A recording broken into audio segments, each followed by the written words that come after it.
Hello, everybody. Hello, everybody. How you you doing? Welcome to our YouTube channel. Yes. We are the commonsensesisters. My name is Yo-Yo. My name is Ella. Yes. If it's your first time seeing our beautiful faces, you are welcome. And to all our new people already started commenting. To all our new subscribers, welcome. Thank you. Welcome. So welcome to the Common Sense Sisters YouTube channel. To the returning subscribers, the Common Sense Squad, the one and only Common Sense Squad. Those people who are subscribed, not only subscribed, they be watching, the active watchers and commenters association of the Common Sense Squad channel. Sisters YouTube channel. Yes. You know yourself. Welcome. We were away last week and we had updated that in the community page just in case you didn't see us wondering. But I would say, I wanted to know who missed us last week. We need to ask. We need to ask. In case if you're noticing, I don't know how we're looking on there, but our Wi-Fi is also acting up again. Or maybe StreamYard. I don't know because the Wi-Fi was perfect at home. I don't know. So let me know if you're hearing us well, if you're able to see us it's well. Quite blurry or something. It's quite blurry. Let us know. Otherwise, I'll just put the banner over us. Yes. We'll put the banner over us. If you are hearing us, let us know in the comments section. Hi, Gosa. How are you? Welcome. Yes. This story happened last week when we were not here. We said we are taking off just one Saturday we left. One Saturday. And we took permission now. One Saturday we took permission on Friday last week. And from nowhere, tragedy has happened again. Tragedy has happened again. Hey Junior, thank you for letting us know. Thank you for letting us know. Yeah, so once in a while we'll be going back and forth with our faces just because should we just leave the face like that? Let's just leave it like that. I know how the Wi-Fi do take it like that. I don't know why it's dancing back and forth. It's better now. It's StreamYard. I think it's StreamYard too. I know. Hey Eva. Happy Easter. Yes. So all right. We missed you because it's not like we did not miss you. We did, honestly. And that's why, like last week, we had already decided we're going to take that break. So we had updated our community tab. So please always check the community tabs because Friday we must give you updates. Yeah, Friday. We know that there are people that make out time to come and watch us live. They actually put us on their schedule. Give the community tab. Yes. Very. So we always go there and update the community tab to keep you posted. Okay, so please check. And if you're following us on Instagram, well, please, we also make updates there. But we know that there will always be updates. Facebook, Instagram, community tab, everywhere. See, everywhere. Common sense that do not take your time for granted. No, we don't. We love and appreciate your time. We can never take your time for granted. Because you know why? Hey, Tunde, happy Easter. The reason why is because we are all in this debate together. You people pick the time. And we have to give accountability. Okay? Because we're receiving a lot of emails and DMs and all that stuff. Okay. Announcements. What's the announcement? You don't forget your duty. Announcement of please, if you're here, if you have not hit the like button or subscribe and all that stuff, make sure you do so. The conversation today is very much needed. It's been trending for the last week or so. And there are other news stories. There are other news stories we've been talking about during this live session. So our normal rules of being respectful, open-minded, stay on topic, subscribe, like, share, notification, all that stuff. You know the good stuff and what to do. You already know what to do. What else? How we do? Just about the channel. If you're new to the channel, you can find out more about the Common Sense Sisters and the squad. And binge watch all our videos on our playlist and watch all the ads as well. Yes. Let's see what people. If you're a subscriber, there are part of people that subscribe to us. Watch our videos. I don't know why people don't watch the videos. I don't understand. It's actually annoying. People should be watching the videos. Why you not watching the videos? Why people behave like ghost workers, ghost subscribers? Like I don't know. You are the one that request. We know that we're the regulars, but the people that are you just subscribe and you're wrong. Don't be wrong now. Come on, you put your common sense here. It's not how to behave. It's not a good thing. Toby. The night of the Toby, we missed you 2 weeks ago. I stopped me disappeared the week before. Now we disappeared. But not because of what we had with this. Don't be head with this swear like globe. Because why not? Okay, let's go straight to the point. Yes, the topic of today is very, very sensitive. More stories have already come up last week, and we've done the research. We've gathered everything to come and share here with you people, and for you people to come and give your common sense opinions. Without wasting further time, let's go straight to it. We're going to be narrating the story for people who might not know what's going on, because not all our subscribers are Nigerians or might have known what the story was about.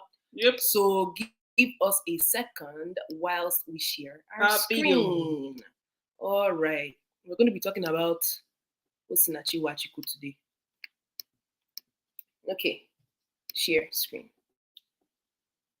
Okay, I believe everyone can see this. Yeah, if you can see this, yeah. I think everyone can see it. Okay. So we're going to start with reading the first one. This is like summary, okay, for those people that don't know about the story. Okay. So this lady here, as you can see, is Osinachi Nwachukwu, and she's unfortunately she died last week Friday or so. So it says famous Nigerian gospel musician Osinachi Nwachukwu, she's 42 years old, tragically passed away last Friday, leaving behind 4 children. Initial reports stated that she died of throat cancer. However, new reports suggest that the singer, known for her hit song Ekweme, was a victim of brutal domestic violence. Now, her colleagues have accused the late singer's husband of allegedly taking her money, publicly insulting and brutalizing her on several occasions. One of her colleagues, people who know Frank Edwards, is a famous singer, and quotes, he said, she would say, "Please beg my husband." She was at his mercy. I didn't know the intensity of what she was going through. I didn't know how somebody would be jealous of their wife or claim to love. On the 11th of April, it was reported that police had arrested her husband. A police spokesman said an investigation was underway to determine the cause of her death. As family and fans mourn her death, it has begun discussions on the issues of domestic violence in Nigerian society. And that's it. And this post goes on to give, more details about where you can go for helplines and all of that. But we won't go into that today. You can see their feed on here. You can go and follow them if you wish. If you wish, yeah. Okay, so that's the first part. Okay. And then the next story came in from somebody else who actually knows Osinachi. As the news started developing and people coming on with different theories of how her husband used to abuse her and whatnot, somebody on Twitter or so went on to say the person's name is Sonny P, and Yo will read that out. Yeah. This is somebody that claims they know. Yeah, Sonny P claims that he or she knows Osinachi. So just read what he had to say. And Sonny P said, "So much to say about this unfortunate situation, but this space is not the right place." And he said, "When you make money and your husband collects all the money and leave you penniless, when your husband brings you to the studio, gets angry and leaves you in the studio without even transportation to return home. I have personally told this woman to leave this marriage, but she kept making excuses for the monster. The last song we recorded, this was our chat below. We were recording a song that she doesn't want the husband to know. The last time I told her to leave the marriage, she asked me to help her talk to her pastor, which was difficult for me because I don't have a relationship with him. Before you say, why didn't we say it early? You can't help a person who's not ready to be helped. The last time I spoke about the husband on Facebook here, he went on his wall and made a lot of senseless statements about me. Mrs. Osinachi is an example of a typical Nigerian woman who always feel it's their responsibility to make a marriage work, even when their life is at risk." And he went on to talk about the chat. And then he shared pictures. He shared pictures of the chat and to prove what he was saying and all that. So, and the person said, "Dear women, learn to leave when the marriage gets abusive, whether it's physically, emotionally, and otherwise." Okay. So for now, let's stop sharing our screen. Yep. For now, let's talk. Okay.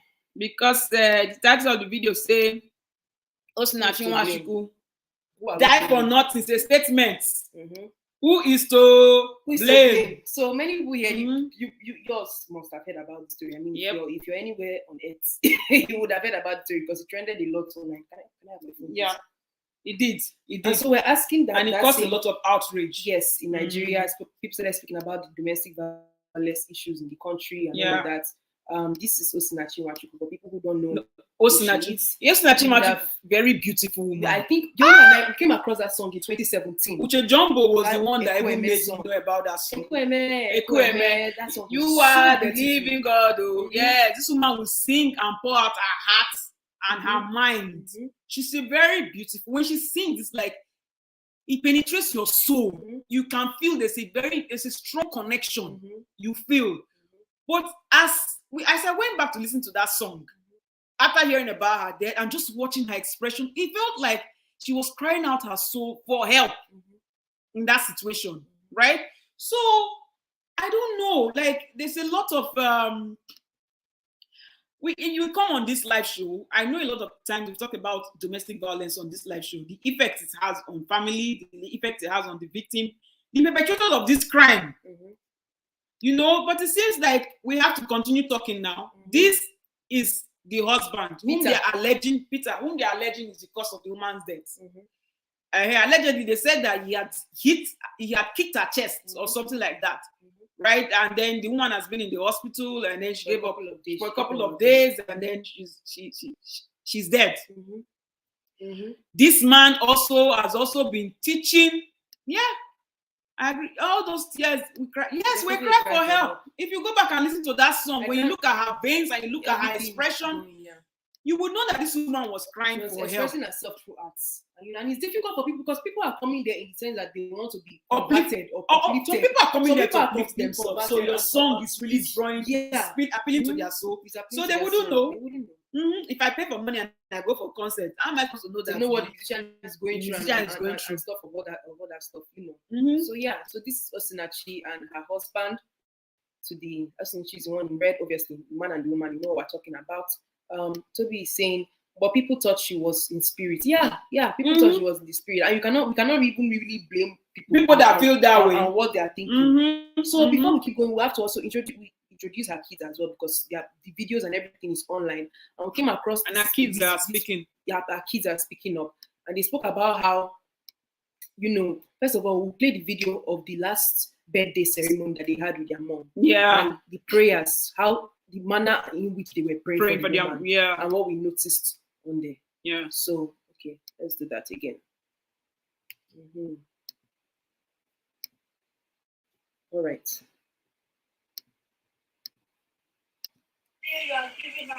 Thank you, Lord. You shall not die before I die in Jesus' name. Amen. Amen. Thank you, oh Lord. Amen. Amen. Amen. Amen. Thank you, Lord, for your birthday today. As a celebration, nothing shall happen to you in Jesus' name. Amen. You shall live to declare the word of God in the land of the living in Jesus' name. Amen. Nothing shall happen to you in Jesus' name. Amen. Everywhere you go, you shall see God in you. Amen. Amen. Oh, in Jesus' name. Amen. Thank you, Father, for our birthday. Father, Lord, thank you, Lord, in Jesus' name. Amen. Pray that I'll have many more years into our day in Jesus' name. Amen. We shall live long and declare the works of the Lord in the land of the living in Jesus' name. Amen. She shall sing and win souls from God. Amen. The Lord bless you. Amen. Keep you. Amen. And cause His face to shine upon you. Amen. Amen. Lord of Jesus. Amen. Father, we thank you. Deborah, pray for mommy. Amen. God will bless you many more years. Amen. You shall be fruitful. Amen. You shall not die. Amen. You shall live and prepare the work of the Lord in the land of the Amen. You shall not die. Amen. If the devil's work wants to attack you, he shall go back to sender. Amen. In Jesus' mighty name we are praying. Amen. Yeah. So that one, those were Osinachi's kids praying for her last year on her last birthday. Little did they know that would be, oh my God, so sad. That would be the last prayer that they would be, praying on their mom. Hi, Remy. Greetings. Yeah, she was definitely crying for help. Yeah. And you can see such a beautiful 4 kids. She has four kids. A daughter and three boys. Sons, 3 sons, you know.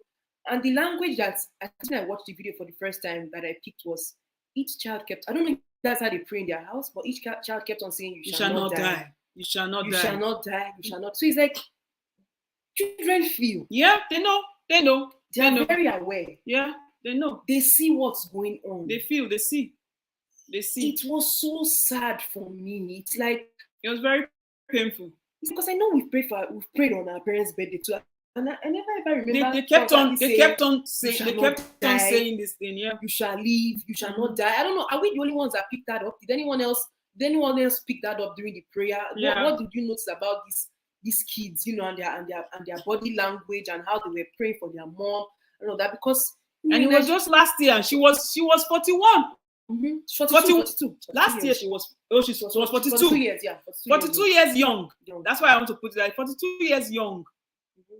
You know, and it's just to see these children and the fact that their mom is not with them anymore. Mm-hmm. And that their father must have had a hand in this. Mm-hmm. And they are aware.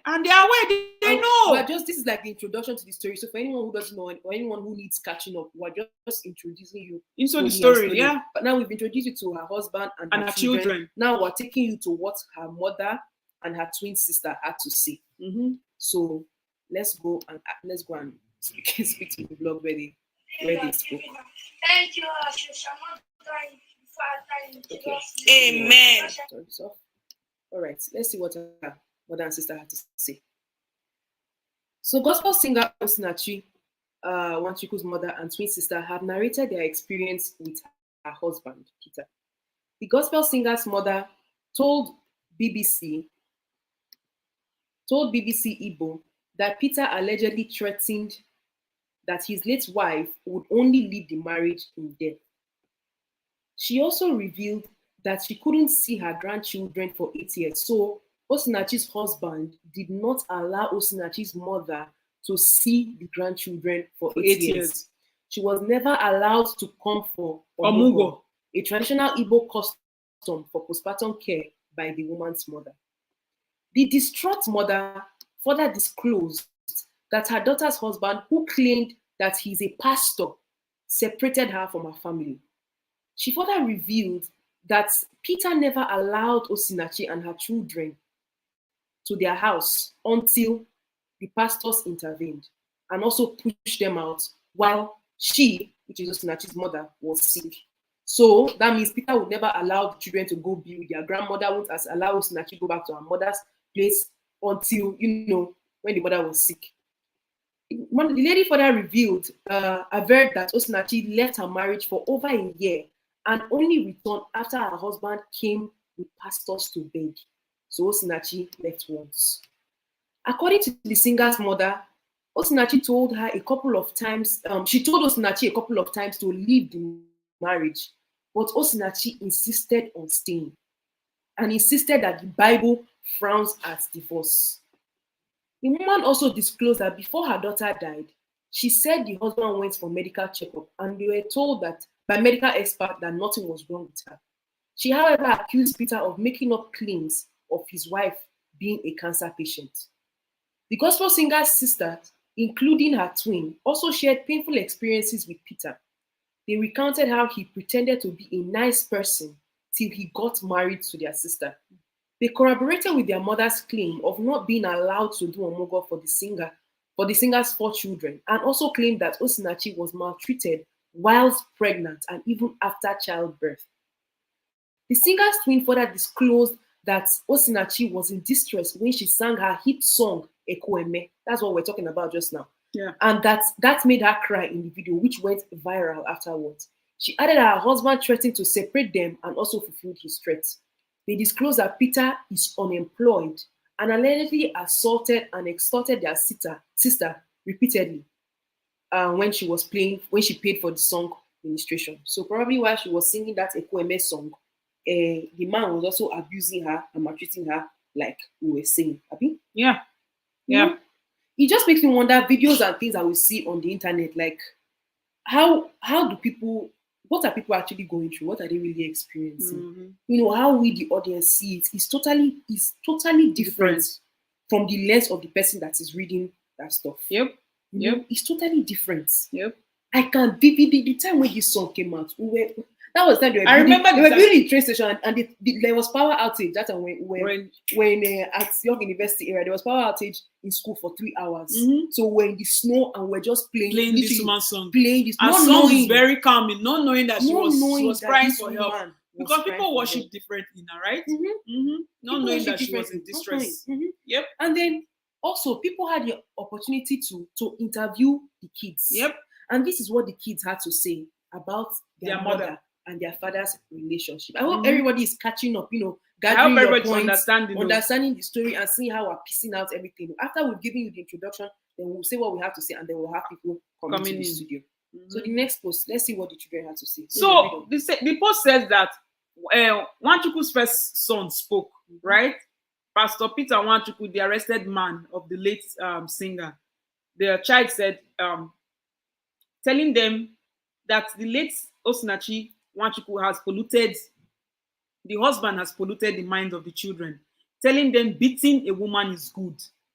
In a chat with the firstborn, the boy gave the graphic ordeal his mother has been going through with his dad and how he beats her up in any little argument. He said, "My dad pushed my mom out of the car at night after Wednesday service, and bad boy snatched my mom's bag that night. How mom got home that night, we can't tell because dad left her. People dashed my mom 2 cars," pointing to the cars outside, right? He was pointing to the kid was pointing to the car outside. He said, "But dad at times would say my mom should take bike while we go in the car. Even when we are coming back from church, my mom will stand under the sun. We will drive past her and wave her. My dad told us that beating women is good. My mom always keep quiet for my daddy, and she always forgive. Now she is dead. But we are happy that dad has been arrested because he shouts at us and beat us too." Yeah, that's what the kids had to. This is what these children had to. And if you look at this picture, this kid, the oldest one will not go past 13. 13 years old. When would they talk? This is their memory of their mother and their father's relationship. This is how they remember. This is what they remember. Yeah. Let's see what people are saying. I think we've been in my remember me saying hi, sisters. I'm going to order more chinchin. Remember, we are glad your chinchin got to you. When we talk about it towards the end. Thank you. And Egosa is saying that I think the "You Shall Not Die" is a well-rehearsed line from the church prayer utterance. Interesting. This is the first time we're really seeing that. I've never heard that for a young person. Let the person is sick. Yeah, the "You Shall Not Die." And Toby is saying just some church prayer that people say, okay, thank you guys for letting us know, because we're looking at it from a totally. It was very strange. Different. Like, why will you keep saying "You shall not die"? Unless somebody is dying. Yes, then there's no reason why you should be saying "You shall not die." You shall not die. You shall not die. You shall live to the like. That's interesting. Messina is saying, "What a terrible man." Yeah. And Toby is saying, "Thank you, Common Sense Sisters, for doing it. Thank you so much, Toby. You're welcome. That's why we're here. Yeah. So I hope people are seeing the flow of how we're taking you through this story. It's very important so that you'll be seeing the people that the decision that certain human beings make, how it affects the people around them and the people with them physically present. Okay? And then, so from this story, we're able to draw out a couple of points. So you have Osinachi, who is a woman that is gifted, and she marries a man who is unemployed, who does not have foresight, who does not have a career, who basically has no value to her life. And this man starts maltreating her and abusing her. Gives birth to the first child, still being abused. Hi, Mary. Mary, welcome. Still being abused and all of that. Gives birth to the second child, still being abused whilst pregnant, before and after, and she's not allowed to have any help from her family members whilst being pregnant or whatever. Gives birth to the third child, still going through the same circumstances. Gives birth to the fourth child, still going through the same circumstances. Now, these children are here, and this is the memory they have of their mother. Not only are the children experiencing this tragic situation, but her family, which is her extended family, that tried to protect her. That tried to protect her.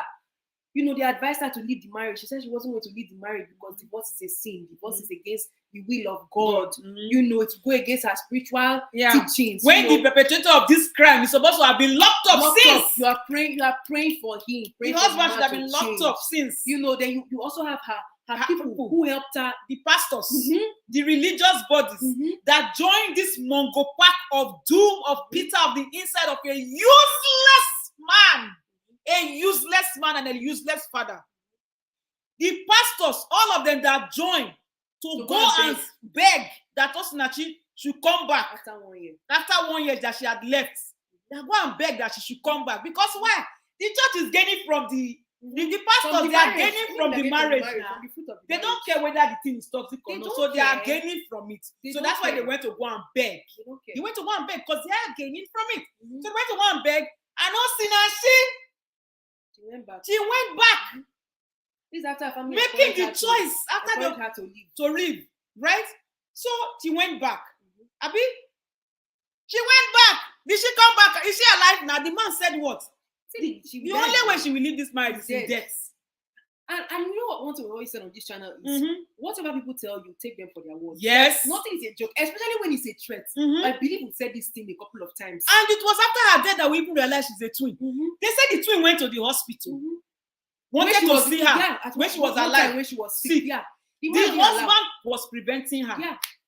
Yeah.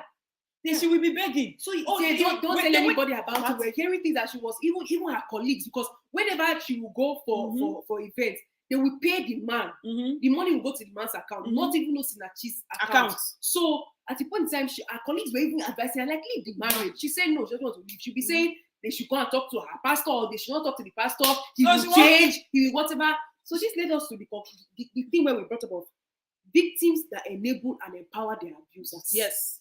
So because the abusers, of course, they have all the blame. Yes, of course. The people will say, okay, society has a role. I will know. But victims that are alive now, decision that you have to make, especially when you have help. Especially those that have help, yes. Then sometimes you put your family who is helping you in harm's way. So sometimes you like this situation. It's not the first time I'm hearing that a victim is going back. I mean, 2020, one of the radio personalities in Nigeria was doing a live Instagram show. I think it's Yao. Yes. And then victims were calling in and talking about how, like, there's one lady that she married a soldier. I'm digressing now to see real life story. She married a soldier. She had 3 boys for the soldier, right?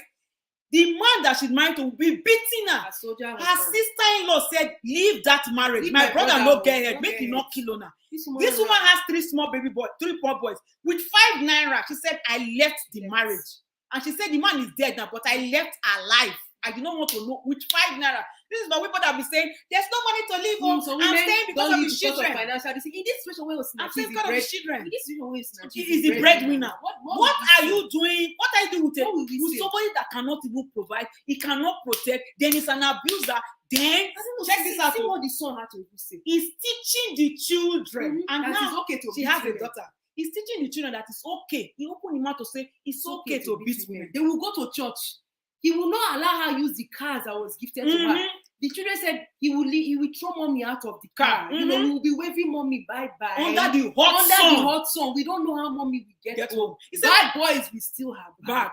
We don't know how mommy will get home. Thank you, Junior. Ayololo husbands. So you guys were saying, now let me take you back now to this Yao life Instagram. Another woman called into that live show and was talking about how she used to be a banker. Yes. She used to be a banker, right? She was dating this guy. The guy works in oil and gas industry. The guy used to say during the dating time. He said, I like my food fresh. Anyways, fast forward now, they were about to get married. They've already done it. She was already with child. She was pregnant. The man raised hand at something to slap her. A few days before their traditional marriage. He slapped her. Not be raised. He slapped her. And he apologized. This woman went ahead and married this man. Now check this out. 2020 into 2021. That pandemic time, everybody was locked up at home. The guy's job, I don't know whether he lost his job or something, but he wasn't going to work. He was at home. I think he was working from home. Yeah. They had a maid. This woman served her husband egusi soup and poundo yam. Poundo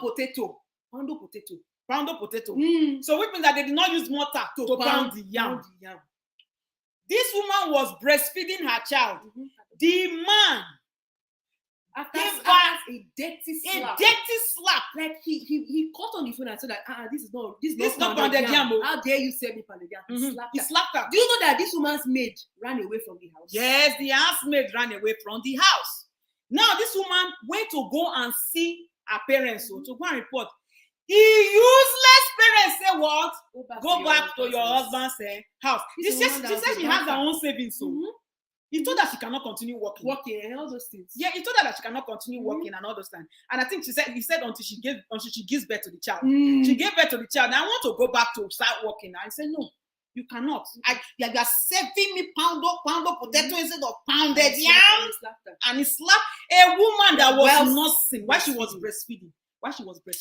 You know, yes, while she was breastfeeding. I think when she was talking on the show, I think whether her network or whatever, cut off. Another person came. This was a man. Now, yes, a man. That shared the story of his sister. That the sister was in an abusive marriage. They went and took the family brought her out of the marriage to protect her. This woman went back. The husband came to beg. And she went back. And by the time she went back, guess what came back to the family? Her dead body. Went back to the family. She didn't come back alive. So victims, we have given you 3 life scenarios now. We are giving you 3 life scenarios. If you like, you can be blaming the church. Be blaming who you want to blame. The name of the videos. Who is to blame? Who are we blaming? Yes, who are we blaming? You did not take the decision to live. Your choice to live or to die is in your hands. That's what we're saying. Before I forget this thing I was saying earlier. Yes, my dear. Your life is a book.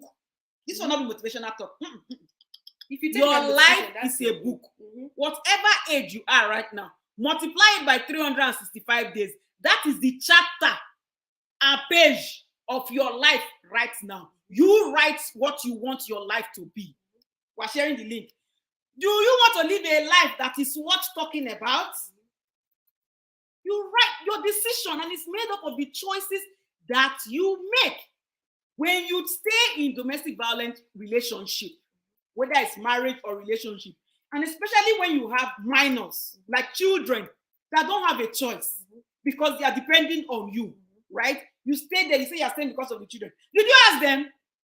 How many of you that are victims of domestic violence, you ask your children that whether should I stay let your father be beating me? Are you okay with your father beating me? They are staying for the children because they want the children to continue having the quality of life they are getting. Which quality of life? When they go to school, they don't want to come back. No. All those children now, when they see their fathers beating their mothers, they will go and be beating their female classmates in school. They will go and be beating. Or Osinachi's daughter now, maybe the brothers will be beating her and saying, Daddy has told us that it's okay.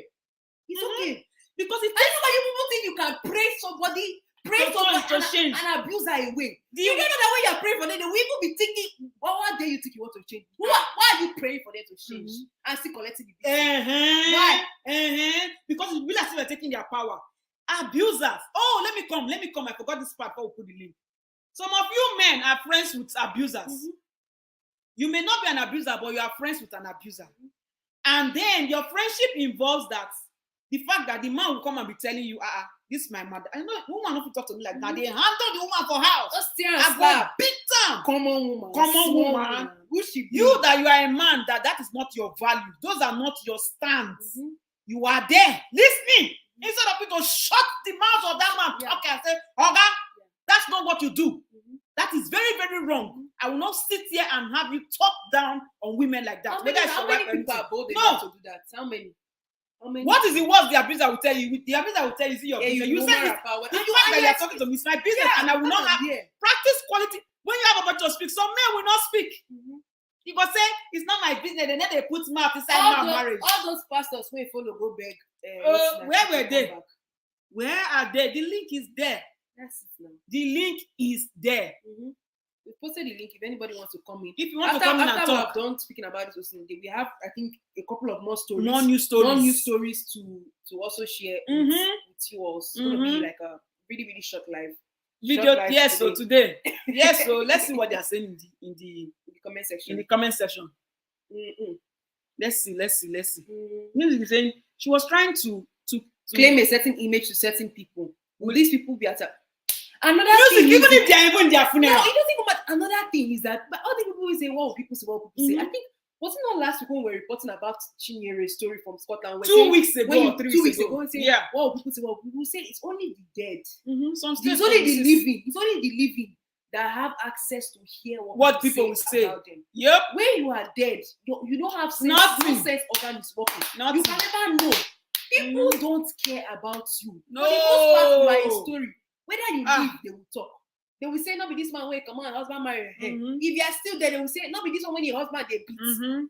I don't know why people think that people say control their lives. Let me shock you people. I like news, so I read Nigerian newspaper every week. Punch online, Vanguard. This day I read Tribune. All of that I read every day in the newspaper.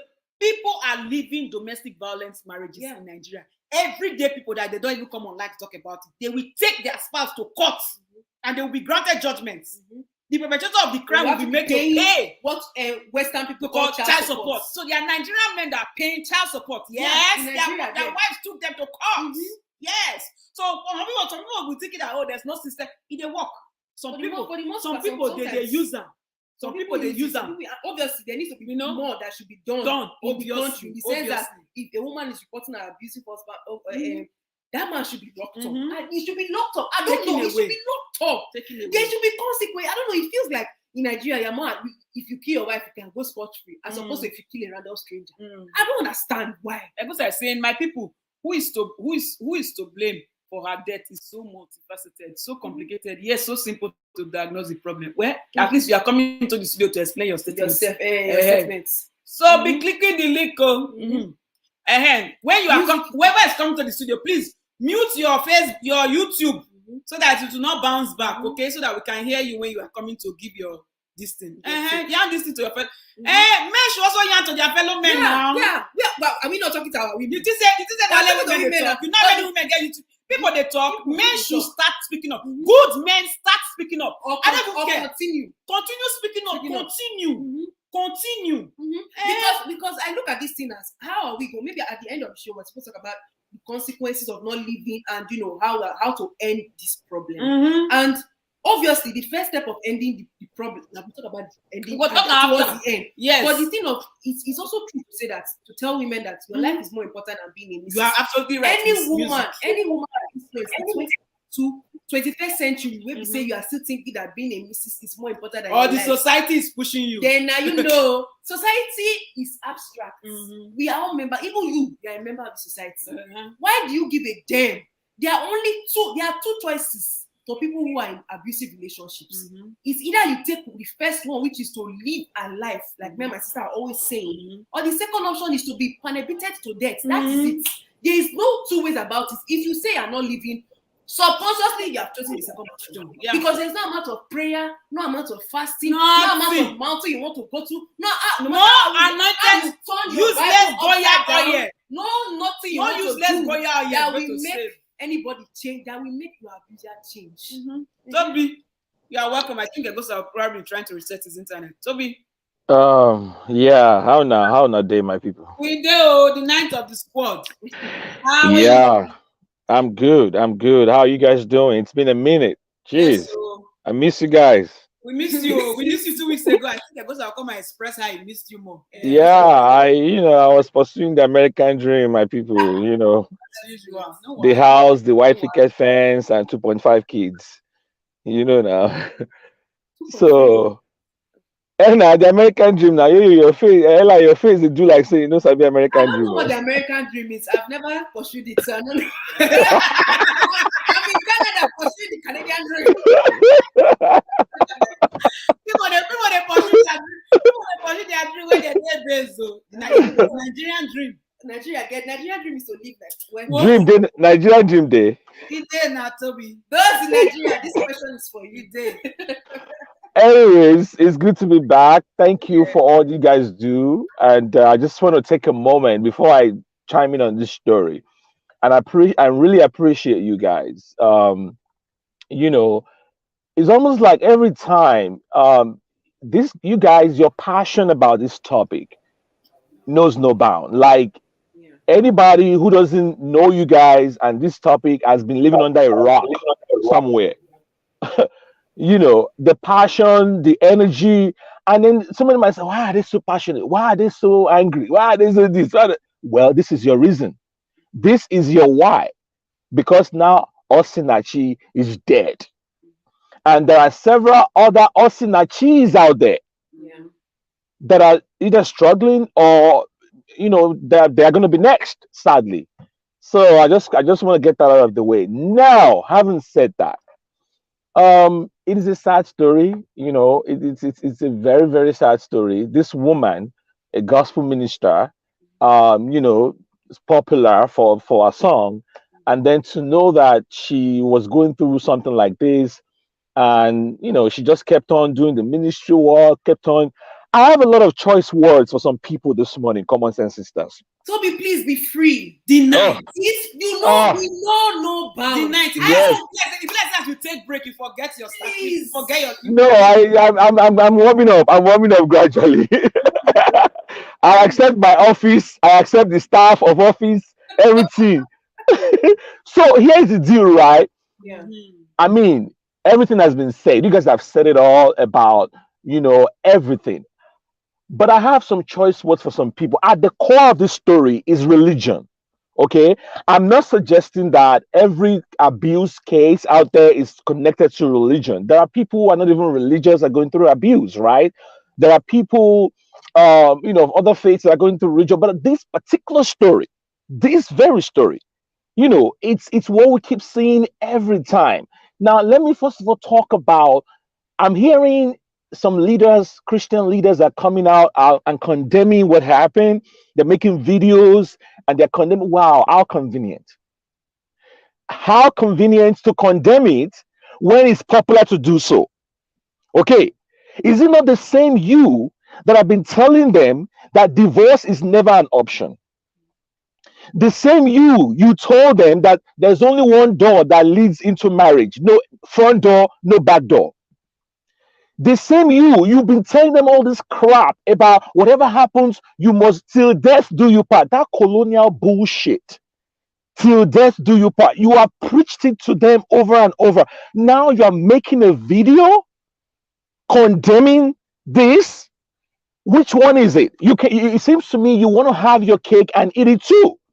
These people believe what you tell them. It's ingrained. I mean, I didn't even know until you guys said it right now that she was separated at first, right?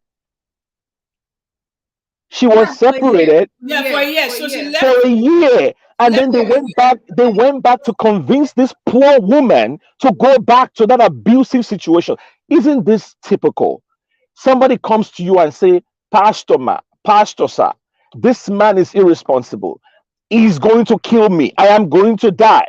They tell you, oh, he's not even touched me in a year. We're not having sex. What do you tell them? You tell them, just be looking good.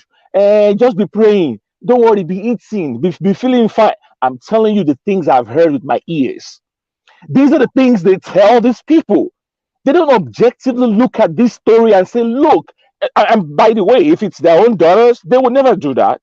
They know what to tell their own children. But when it comes to people who look up to you for advice, for counsel, what do you tell them? You are more interested in protecting the union, the institution of marriage, than the lives that are involved.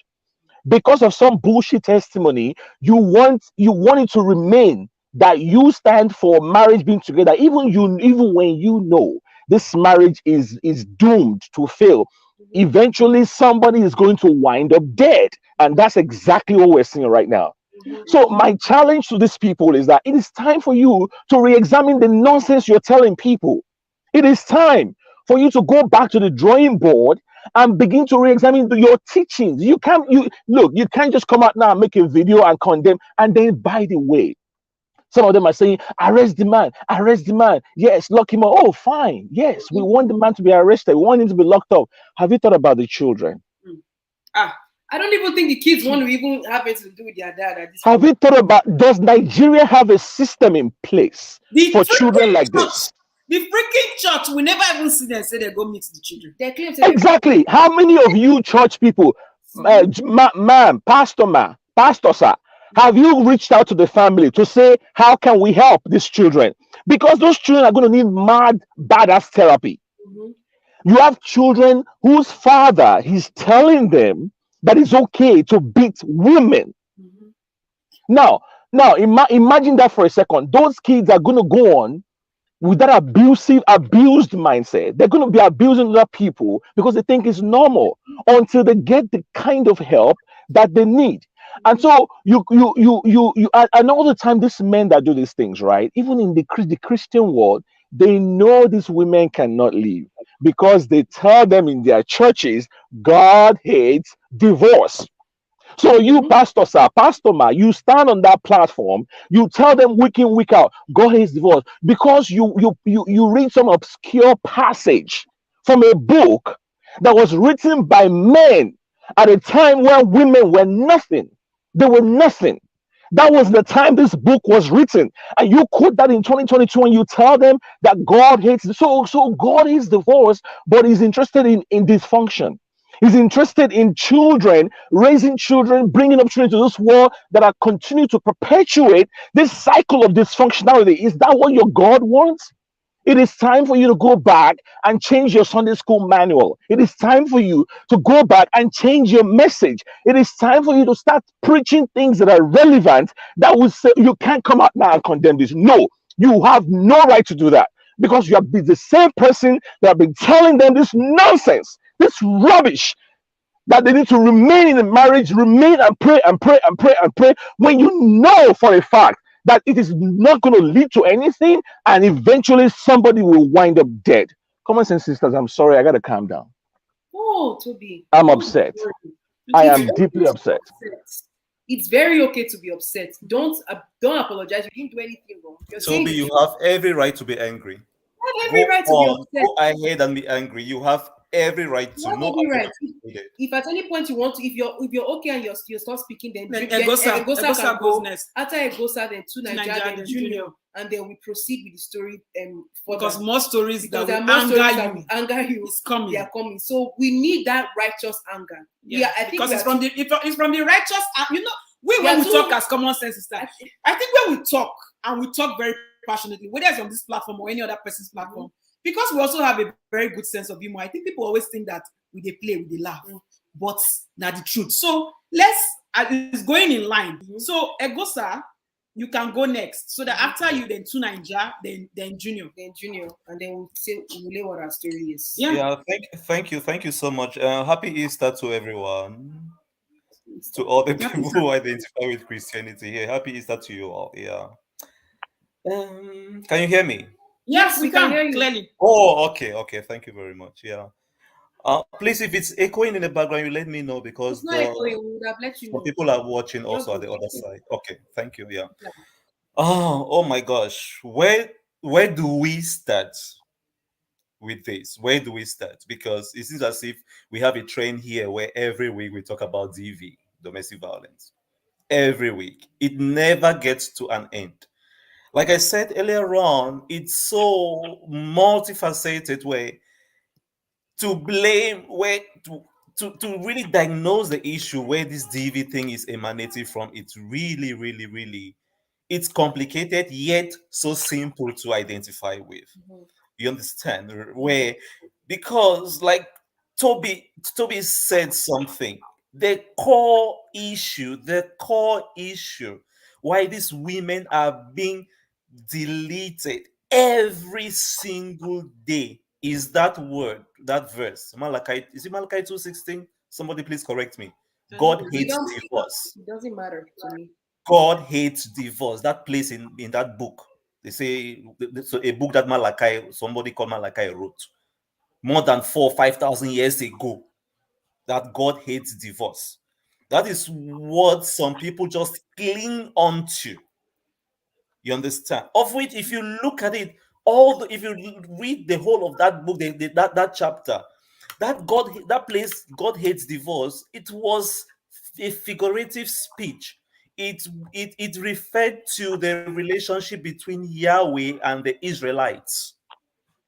So it was just a demonstration how that people shouldn't cut off their relationship with God. So it was just demonstrated between how a husband and wife, you understand. But now people just, all these so-called men of God, churches, they just relate it into how a man and wife should relate in society, where even no matter what women are going through in a marriage, even if the man worth nothing, I mean, even if the man worth nothing, both materially, emotionally, psychologically, if the man worth nothing, they'll force you to stay there.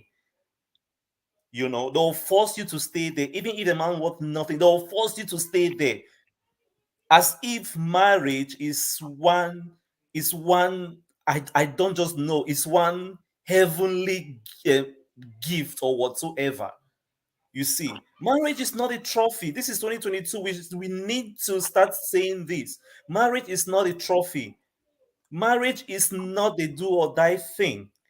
You know, it is okay. We need to start saying that it is okay to be single, whether you are a Christian, whether you're an atheist, whether you identify with whatever religion, whether you even identify with one God or not. It is okay to be single. If you find a partner, good and fine. If you cannot, it is okay to be single. There is nothing wrong in that. And if you are in a relationship, if it's not going on well, you have the right to leave it. We should start listening to people. I'm sorry, it seems we're just repeating issue. We should stop killing ourselves in relationships that do not work. Like Toby said, religion is in a total mess. I say this with no apology. Religion is a mess, a total mess. A total mess. So much so that once you take away that book from somebody's hand, they can't even use their common sense. We are here because of common sense. Once you take that book from their hand, they have nothing to offer. There is no once you take away that book, there is no common sense. Because they reason from that book, they don't even use their God-given brain, to think. I mean, marriage is meant to be enjoyed and not to be endured, for goodness sake. It is meant to be enjoyed and not to be endured. Once you start enduring, you leave. Even that book said that I know the plans I have for you. Plans to prosper you, plans to make you a better person. We were born to have a good life. So once you're in a relationship and you're not having that good life, you leave. Some people say God hates divorce. That's one of the biggest lies being told in churches. Lies. God is the biggest advocate of divorce. God is the highest. God is the biggest advocate of divorce. It says that somewhere in that book, when I used to read that book too much, it says somewhere that come from among them and be ye separate. It says, do not yoke with unbelievers. I mean, these are proof that God is a proponent of divorce. Do not yoke yourself with unbelievers. These are, you see, if your left hand causes you to sin, what did it say? Cut what? I mean, there are a lot of them. A lot of them. Even the so-called Paul, he told those people at Corinthians, he says that if you know that getting married, it is even better to stay single than to get married. So where is it in that book that says that you must stay married? Where?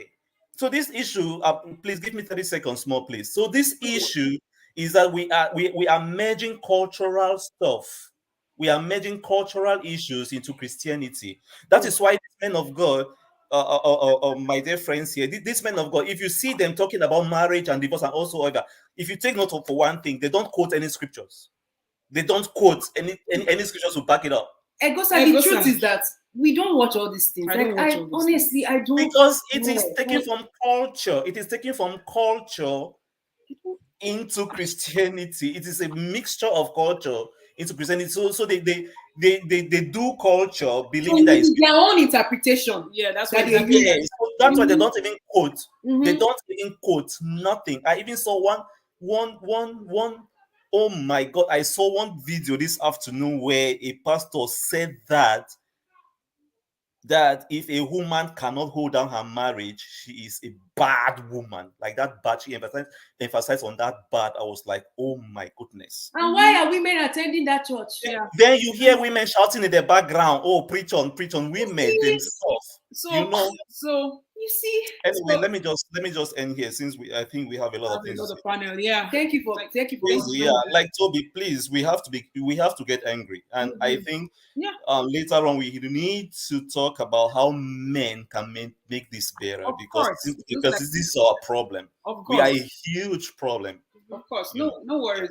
We got you all today, okay? It's amazing because you all are mostly men. We are the only ladies here, apart from the people in the comment section. Unless someone comes in. Unless someone else comes in. So, to Nigeria, you ready? Yeah, I am. Hi. Okay. Hi, how are you? I'm good. Glad. Thanks for having me. You are welcome. I guess I'm gonna be a bit of a troublemaker. First of all, I think a man that goes out of their way to attack a woman has lost their way.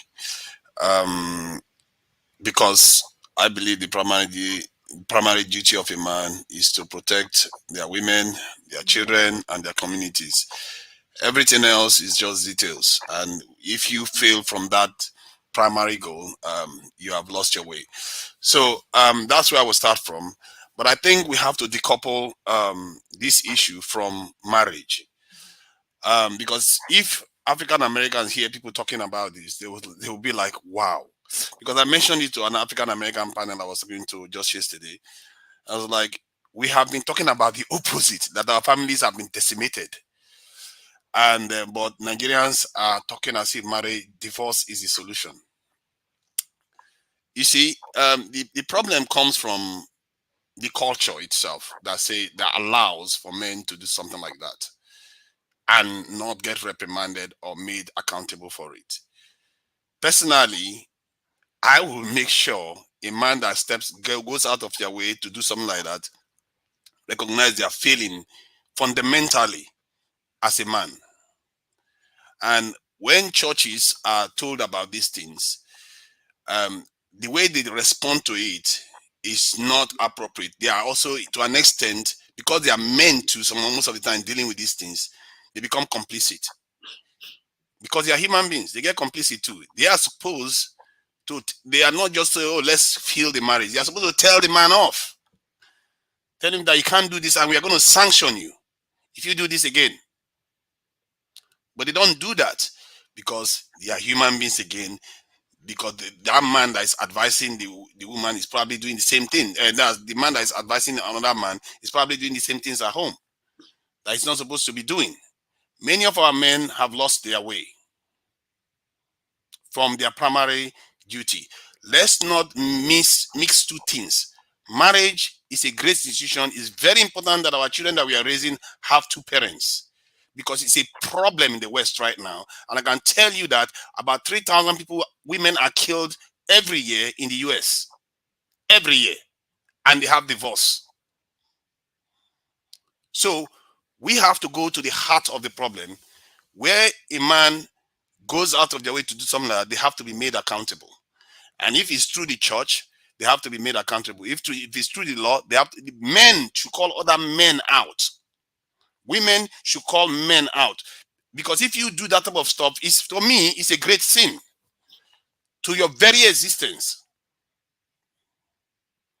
What is the purpose of a man? Somebody tell me if that is not the main purpose. Because I believe that men are designed to be appendages of women. Women don't go around exploring the most dangerous parts of the world because they have children with them, the next generation with them. Half of their pregnancy, they are basically disabled. How are they supposed to experience the dangers of the world? That is the job of a man. That is why men evolved in the first place. That is why we survive till today. And if a man strays from that path, other men are supposed to call them out on it. And we as men, especially black men, we've forgotten what that means. We'd rather be having side chicks than to defend our communities. We'd rather be having side chicks than to be avoiding attacking our men, our women. We've lost our way completely. But keeping families together is not the enemy. And I'm not a big fan of churches. But if they have managed to keep families together in Nigeria, because I checked the statistics in Nigeria, the divorce rate in Nigeria is less than 1%. if they have managed to keep families together in Nigeria and done some good for that, that is a good thing. But where you want to fix is make the men accountable that are doing these things, because they reported the men. They always report them. Everybody knows about it. Nobody's doing anything. That is where the problem is. Even if you divorce and divorce and divorce, you're just multiplying the problem. Because now you have single parent homes, boys being raised like mad people, going around pulling their trousers down their waists. Okay, to Nigeria. I know you're going hot and fire on this, and you're gathering so many things and pulling so many strings together. Yes, and pulling so many different pieces and all that, right? I get you to some extent, and whether Nigeria is giving 1% marriage, keeping families together. If the family is a toxic family, being apart is better than being in a toxic family. Like from this story that you can hear today, where a father is telling the son that it's okay to abuse women, and he has a daughter who happens to be whether second to last born or last baby of the home, right? So whether churches, you don't really, you say you are not really into the whole church thing, but obviously you are a Nigerian person by the title of your name, so you would know that our community, whether living abroad or at home, they dwell on perception, not reality. The reality of the fact is that there are so many people in toxic families. There are so many kids being raised in toxic families that it's better that they are parts. Even when people go to churches, even go to churches and say they want to complain, it's not for me. It's my expectation for the church is to liaise with the state to protect that woman. Yep. It's a thing of to point them to the law. To say something. It's not the church's civic responsibility to come to call the man to order. No. They call the man to order. The way to call him to order for me is to have him locked up. Because if you put your hands on somebody, you should be locked up. Bars. It's part of the calling. It's part of the calling to order. But for the fact that because I'm pulling from I'm getting mixed signals. I'm getting mixed signals. So you make some point. That is why I say I'm a troublemaker. That's why I say I'm a troublemaker. No. It's not about being a troublemaker. It's not about being a troublemaker. It's more like understanding. Right? Oh. That you are not misunderstood. Mm-hmm. This is not on this platform, people have their opinions. Mm-hmm. And that's right. Welcomed. And that's welcome. But there's also the part of staying on topic. There's also the part that when people speak, as we who are the moderators of the channel, it's our responsibility to ensure that the person who is talking is not misunderstood. Okay. Or that the subject matter is not watered down. You get what I mean? It's not watered down. Because here, obviously, it is a toxic situation. Junior, I'm coming to you, okay, please. It's a toxic situation, and it is sensitive, and it is prevalent. So whether statistics is saying that families being together or not being together, there's no correlation between that and producing a healthy lifestyle, a healthy human being. Because in the society that of Nigeria, with so many families quote unquote together. What is there to write to Mama? Okay. And we are going to go. That is why we are going to go to that part. So whether men, we are talking about the purpose and calling other men out, and the root causes, of which you also identified some root causes that is the culture and the behavior. So I'm taking it as a mentality. I'm taking that part of it, but the other part, I think we will hold it for a little.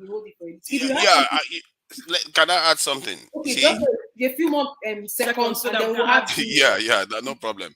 I think that it's very important with the couple these things, because if we misdiagnose it, what we are inflicting on ourselves will be worse than the problem itself, because we just look across the pond. It's not far. Check the data on the internet. I'm not telling you to believe me. Check it on the internet.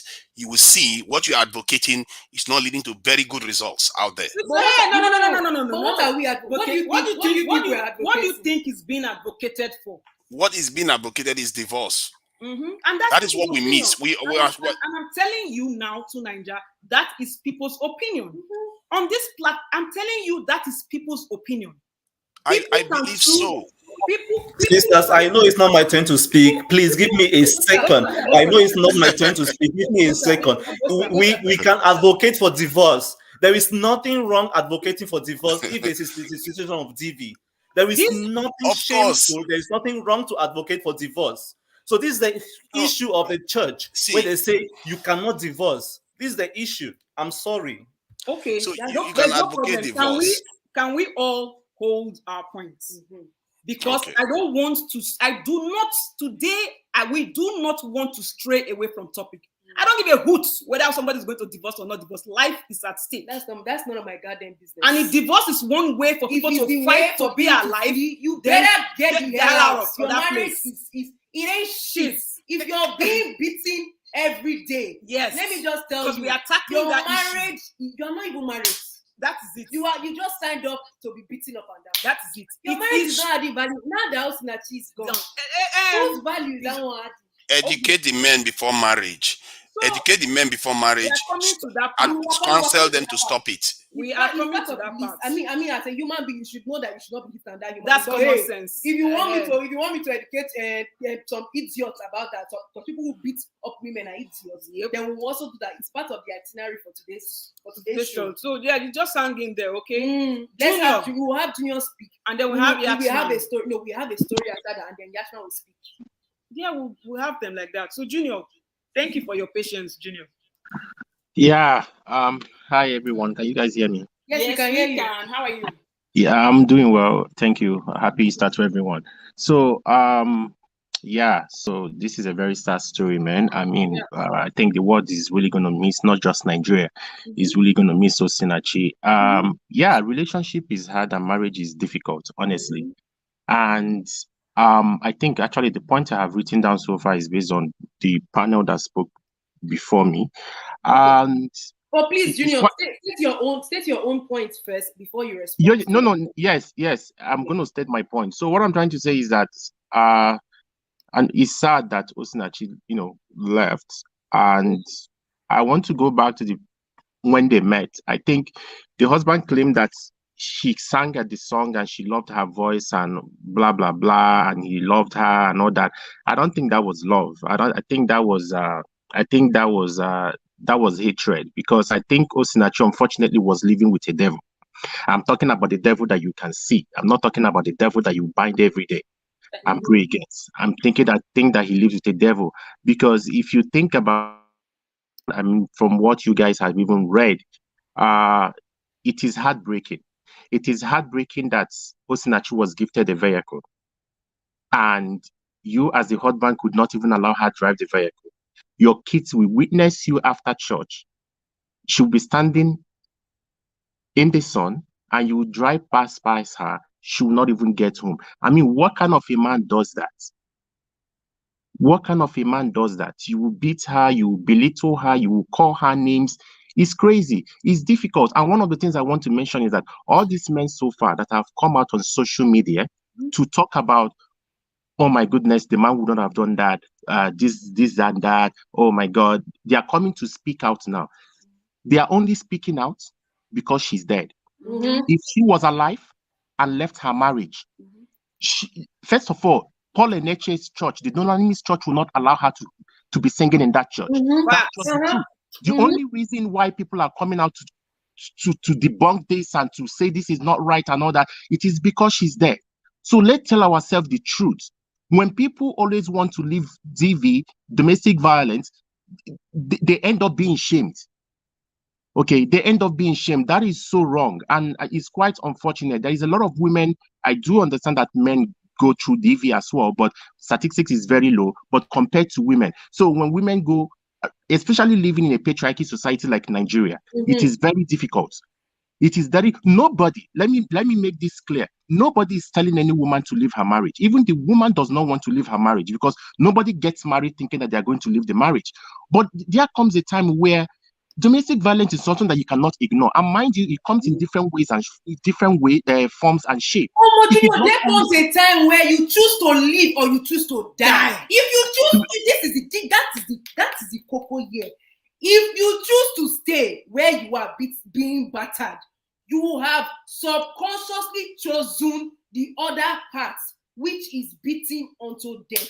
No matter how much we want to say this thing, the reality is that when this thing happened, how many more people came out to be talking about how their mother died, how their auntie died, how their mother died in deep situation? So if you choose to remain, you have signed your own death warrant and chosen not to fulfill what you have been given to fulfill on earth. Junior, Sorry continue. for Yeah, I get what you're saying, but I think my point is the fact that I'm saying that domestic violence comes in different forms. So most of the time it's not most of the time it's not only physical. It could be verbal, it could be emotional. In this case, she has different kind of domestic violence. She had both physical, she had both verbal, she had both financial. She was the breadwinner in this relationship, for crying out loud. Yep. And I think the man was intimidated. The fact that he's a jobless man, he does not have a job, and she was the star, she was the breadwinner, she was the one bringing on. Instead of him to think about how can he grow the family?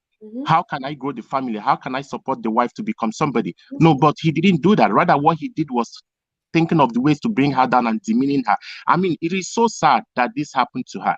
It's so sad this happened to her. And I bet you, if she had survived this, it's too late now, but if she had survived this, she would have gone back to him. He would have gone back. She would have gone back to him. Yep. So this issue of I want to stay because I want to save my marriage. I want to stay because of the kids. I want to stay because God hates divorce. I mean, to be honest, let's talk about this thing about God hates divorce. Divorce to me is that when you, as a man, for instance, you cheat around, you beat your wife, you demeaning her, you call her name, that in of itself is divorce right there. Okay, divorce does not necessarily have to be a piece of paper that has to be signed by both parties. That is not divorce. When you do things in your marriage that does not benefit the other person, that is divorce. Divorce does not mean you going to the court. So when you talk about divorce, if like yes, his thought for us is for good and not for evil. God is the one that instituted this marriage, but he doesn't want to see you suffer. He doesn't want to see you untimely death by someone else. You leave. Even by the time you get to the heaven, if you're dead, God will ask you there, what did I give you legs for? Run, leave. I mean, it's unbelievable, and I pray, and my heart goes to the entire family. I mean, it's quite unfortunate that this happened, and it's sparking a lot of outrage everywhere. And I hope that this man doesn't get out scot-free, because like I said, Nigeria is a patriarchy society whereby even when you go and talk about your marriage to people, they don't see the insightful of what they are going on in your home. And I want to mention the area of religions. It's saying the pastors and stuff like that, they are the reason why they're not contributing. They are more harm than good to people's marriages. As a congregation, not everything a pastor says is biblical. Okay? Not everything a pastor says is biblical. So the truth is that when you hear something, instead of you sitting there and saying amen, go back and see what the scripture says. Go back and see. So I don't put a lot of blame on this religion. I put it on you going to church every Sunday or every Friday and sitting down there and listening to this. It's not everything that the G of voices from their mouth is biblical, just because it's the one that said it. It is wrong. It is wrong. So just you as a man, and if you a few sections ago or a few weeks ago, you guys talked about submission and all that. This is part of it. They will say, "Oh, the woman she said because of she needs to submit to her husband. Any woman that leaves and she's in a church, how can she leave because she cannot teach to other people? Because how can a woman who cannot keep a home or is divorced can speak to other people?" But that's not what it is. Submission is not subjugation. It is a strength put under control. Where I'm weak, you are strong. Where I'm strong, you are weak. We work together. A pilot and a co-pilot. It is so sad, and you do this in front of your kids. What are you teaching them? When they grow up, I'm so sorry. I mean, the type of people that they're going to get married to, because they are going to see this as a norm. If they are not able to relive that type of, for the rest of their life, they're not going to forget that their dad killed their mom. Whichever way they want to paint it. If you want to say she died of a blood clot or whatever, she may have died from blood clot, but what was the cause of the blood clot? What was the cause of the blood clot? It is quite unfortunate that she was going through all this, and a lot of people didn't know. Yes, I knew that she had the twins, but now people are speaking out. They tried to pull her out. She went back. So that's what we're saying. The family pulled her out. Enable the abusers. But she went back thinking that yes, God is going to change him. How is God going to change somebody like that? It is quite unfortunate. But at the end of the day, let this be a serious lesson to a lot of women that are going through DV. At the end of the day, you are the only person that can save yourself, not anybody. You are the only person, because she's an adult. So when you go to your pastor, when family comes, when Omona comes, when Omada comes and talk and talk and talk, and you go back, there will always going to be an outside talk. They will encourage you to stay. It's only few people that have common sense that will say, leave this domestic violence a marriage. So at the end of the day, you go back because yes, God is going to change him. Yes, I have children, and he's not serving you. The relationship is not serving you. At the end of the day, you died for nothing. She literally died for nothing, because now there is something surfacing on social media that the man was previously married even before her. You know, that if that is true, allegedly, if that is true, that means technically she wasn't even his wife to begin with. It wasn't even his wife. You see, this is why I said it here on your show. I said, if somebody wants to pretend for you when you're in a relationship, the person will. That's what they said. That's what the family member said. They can. So, like again, Yakman is going to speak very soon. So let me not rush speak so much on this. I think we are all on the same page, other than to Niger, the statement that he made. I see both sides of his story, but I just want to make a comment and say that to Niger, if you're listening to me, I think what Common Senses are trying to say is that I hear you when you say we should not promote divorce. Nobody is promoting divorce. Children are supposed to be raised by both parents. That is true. But when there is a domestic violence in place, that is what they are trying to say. When there's a domestic violence in any form and any shape, then the person needs to leave. The person needs to take a side. And again, there is what we call separation. We are not promoting that people should leave. And if you are saying that 1% of Nigerians, 1% of divorce, there is a 1% of divorce in Nigeria is low.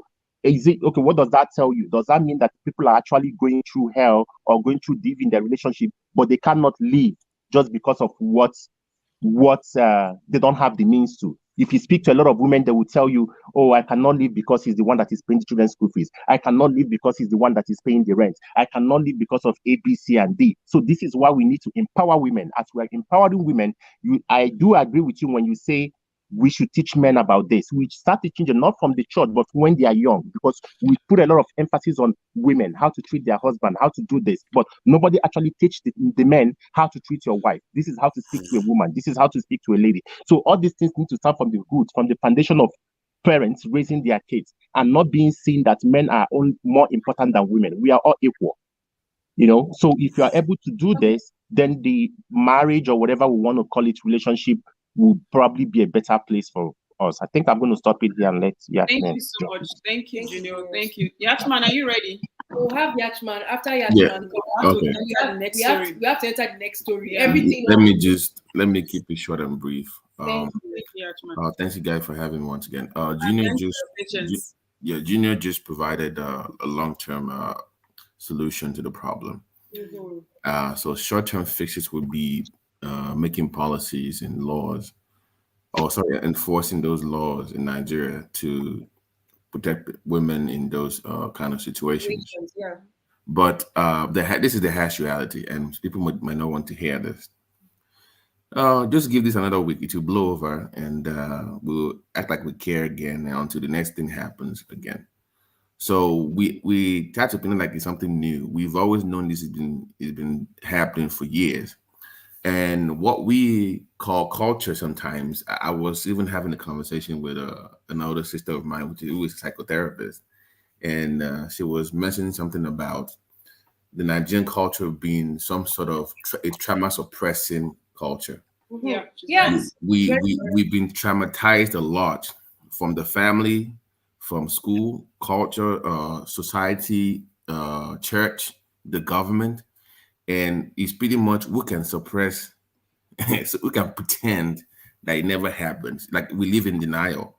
Mm-hmm. We live in denial.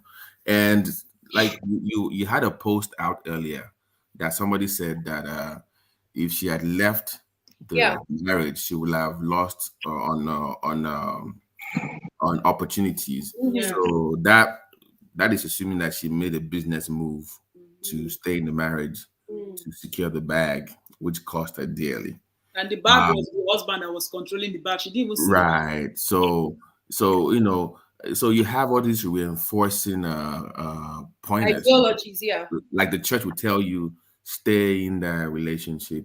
Like I think I told you guys here a few sessions ago, like maybe a month ago, that me growing up in Nigeria in the compound, in the environment where beating your wife was normal. Remember? Yeah, you told us that. Yeah, you said that. Somebody showed up and they were singing all this Indian song to their wife, running up and down. We're like, what is wrong with this guy? You're supposed to be that. That's not normal. So when you have all these reinforcements, people think it's normal. And until you make laws to protect women, we cannot start from the church, unfortunately. Anybody, that is not, it's not gonna happen. Like my sister would say, the church is not a democratic society. Right, it's not. But this is the thing. In the Nigerian space, unfortunately, when you have lawmakers that come to the house with their 3 kids and 27 wives, bragging that they are very fertile, that kind of people are not going to make laws to protect women. Yeah, why you? But those kind of people are going to have women vote them in. I don't know what is wrong with Nigerian women. No, it's not. It's not like something wrong with them. It's just the choice. Yeah. If you bring the same woman to America, they will, once they taste the opportunities and the freedom. So people don't. Let me just make this observation. Anybody that says that somebody's in Nigeria and they like the oppression, no, it's because they've weighed their options. Women are natural. Your natural survival is you weigh your options to see you can best survive. It's a survival mechanism. So not because they actually believe that, but there's no option for them. But I think you have to. This is the solution. Women making more than 50% of the population, you have to have more say in the political space. Hello, can you hear me? You have to have. We covered this video of political space now. In no. They rejected all those laws. The 6 agenda. Yeah, to influence policies and laws. Yeah, definitely. That because men are not going to just willingly give up their power. That's just the truth. They're not going to just say, okay, no. So even the Nigerian family court law, they are very strong right now. They even favor women. Unfortunately, people don't even know. Yes. But nobody even bothers, because I've seen people go to court thinking that they're gonna run over the woman and they're surprised to get there, like, oh my god. There are shows on this YouTube. On this YouTube, Nigerian court shows that we watch. Were you here in the beginning? We're saying that. I felt that's what I was saying, that I read Nigerian newspapers like the online because I love news. Women are suing, and these are what this is what they will call illiterate or market women. They go to court, take their spouses to court. They speak pidgin to the judge. This man they beat me. They contribute this. They provide evidence. Every single thing at the judge. And they will even give them they give them custody of the kids. Yes. But like they say in Nigeria, they will say, oh, the father owns the kid. If the kid is good, if the kid is bad, it's of the mom. So that, like I said, is that reinforcement that is causing the problem. So I think what we can do is to promote the court system. I know people don't want to promote divorce as a first alternative, but at least it should be an option. It's why? Will you rather die or you? Right, but I'm saying that not necessarily promoting it, but not discouraging it at the same time. Don't make it sound like it's a bad thing, and don't stigmatize divorce. You know how Nigerians, if you're divorced, oh my goodness, you're better off dead in some areas. They're like, oh my god, what, she left her husband and kids, and they don't know what the person is going through. I knew an auntie of mine that she lost an opportunity at UBA Bank to be a top executive because, according to the church, you should not be making more money than your husband. And if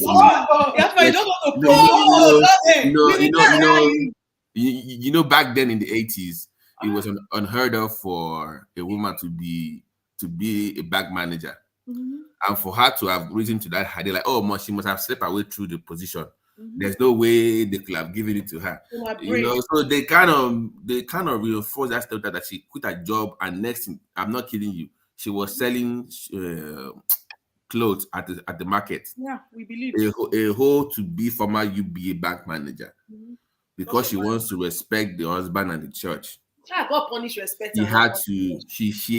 They're both dead now anyway. So life is short. So, but that just policies have to change. And women, I'm sorry, you have to be more vocal politically. The men have to be the men who support these things that you people are saying. The good men also have to add their voices to the vocal women. Yeah, but you know, this is the thing. We talk.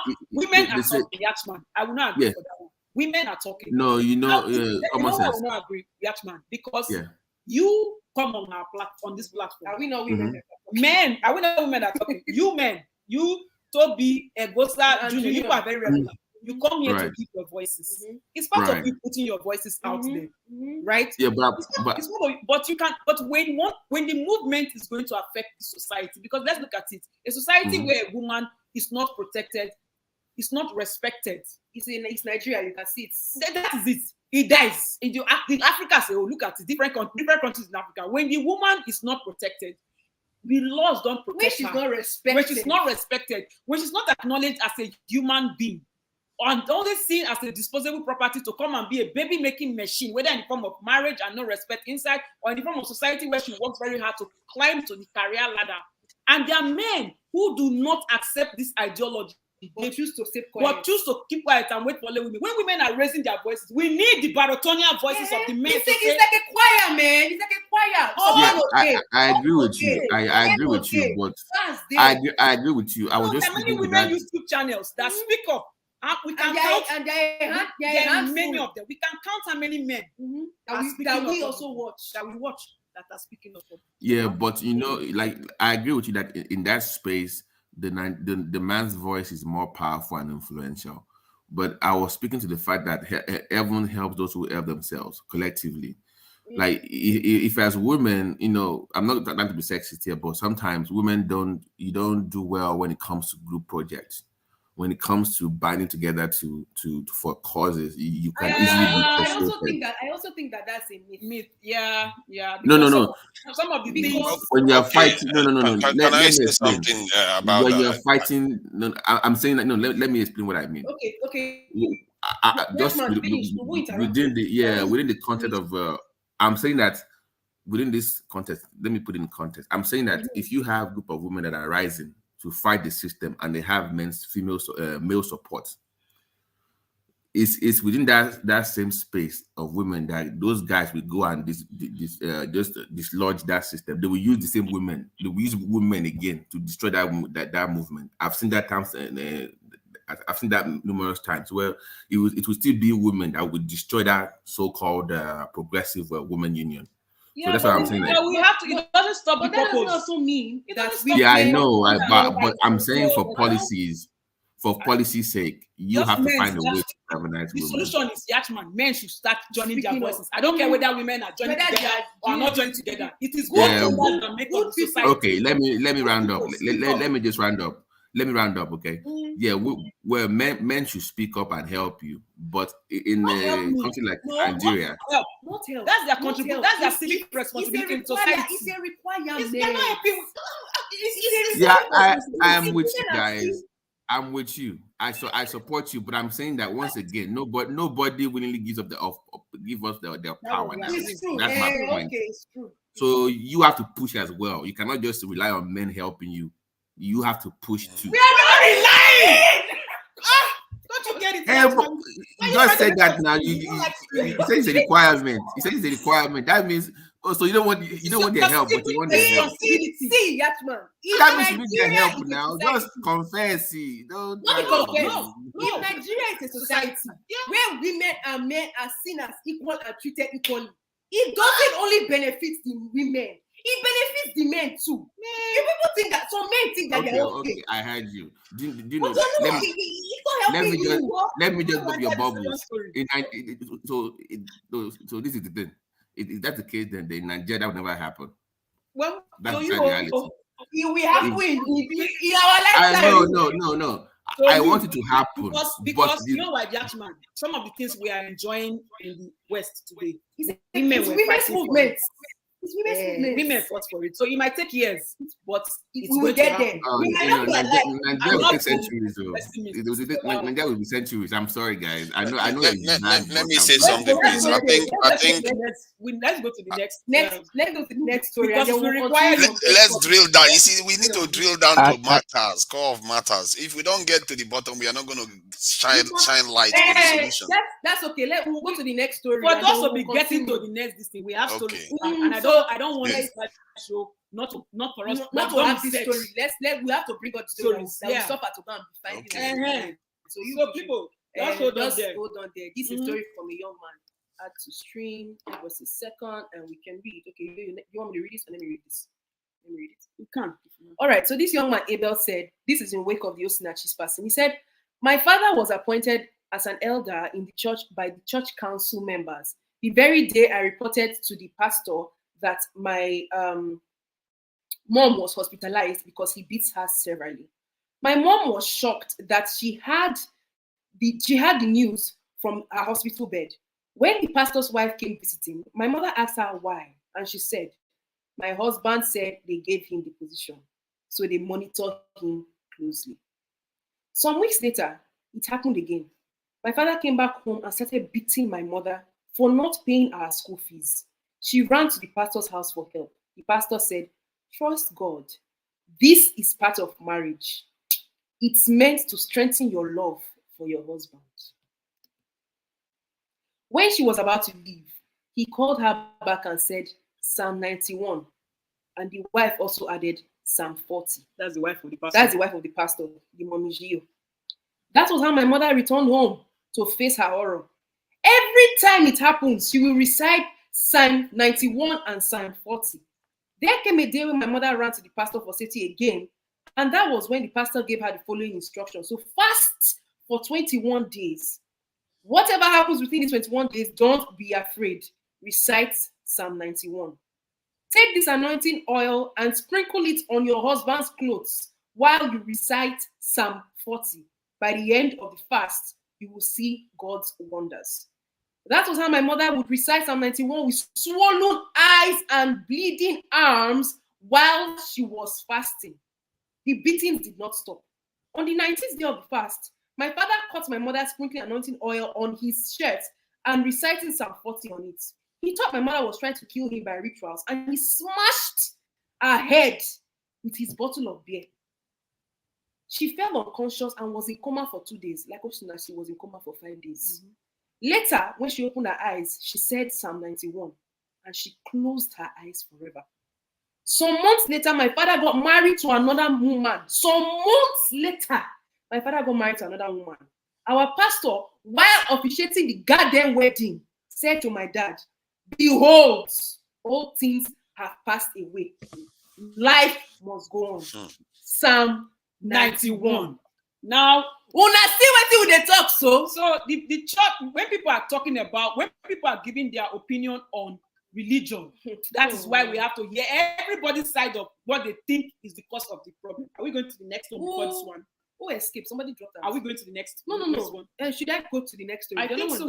Okay. So now let's just tell all the stories so that we don't stop people from interrupting again. Yeah. All right. Slide number 2. Also in wake of this Osinachi's unfortunate passing. I think everybody can see this. This Nigerian woman came out to say she wants justice. Mother releases photos of bruises her late daughter Botty, and she insists that she was abused by her husband MC Bonus before her death during childbirth. So this is the sad, gruesome pictures. Anyway, so this is the couple. So the mother of MC Bonus' late wife, who died with her during childbirth, who died with her baby during childbirth after allegedly suffering domestic violence, is seeking for justice. Miss Esther Okwa Suko, in a phone call chat with the Nikeji blog, said her daughter Itunu Alionye, who was married to Emmanuel Alioye, aka MC Bonus, suffered domestic violence in her marriage. She explained that not long after her daughter and MC Bonus got married, they began having marital issues. Concerned as a mother should be, she said she inquired from the couple and discovered it was over money troubles. She said she had a meeting with her daughter and her husband, and they revealed that MC Bonus borrowed a huge sum of money from his wife and had refused to pay her back.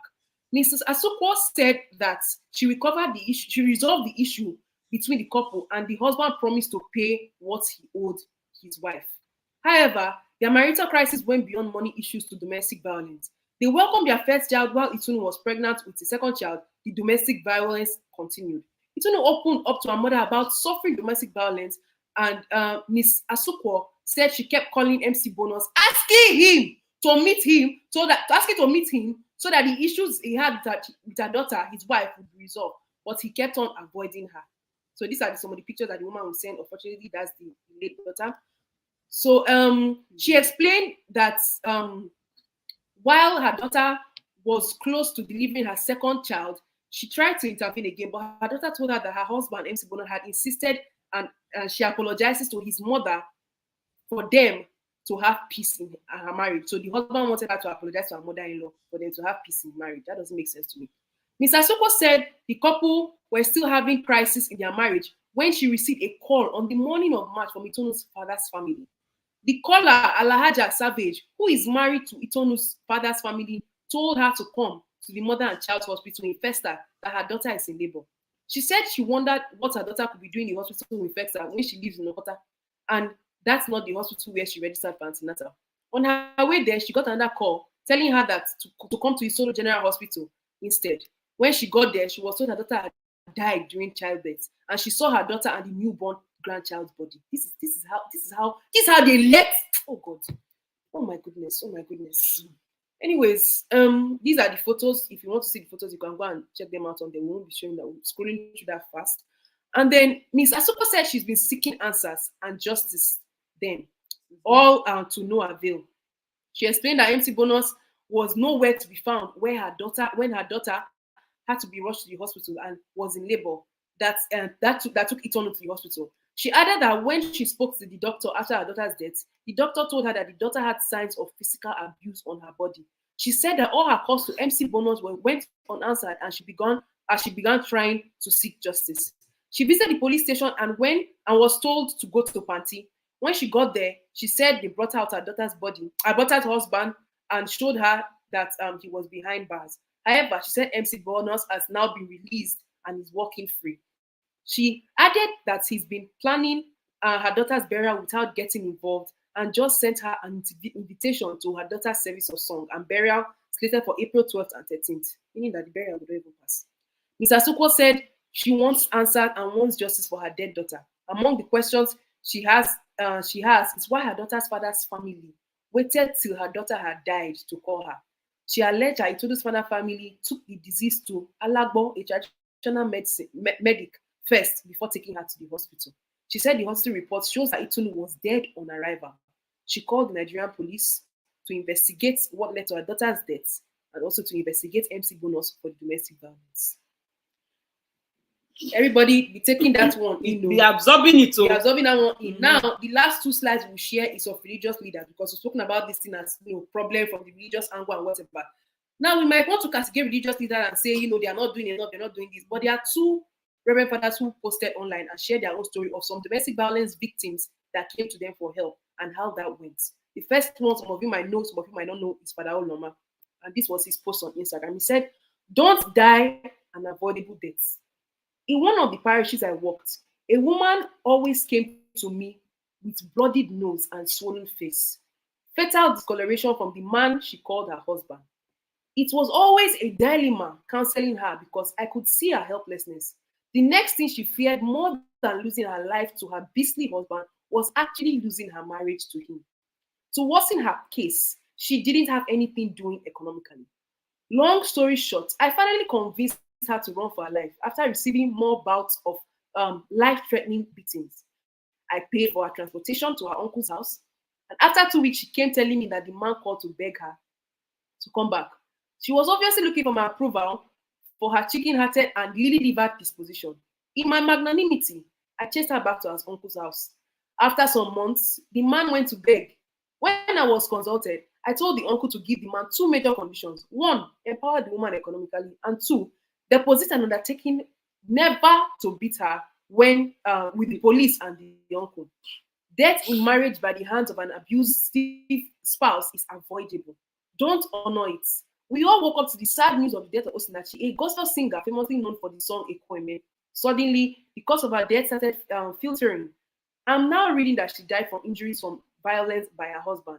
The news going around now is that she has been enduring this violence for years. So her death for me was avoidable.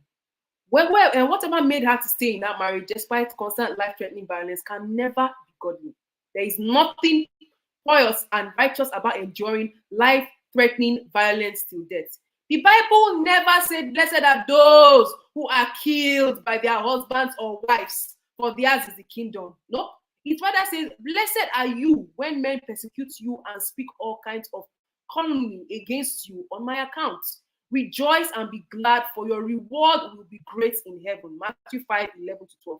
If spousal violence is the cause of Osinachi's death, she won't be the first. I don't know if she will be the last, but I hope that hers will help in the life. Now, this is the last time I'm going to read from another priest. Yo, do you want to take this one? Take on this one. Yeah. Okay. So this is another priest that spoke up. He said they talked about the gospel artist and the story about how she died, and if anything is to go by, it's very painful to read, right? But you see, Abuja people, you see, anything concerning husband and wife matter, I have removed my hands. We can blame the woman for not leaving the man. We can blame the church or the Bible for teaching that there is no divorce. We can even blame for making us to blame. But in the final analysis, the only person that can answer correctly why she did not leave the man is unfortunately, the person that is now dead. Even ordinary boyfriend and girlfriend matter is complicated sometimes. I have once counseled a lady who ran to me complaining about how her boyfriend beats her. Boyfriend, though, she even told me that the boyfriend will beat her and rape her if she refuses to give in to sex. Man, you needed to see my reaction. I was mad. I tried to reach the boyfriend, but I could not. I told the girl never to have anything to do with the boy. I even went as far as involving the police. And I gave her all the necessary info and details that would help her. 2 months later, I saw the wedding invitation of the girl to the same boy. I called her and asked her, what is happening? She told me they are still together and she loves him and blah, blah, blah. I tried to see her on one-on-one to be sure she's in her right senses. When I saw her, there was nothing suggesting that she wasn't normal. I personally did not want the marriage to go on. Then she became angry. She asked me, what is my business in her life's decision? Child, I just shifted one corner. You know that face that Oga Sabinus usually makes at the end of his comedy videos, but that was me. That question just reset my medulla oblong. Something, I don't forget. There was a woman that even told me that her husband used to beat her, but anytime she remembers how good he is in bed, she will just forget everything. People like me cannot relate because I'm a celibate. Nobody should ask me questions. Women are complicated, men are too. When I think of Will Smith and his wife, even from afar, I just feel something is wrong. And the two, but Will Smith is not a baby. I don't know what they know about themselves. So no matter all my analysis, it will come down to mere analysis. The general advice I give to couple is simple. Whose background is echoing? Please mute your background. The general advice I give to couple is simple. The vow is for better, for worse. It's not a death sentence. The worse in that vow does not include a situation where your life is threatened. You do nothing. And you do nothing. If that is so, the church won't have made provisions for temporary separation. So I think he's referring to the Catholic Church. The fact that there is something like separation in the church teaching is a sign that if your life is in danger, you are not obligated to physically live with that person. Case closed. I think that's the end. You may consider your children. You may consider he went on to say you may consider your children as the reason why you should endure the abuse, or you may consider what people will say and all that. But be alive so that you can also see your children and even enjoy the gossip from people who will be jobless enough to be on your case. Another thing I'm pushing for and will fight for is that before you get married, you must have a psychiatric assessment and psychological test report. This should be compulsory, and the church should independently do this on the couples planning to marry. Some people are not normal, and it's very mute your background, please mute it.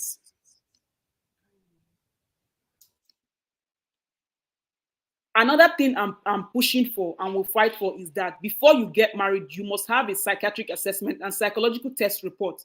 This should be compulsory, and the church should independently do this on the couples planning to marry. Some people are not normal, and it's necessary you know the mental health of the person you're going to raise your kids with. I'm out. I just renewed my priestly vow yesterday. I don't leave marriage for now. I cannot come and go and kill myself. Father, you try. So we rushed and we read everything. I didn't even know our face was even showing there. And when I think somebody else joined it. Okay. So yeah, when we're reading this thing, be muting your mic, people. I don't want to be bouncing back. Because we used to hear it and it used to be so we have read everything. So everything we are dragging this thing now is to the end of the show. So when we're telling people that we have other things in the background to be talking and all those things, fine, everybody has their points and their opinion where they say the church has a role to play in it, obviously, because the members are going to listen to the thing. But we also, the commentators will say the church is a business center. If you go there and what you are hearing is not the right thing, you also have your legs to live. We also used to say that at the end of the day, you are the one in charge of your life. Nobody can make that choice for you. If you choose to stay in a domestic violence relationship, the consequences is yours to bear. Unfortunately, the people around you, your immediate family and children, if you have any, they will suffer. If you choose to stay alive, it's also your choice. And the consequences for that is you will be alive. It might be a painful thing, but after at least you are alive. You will come out. On the other side, there is help. You'll be alive to see your children. You will also be able to make other choices and fulfill your purpose.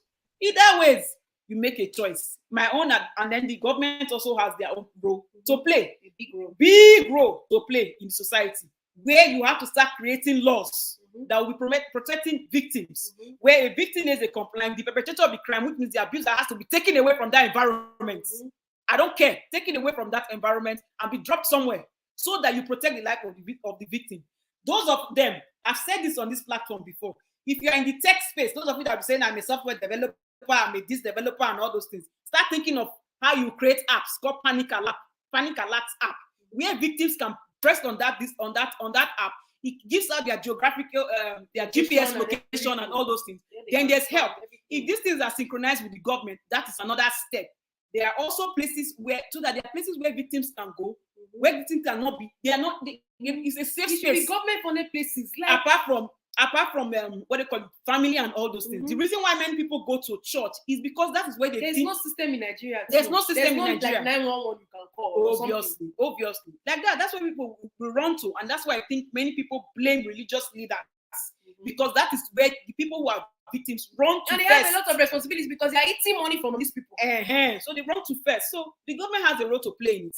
The society that is shaming, those of you that know that this is a toxic culture of shaming, and we live with Nigerian culture is one of perception. You want the woman or the man or whatever to die in that marriage. I don't know what their marriage is doing for you. Marriage does, as far as I'm concerned, marriage doesn't make a society very useful. It doesn't have any economical value in society. That's my own opinion. The people are staying in a healthy relationship. And they have children, if people are staying in a healthy relationship and they have children in that healthy relationship, the society in the long run gets to benefit from it. If children are raised in a toxic environment, whether in a toxic environment is the smallest unit of society, which is the family, where there's abuse continuously going on, the society will suffer for it. Regardless. Society is suffering for everything. So the reason why we're always talking about the victim here is because they're the ones who care about the perpetrators of the crime. We need the law to fix them. And people should stop giving a hoot. 2 weeks ago, Omoye came here, Jay came here, talk about, you stop giving a hoot to what people have to say. The earlier you start training your brain that you don't give a hoot to what society has to say and whatever it is, you're not accountable for them. But when it has to do with your life, it is your decision. So if marriages are breaking and children are safe from couples that are toxic, that is more important to me. And like we always say, if you choose to remain in that violence or whatever, at least do us a favor in society. Stop giving birth. Don't procreate. If you procreated before, end there. I think Amaka joined us, so we'll just have Amaka speak and then we'll go around again. Whatever anybody has to say. Amaka, you can unmute yourself so that we can hear you. Amaka, are you there? Amaka? Oh, well, I guess it's not ready. So did you want to? Sorry. Actually, my bad. I mean, okay. Hello, commonsensesisters. How are you guys doing? I'm doing okay, Amaka. How are you? Good though. This topic, it's so funny. I was like, okay, I'm busy anyway, running around for the boys, so I'm just not even gonna tip in because I'm like, when it comes to this topic, I'm a Debbie Downer, 200%. I come with my negativity and all because it's just so much personal experience. Um, for one, okay, just I when it comes to marriage, I disagree with the fact that it does not have any contribution to the society. Um, Toxic marriage. Toxic huh? marriage. What? Okay, no, okay, Toxic toxic marriage. marriage, yes, Yeah. okay, but Toxic good marriage. marriage is like I literally the data is there. There's I mean, there's just so much to back up to back up the influence of good healthy families in the society. That's just one. But on the other hand, um where do we start on this topic? It just seems like it's like a merry-go-round, over and over again. Number one, I feel like number one, this back to the family system. Even if it's a single parent, even if it's a double parent, like a mom and father household, or any kind of relationship that are raising kids, I feel like you need to start from there. Because if you want, okay, let's say if something happened, something went wrong, and you ended up as a single parent, make sure your children know exactly why that happened. I mean, I was being abused, this is what happened to me, and I don't want you guys to repeat this pattern. Drum it into your ear, into their ears. I feel like from the home, so I really don't know why people are still running to churches as their guide. I don't know why, because you can never catch me in it with having any problem. I'm running to any pastor. I don't even have any pastor's number in my phone. You see what I'm saying? It's not even happening. You see what I'm saying? So it's just, I feel like the core starts with our parents, because all this are generational trauma being transferred over and keep going over and over again. And sometimes most of these abused and battered women are the worst when it comes to their in-laws and their like the daughter-in-laws or their son-in-laws. If you have heard stories over and over again, say, one woman has actually something very, very personally close to my heart, opened their mouth and said that the women of this days are enjoying, because if it was back in their day, that you want to open your mouth and say this kind of thing to your marriage, to your husband, they will, if you see this kind of slap that you will get, and nobody will want you to not open your mouth again. So I'm like, is this woman? So you went through a process of being slapped. So and your child is making the effort not to behave that way, and you now are the one encouraging that behavior. So what I'm saying. So it just, when it comes to this issue, I feel so helpless in that aspect, because I'm like, I don't even know where we'll start. But I know for a fact our community starts from the community. What's the community? Built up of everybody that lives together, right? Mm-hmm. Let's just start from our homes. Let us be that example that we want to that we want to see in the society. And you as a woman, if you're being battered, you staying there, you're making you're making your children weak. Number one, the boys are feeling like this is an okay behavior. Number two, the girls will succumb to those kind of behavior when they grow up to men abusing them in the future. So it doesn't pay anybody in that sense. But now back to my main pessimistic behavior, or when it comes to women, 99.9 of abused women do not leave the situation. You know, 99% of those, they do not leave the situation. I've had a situation whereby personally I took on a second job. And I will never ever do that. That's why sometimes if you have problem, because I'm not a psychologist, I'm go and find your shrink. I'm at that point in my life, because I took on a second job and I don't even care if the girl eventually comes into this behavior. If she know I'm talking about her, let her know I'm talking about her. I don't care. I don't give a damn. I took on a second job after so many years of always crying with this girl. She was in a marriage that she was given what's it called? A sexually transmitted disease in a marriage. Now that time I'm like, okay, this will be, thank God this will finally be the end. I'm like, okay, well, I was like, okay, when are you coming to pack your bags? The girl just like, she was so cool. Oh, we are treating ourselves. I was like shocked. That's number one. No, this guy beats her so much. It's not even funny. So the last straw was when he finally pulled a gun on her. I thought, okay, maybe this will be like which it looked like it was like the lights that at the end of the tunnel, that she finally found her way. She ran out, everybody, blah, blah, blah, everyone went around. I took on a second job for almost 5 months, crying, like going crazy, because it was just to make sure that I actually put in my best. Like, what I did for this chick, I've not done it for my own blood sibling. Could you guys believe that after some time, this girl went ahead and went back to that same abusive relationship? Now I don't know how it's going on with her and the man, because guess what? I blocked her. I stopped every communication with her because I at this point I feel like she's beyond repair. If someone says, oh, she died tomorrow, I won't be surprised. They killed her off the next day. I won't be surprised. Most of these women don't like. It's like we have to just pretty much try to pray. I just pray for everybody that has a daughter, raise daughters that know better or that value themselves better. You see what I'm saying? Because and the stories goes on and on. I just want to story about the girl that we in this Dallas Fort Worth area. We put money together, put her in a hotel. We are planning to get her like she was a house. We were planning to get her like at least an apartment for like 3 months, and then so she can just have enough time for her to find job. Blah blah blah blah blah. I came back from work. It was my time to go get her food. I was in her hotel room, knocking on the door. Nothing. I had to go. Hi, girl, where are you?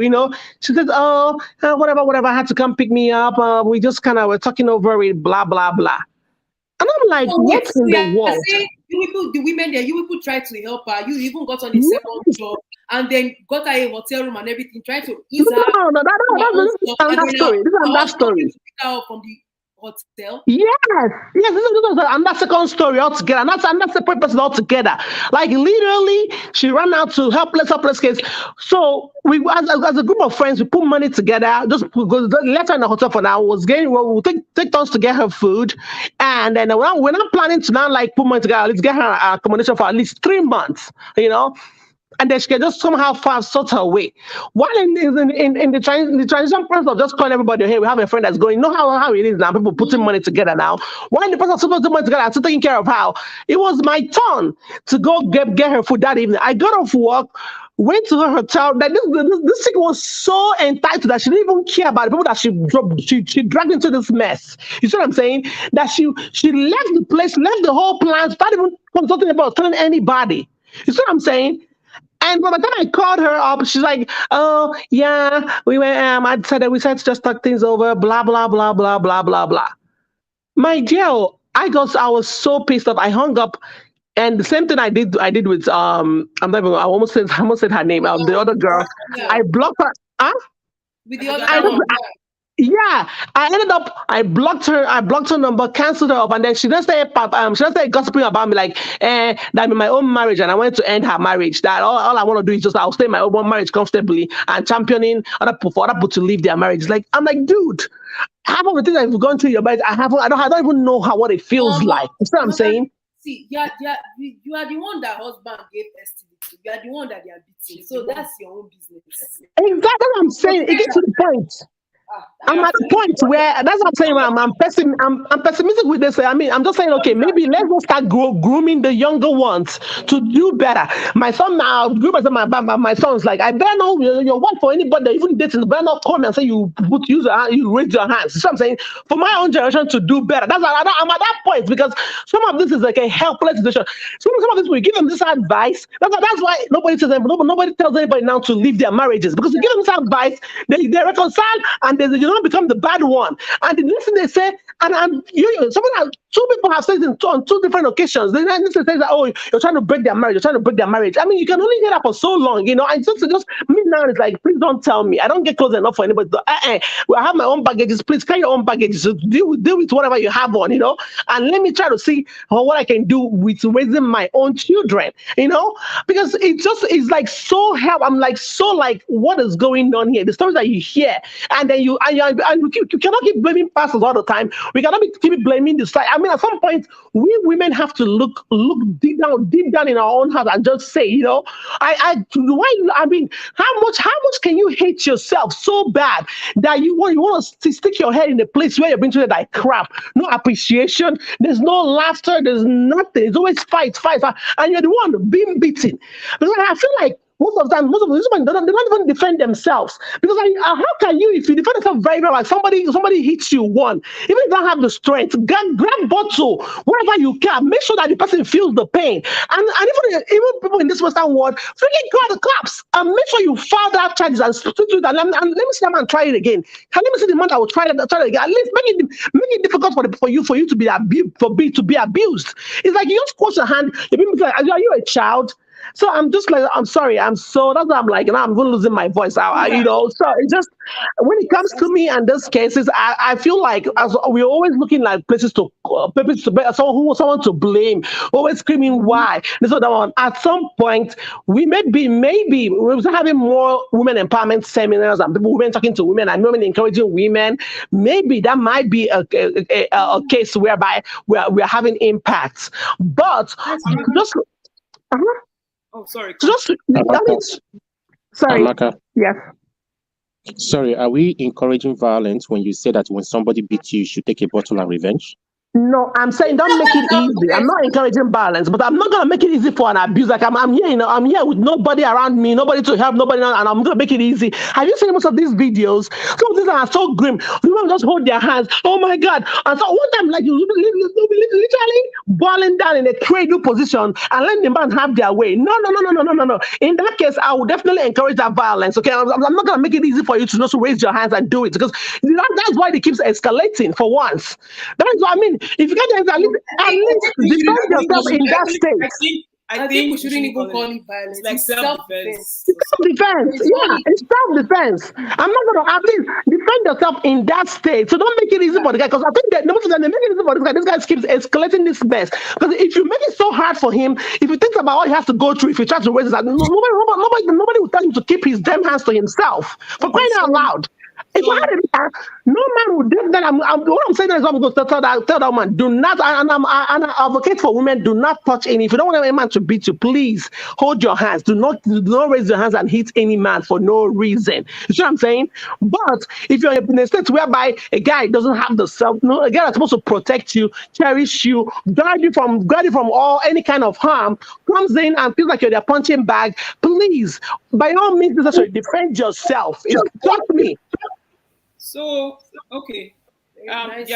Yeah. Thank you, Amaka, for your contribution and for sharing that life story. I mean, thank you for sharing that life story. So you even echoed what those Reverend Fathers had to say. And what we were saying from the beginning, that at the end of the day, the victims who stay, they made their choice, and how they put people who come to their aid when they cry for help in harm's way. So, Toby, are you ready?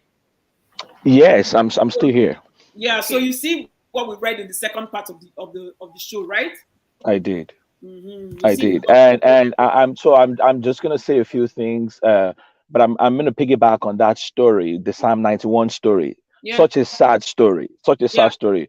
I've heard a lot of things said, but that I would have loved to unpack, but I'm just gonna ignore because I want to stay on point.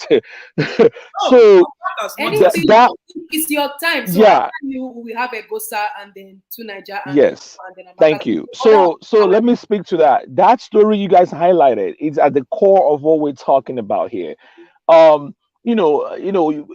Any attempt to ignore the place of religion in this issue, at least for the Christian South of Nigeria, we are wasting time.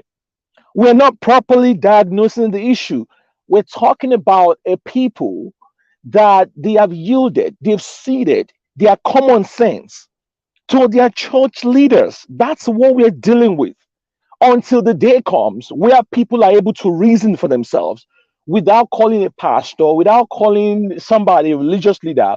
Then maybe we can stop talking about it. I mean, for crying out loud, we have a government that every cabinet meeting they have to say opening prayer and closing prayer. So sometimes I wonder. That government. That's very true. Yeah, is it a democracy or a theocracy? I ask myself that. Everything is by the grace of God. God. Everything God. You are running for election by the grace of God. We are going to build the roads. No, fucking build the roads. Fucking build the hospitals. Leave God out of this. So anyways, I digress. I want to speak to the other Osinachis out there. Osinachi, this Osinachi means Osinachi Nwachukwu is dead. But there are several other Osinachis out there that are struggling. And I want to speak to them if they're listening. If you are Osinachi, if you are there out there and you're a Christian, your whole life you've been brainwashed, excuse my language, to believe the nonsense that they tell you in church, that you should be more concerned about saving your marriage than saving your life. That is ridiculous. These things come from we cannot overemphasize. It came from an era where women were nothing. God did not create you. You were not created to serve a man. As a woman, you are not in this world to serve a man. You are not a helpmeet or whatever the code is. That is somebody's view. That is somebody's view. It was Jewish authors who wrote that to their Jewish audience. I'm blessed to live in a country where a woman is the vice president. She is one heartbeat away from being the most powerful human being in the world. If she had gone around saying, "Oh, my purpose in this world is to serve the man," I don't believe for a second. Recently, Ketanji Jackson has been nominated to be on the Supreme Court. I mean, the list is endless. I'm talking to our women. Your life you're not here to serve a man. You have your own purpose. You have your own life to live. And so when you find yourself in a DV situation, don't think about yourself first. Think about yourself first. You gotta survive. You gotta stay alive. You can have other relationships. If one doesn't work, there are several men that will want you. There are several men that are waiting to have you. There's so much life out there for you to live. But if you die, it's over. You are done. You're gone. And by the way, your children that you think you're staying for, do you know what's going to happen to them when you're dead? Are you sure? Are you sure you know what's going to happen to those children when you are dead? Because like the story the commonsensesisters just read, few months later, that idiot quickly remarried, and the same pastor officiated that wedding, still quoting the same freaking Psalm 91. That is what we are dealing with. So let me say, I know, of course. Let me say this finally. You did not come from a man's rib. That is somebody's opinion. That is somebody's worldview. One person's worldview. No, you did not. And you can see there are gatekeepers. Hey, Toby, go on, preach. Women gatekeepers of these dysfunctionalities who stand on the platform and they encourage this nonsense. They put the responsibility to have a happy home on the woman. As a woman, if your husband is cheating, it's your fault. As a woman, if your husband is irresponsible, it's your fault. You should dress nice, do makeup, cook well, give him good sex. It's like the man has no role to play. Even in the same book, they give you prescription. You women, they tell you how to dress. No jewelry. You have to be chaste. You have to be this. You have to be that. But for the men, oh no, they are gods. They are gods. The men are gods. They can't do no wrong. That is what this nonsense, toxic culture is at the core. So if you are an Osinachi out there, if you are struggling, and because you're struggling with a belief system that is wrong, you can get out. You can get help. You can, if your family people, your church people, your pastor are telling you, be praying and stay there, be eating well. No. That is wrong. And it's only a matter of time before sometimes you may not even die, but you are dying slowly. You are dying because it's chipping away at your mental health. There are women who have developed mental situations that they did not have going into marriages. They develop them. So I would tell them, look, if your relationship is not working and your life is at stake, it is time to run for the hills. It is time to get out. You can live again because you have to cut your losses so you can live again. Because there are other men out there who want you, who want to date you, who want to make you happy and appreciate you, support your dreams, make you feel your life purpose. And even if they are not, Toby, it's okay to be by yourself. I mean, if you exactly. There is nothing wrong in being single and independent. I was going to say this real quick. We have a society where, as a woman, you need a man. There are landlords. guys, that will not even rent you a property without a man. They will say, Madam, where is your husband? Yeah, there, we've seen cases like that in offices where a woman is trying to express an opinion. Say, madam, I have your type at home now. Don't talk like that. We've seen that happening all the time. So these are some of the things that we have to begin to change. But I'm just speaking to the mindset at the core of this thing, because the story today is about a Christian, gospel Christian musician who probably, we don't know what's going on in her mind. She's dead, but possibly she felt that she's going to be stigmatized if she walked away from that marriage. And so she's going to lose her ministry. And shame on the pastors that continue to encourage Osinachi to keep singing. I have experienced this personally, common sense sisters. You are going through something in church, you talk to the leaders, instead of them to help you get help, you know what they tell you? My brother, my sister, the kingdom of God is more. Which kingdom of God?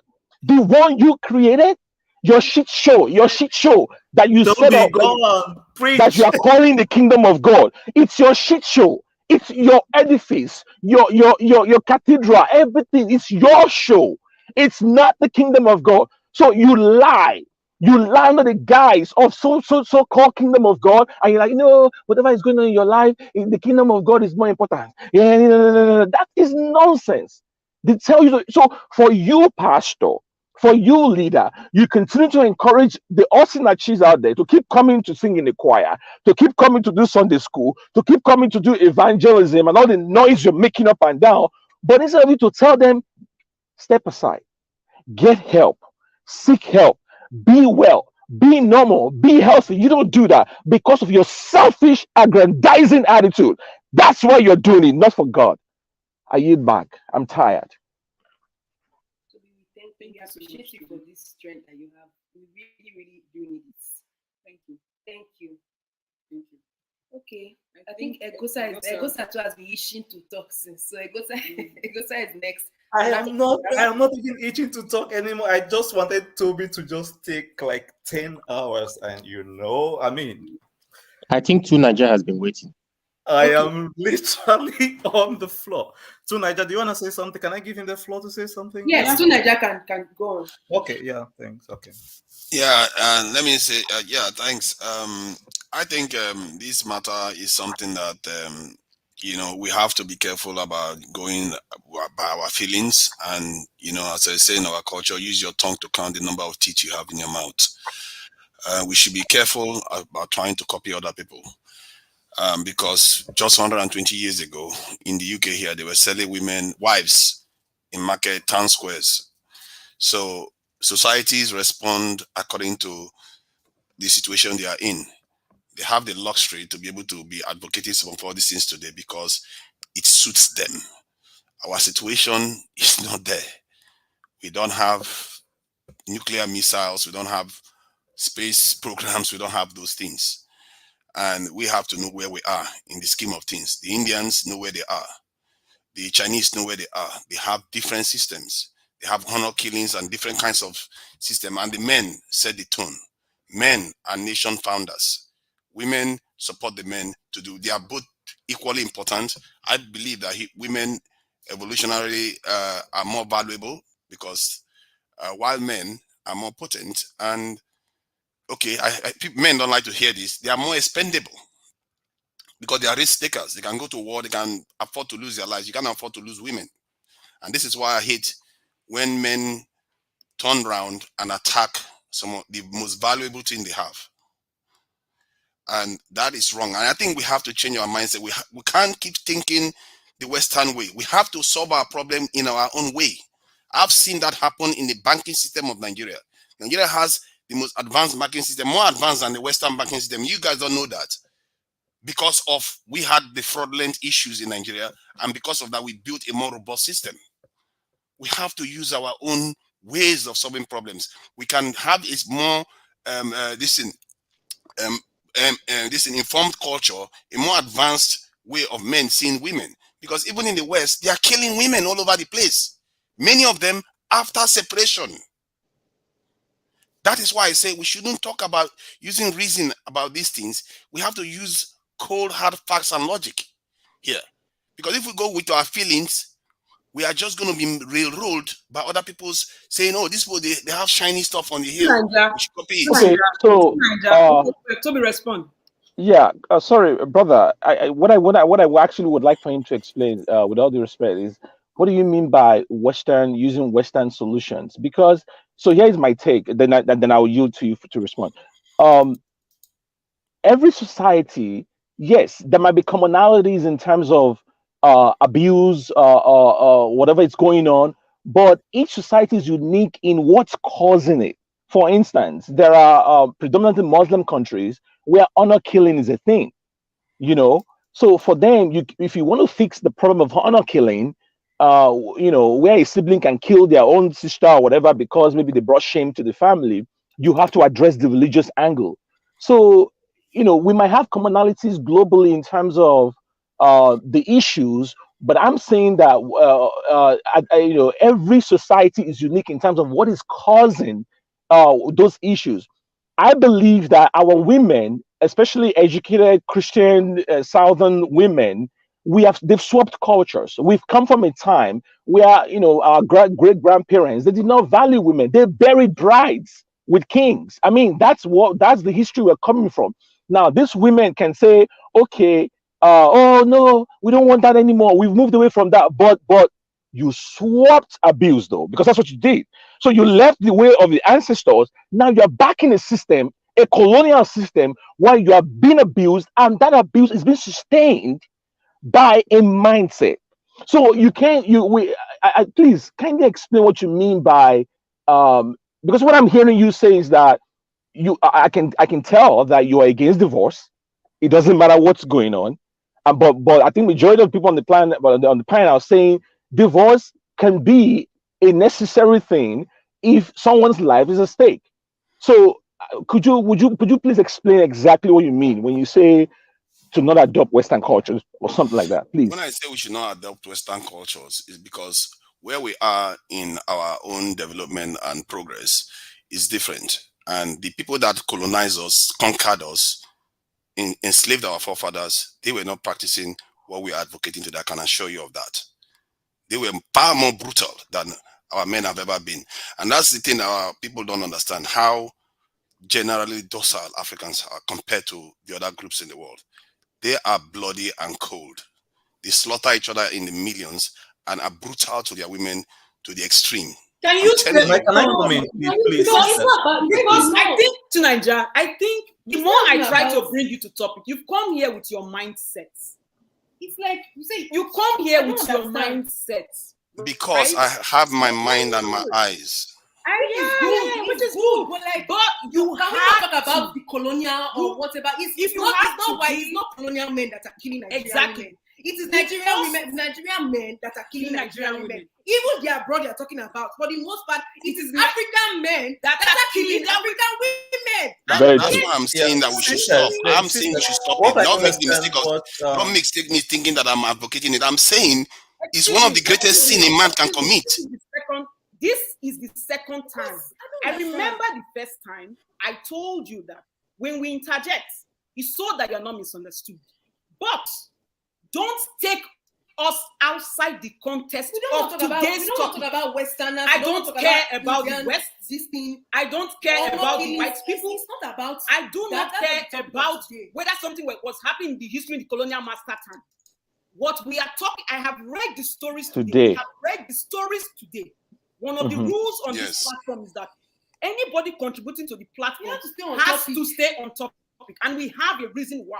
Because when you're coming to the platform to talk, you're not just coming to talk to the commonsensesisters. You are talking to the world. And whoever stumbles on the video. And it is per topic. Today's topic is about domestic violence.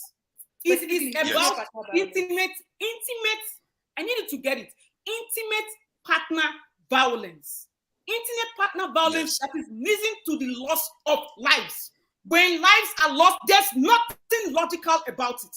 Nothing. I'm speaking passionately now. I believe you heard me when I spoke on Sunday on the Bodego's platform. When people's lives are lost, there is nothing logical about it. Nothing absolutely logical. It is devoid of culture. It is devoid of religion. It is devoid of everything because the life is at stake. And Okay, when a what I mother's life is If you value life so much, I think when a mother's life is cut short by the man who is supposed to protect her, like you have been saying, but you are twisting it. When a woman's life is cut short by the father of her children, who is supposed to be her protector, their provider, their everything. There is nothing logical about that. Nothing. When a father is telling a son, the first son, when a father is, because some people, when we read this thing, people will pick what they want to hear. When a father is telling the first son, like we read it earlier, that it is okay to abuse, to beat women, that is a problem. When a father is out there putting the mother out under the sun, the children are coming back from church and the freaking car that was even bought for the woman, and they look to the window, see their mother under the hot sun, and the father says, wave. When the father agrees that the woman should walk under the sun without safety or any protection, and they stole her bag, they don't care about anything. That is abuse. There's nothing logical about it. When a family tries to protect the life of their daughter and they take their daughter away, or the so-called useless husband in this situation that we are talking about is denying a mother the privilege to be there for her grandchildren, there is nothing logical about that. You saw what you just said. You just said there's nothing logical about it. Speaking, there's nothing logical about abuse. There is nothing logical about abuse. There is no amount of politics you're going to talk about, and I don't want to talk about politics on this platform for today's video in the contest, because the reason why we do this debate and we do this thing, it is also part of our voice to enlighten people. When someone brings politics into something that has to do with human life, then you are going out of topic. Yo-yo. But you're happy to allow to be talk about a vice president doing this. We have to be consistent here. When you say something is illogical, when you are talking about things and they are out of context, you have to think when people are contributing. When something is going to when people are contributing on the platform, you also have to think about the other people that will be hearing you around the world. Yes, Toby talked about, look at women. He talked about in the context of, women, you're not born to serve men. And he gave examples of women that are doing well. It has got there are women in Nigeria that also freaking did well. There's Dora Queen, there's all those other people we've talked about them on this platform. But we're not talking about domestic abuse. And we're seeing where the impact is following. I don't want to talk about the colonial master. The thing is, sorry. To Niger, brother. Here is the thing. It appears to me that you are trying to obfuscate the issue. You're going around it. It's black and white. When a life is at stake, when somebody is being abused, this is not the time to obfuscate. This is not the time to muddle up the waters. This is the time to say, black, white, get the hell out of that situation. That's what we're saying. What do you say, sir? What I'm saying is that the solution they are subscribing to is not the core solution. They have to advocate for something better. We can't. Which is what? Please explain. Please. Which is what? From somebody highlighted it earlier on too, because from what I said, that from a very young age you start teaching these children that this is their prime directive. As I can see, even in Soviet Union they used to do that. They used to teach their children from a very young age that this is your role, this is what you are meant to do. You are supposed to protect your women, you're supposed to protect your children, you're supposed to do all those things. That is, women are the ones raising these children. Let's not forget that. And when a young man goes and joins Boko Haram and gets caught, we don't say, we start blaming everybody. We have to take responsibility for what we are doing to ourselves. Okay, so what is the solution to a woman that is going through abuse? A woman that is being battered. What is already happening? One, either you take the man out of the equation, or you stop the man from doing it. The man has to be re-educated, whatever, because it's already happening now. That's what we're talking about. But this is no time for education, brother. Would you advocate divorce? You take the man out of the equation. You try to resolve it before you start talking about divorce. Divorce is a last resort. Resolve what? You are chopping blows, bro. You're chopping blows from your partner. That's what I'm saying. You stop the violence. You take the man. I just said you take the man out of the equation, which was separate them. Okay, so separation. Yes, separate them first, then re-educate the man. Whose responsibility is this to sorry, bro? Whose responsibility it is to re-educate the man? The victim? Society, we have elders, we have churches, we have But government. there's no time right now. How life is at stake is what we're saying. We have, what do you mean there's no time? You separate them. That's where you don't have no time. You do the immediate thing, separate them. He's not going to come from wherever you are separated in, whether it's in jail, whether it's in a different town or in a different village. He's not going to come from there and attack the woman. I have a question Okay. for Nigeria. So this is a practical one, actually. I want to see his stance on this. And in the story where we read, Osinachi's mother has said that Osinachi was separated from her husband for a year. And then the pastors went and begged. So do you think that during that time of a whole year, which is 12 months, 365 days, that wasn't enough for this man, Peter Nwachukwu, to be educated to know that he's not supposed to be brutalizing and eventually killing his wife? And then Osinachi went back after this 1 year of separation, and this is the results. So what do you have to say about that? Great. I agree with you. Where the fault is lies with the people that separated them and didn't re-educate the man. Because if I have a friend or I know somebody that is the abuser's responsibility? What responsibility does the abuser have to bear? Of course, the abuser, you can arrest the abuser. Let me finish my point. Okay. If you are telling an abuser that this is what you shouldn't do, and this is how you are supposed to behave, that the gravest sin you are going to commit against me, the church, against the state, against your tradition, is to attack your wives and your children. Okay. And you feel that he's not paying attention to that. He shows any sign of not paying attention to that. That's when you take action against him. Like what? If you have to imprison him, you imprison him. Okay. So ultimately, if nothing is whatever way you can do with I just want to establish. Sorry, bro, Rick, I'm just going to say this and be quiet. I just want to establish that if all of those things don't work, you're not against divorce as an ultimate solution. Of course not. Oh, okay. Okay. Of course not. I'm not against divorce. You can't expect a woman to die in a marriage just because we are trying to keep marriage together. I'm saying it has to be a last resort. You have to get the men out of there and re-educate them. I have a question. Common sense to Nigeria. Let's use common sense to talk now. Common sense. Is it normal for another adult to beat another adult, another human being? It's a yes or no. Is somebody, is a human being A, supposed to beat human being B? Yes or no? I think that question is loaded. No, it's not loaded though. If somebody should slap I am okay. I'm passing out. You are asking somebody that looks at this in a broad way, so be careful. See. To Naija. No, they make me they call your name. No, they call through corner. Come direct. If somebody come now, don't say that human. You say they slap human being. Human being A slap human being B without any provocation from human being B. Just because a human being B not just agree with something, then human being A slap human being B. Human being B say, why you they slap me now? He slap him again. They beat him again. They beat him like that. Say, you cannot question me. Human being A, they poco human being B. I'm asking you this common sense question, and the answer is either a yes or a no. Okay, it's not normal for any human being to just attack another human being. That's a mad person. Yes. Number one. Number two. Is it right or wrong to attack another human being? If another human being is about to... I use my word very well. I'm not going to use word attack. Attack will be loaded. To put somebody, to watch the person, to beat the person, the same human being A. Is it right or wrong?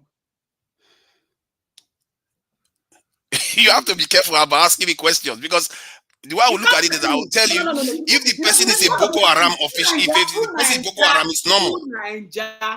You cannot do that about the bush. Yeah, that's why I say human being A to human being B. Right? Now the same thing. You don't answer the first one. Both innocent human beings. Is it right or wrong? Wrong. It is wrong. Okay. Yes. Human being B. Go say, okay, I go just stay. Since he never reached the worst case scenario, I will just stay. Human being B will say, I will get people to educate human being A. You listen to me, so at the enter preaching now. Yes. I will get human being B will be the person where they beat We be the vulnerable person where they beat. Vulnerable in this case, I'm using it in this context, the fact that that's the victim that they beat, right? Human being say, okay, this person they beat me now, maybe not the educated, not to they beat human being. Yes. I will call on society to help. Okay, who the society will go call for help now? Elders. Make us call the elders. Okay, human being B. Remember, human being B saying that the person where they beat to call elders. Elders can't talk to human being A. Say, tell human being A, say, you're not supposed to be beat human being B. Human being A go come say, and they go give human being A, say, this is not the reason why you're not supposed to be beat human being B. Right? Human being A go say, okay, no wahala, I no go beat again. Abi, I'm now enlightened. Okay, now we're going somewhere, they go somewhere now, yeah? So now, as elders don't go, human being A go say, human being B, so you get chest, go elders, on top of our matter, boah, next time, make us see when you go carry us go now, boah. They come, human being go say, I want to see, maybe this human being A, maybe we listen to elders in the from another angle, which is elders in the church, because why human being A and human being B, they know elders in the church where they respect. So that's another branch of society. Now human being B goes, okay, make I go talk to human being. Make I go talk to elders number 2, which is from the church. Abi, they go talk to church elders. Church elders come summon 2 of them, Come hear this. Come even say other elders from the tradition, which means from either family, don't come already talk to human being A. Come tell human being A again, say, don't do this. This is wrong. This is wrong. You know this why? Nobody talk to human. Nobody think of protecting human being B. Nobody think of protecting human being B. Human being A, go back now home to human being B. He beat him to consciousness. Human being B gonna die. Now, human being A and B don't first use tradition in society to solve problem. When not be human being B cause it no work. Human being B still try use another solution. Human being B even use Psalm 91. Even use Psalm 91. Even use Psalm 40. Use Psalm 40, everything. He fast. He dey pray. So then get to the point where we say human beings and say they fast, they pray, they sprinkle anointed oil. He say na ritual I want do one. Go carry bottle, just dead down like that. Nah, to Nigeria. The society. We don't the human being be. Don't use society to try solve society problem. But society not protect human being be because society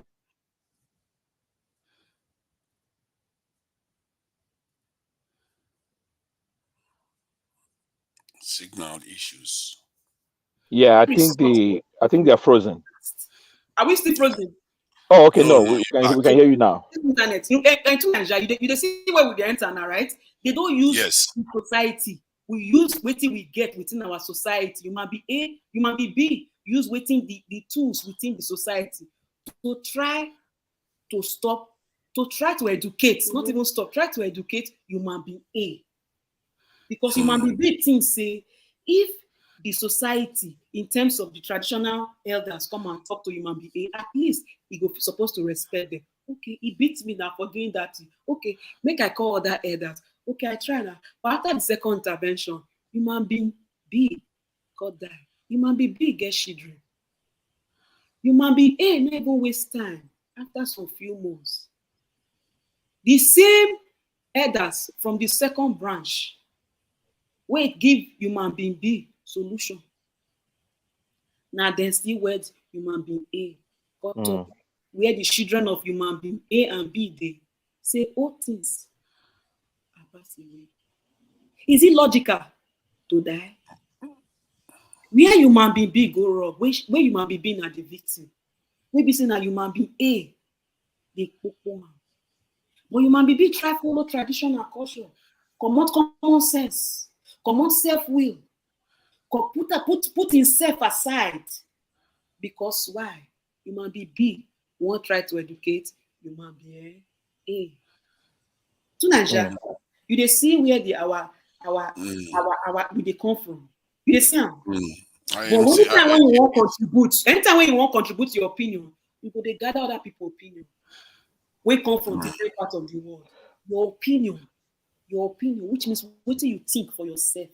What do you think as a Nigeria, as a Nigerian man, when you don't already talk for this platform, say waiting men purpose supposed to be, and which is true. Waiting men supposed to be, when they're supposed to protect their women, when they're supposed to provide, when they're supposed to make sure say they protect the women.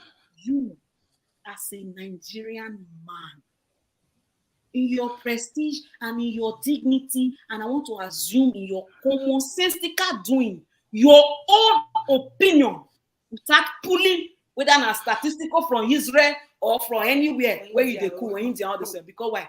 We dey inside. Common sense sisters. In 2 seconds, because I gotta run, do the calls.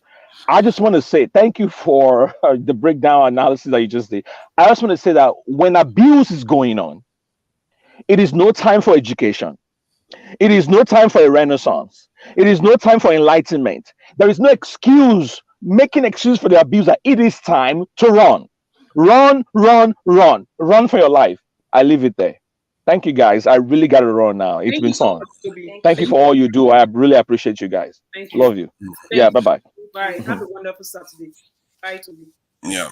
So I think from your analogy, the failure and recrimination should go to the elders and the church people that didn't do their job. I want to ask you about human being A.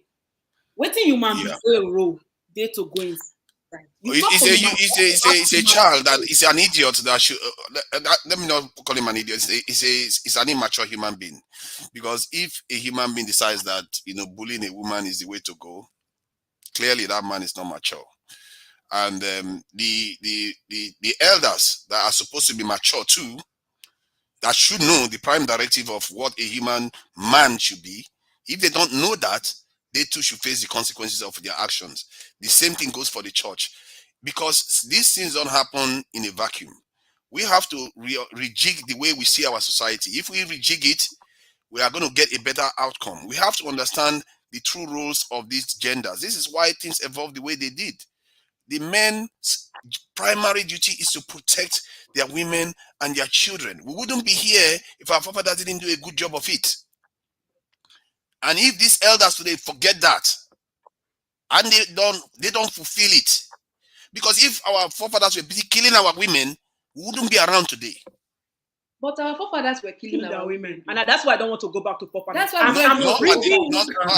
every time you keep going back to Nigeria, I'm using common sense to drag you back here. I need you to use to Nigeria. To Nigeria. Somebody else explain. I don't know. To Nigeria. Okay. See, so let me tell you something, right? Juno, can I say something just quickly, please? Go ahead, okay, sir. Yeah, my trend of thought is just so everywhere because, I guess you guys know why, because everything just keeps coming from every direction. To Nigeria, there are two things you said. You said one thing first, very important, of which I find it very problematic. You said divorce should happen as a last resort. Yes. I don't get it. Last resort. So are you advocating? So are you one of those people who believe that, okay, once a woman is slapped and she shouldn't just leave, maybe she should pray more, fast more, or, the man should, maybe she should do more, or maybe pray. Are you one? Is that so? So she shouldn't leave immediately. She should hang on for a while, hoping for the mind to change, because you said it should happen as a last resort. Yeah. Then, secondly, gender roles. I can see that you are an advocate of gender roles. Am I right? Yes, to an extent. Yeah, because personally, I am not for gender roles. Society is a mess today because of gender roles, and that is why domestic violence happen in an environment where the man would try to control a woman because it is his role to do so. You understand? And gender roles as well is a breeding ground for domestic violence, because men believe that it's their responsibility to protect. I don't believe women need men to protect them. Women are capable to protect themselves. Women are human beings. Women are capable to protect themselves. Women do not need the protection of. Okay, then who protects the men? Who protects the men? Because we're all human beings. This is our men. I'm sorry. This is our men. Women should be scared of. Yeah, because this is problematic. Because once a man says that, okay, it's my role, it's my duty to protect women, that's where abuse starts. They start controlling. This is where control starts. They start controlling her. Okay, don't go here. Go here because I'm protecting in the name of protection. Don't go here. Go here. Sit here. Don't sit there. You know, I'm protecting you, so you shouldn't sit there, because it takes away the voice of women. So women do not need men to protect. The women are capable of protecting themselves. Hold on there. Please let me tackle that. We'll go forward and backward. So we'll go forward and backward. Yeah, it is problematic. I'm sorry to say. See, that stuff you said there, women don't need men to protect them. It tells you that you really don't understand how the roles work. No, it is construction. You asked the question, and you asked the question: Who protects the man? It is not coming from nowhere. It is construct. Let me explain something. Somebody constructed that, and you picked that up. Sorry. Somebody constructed that, and you picked that up. Let him respond. Let him respond. You just asked who protects the man. Hey, that is one of the most infantile statements you will ever hear.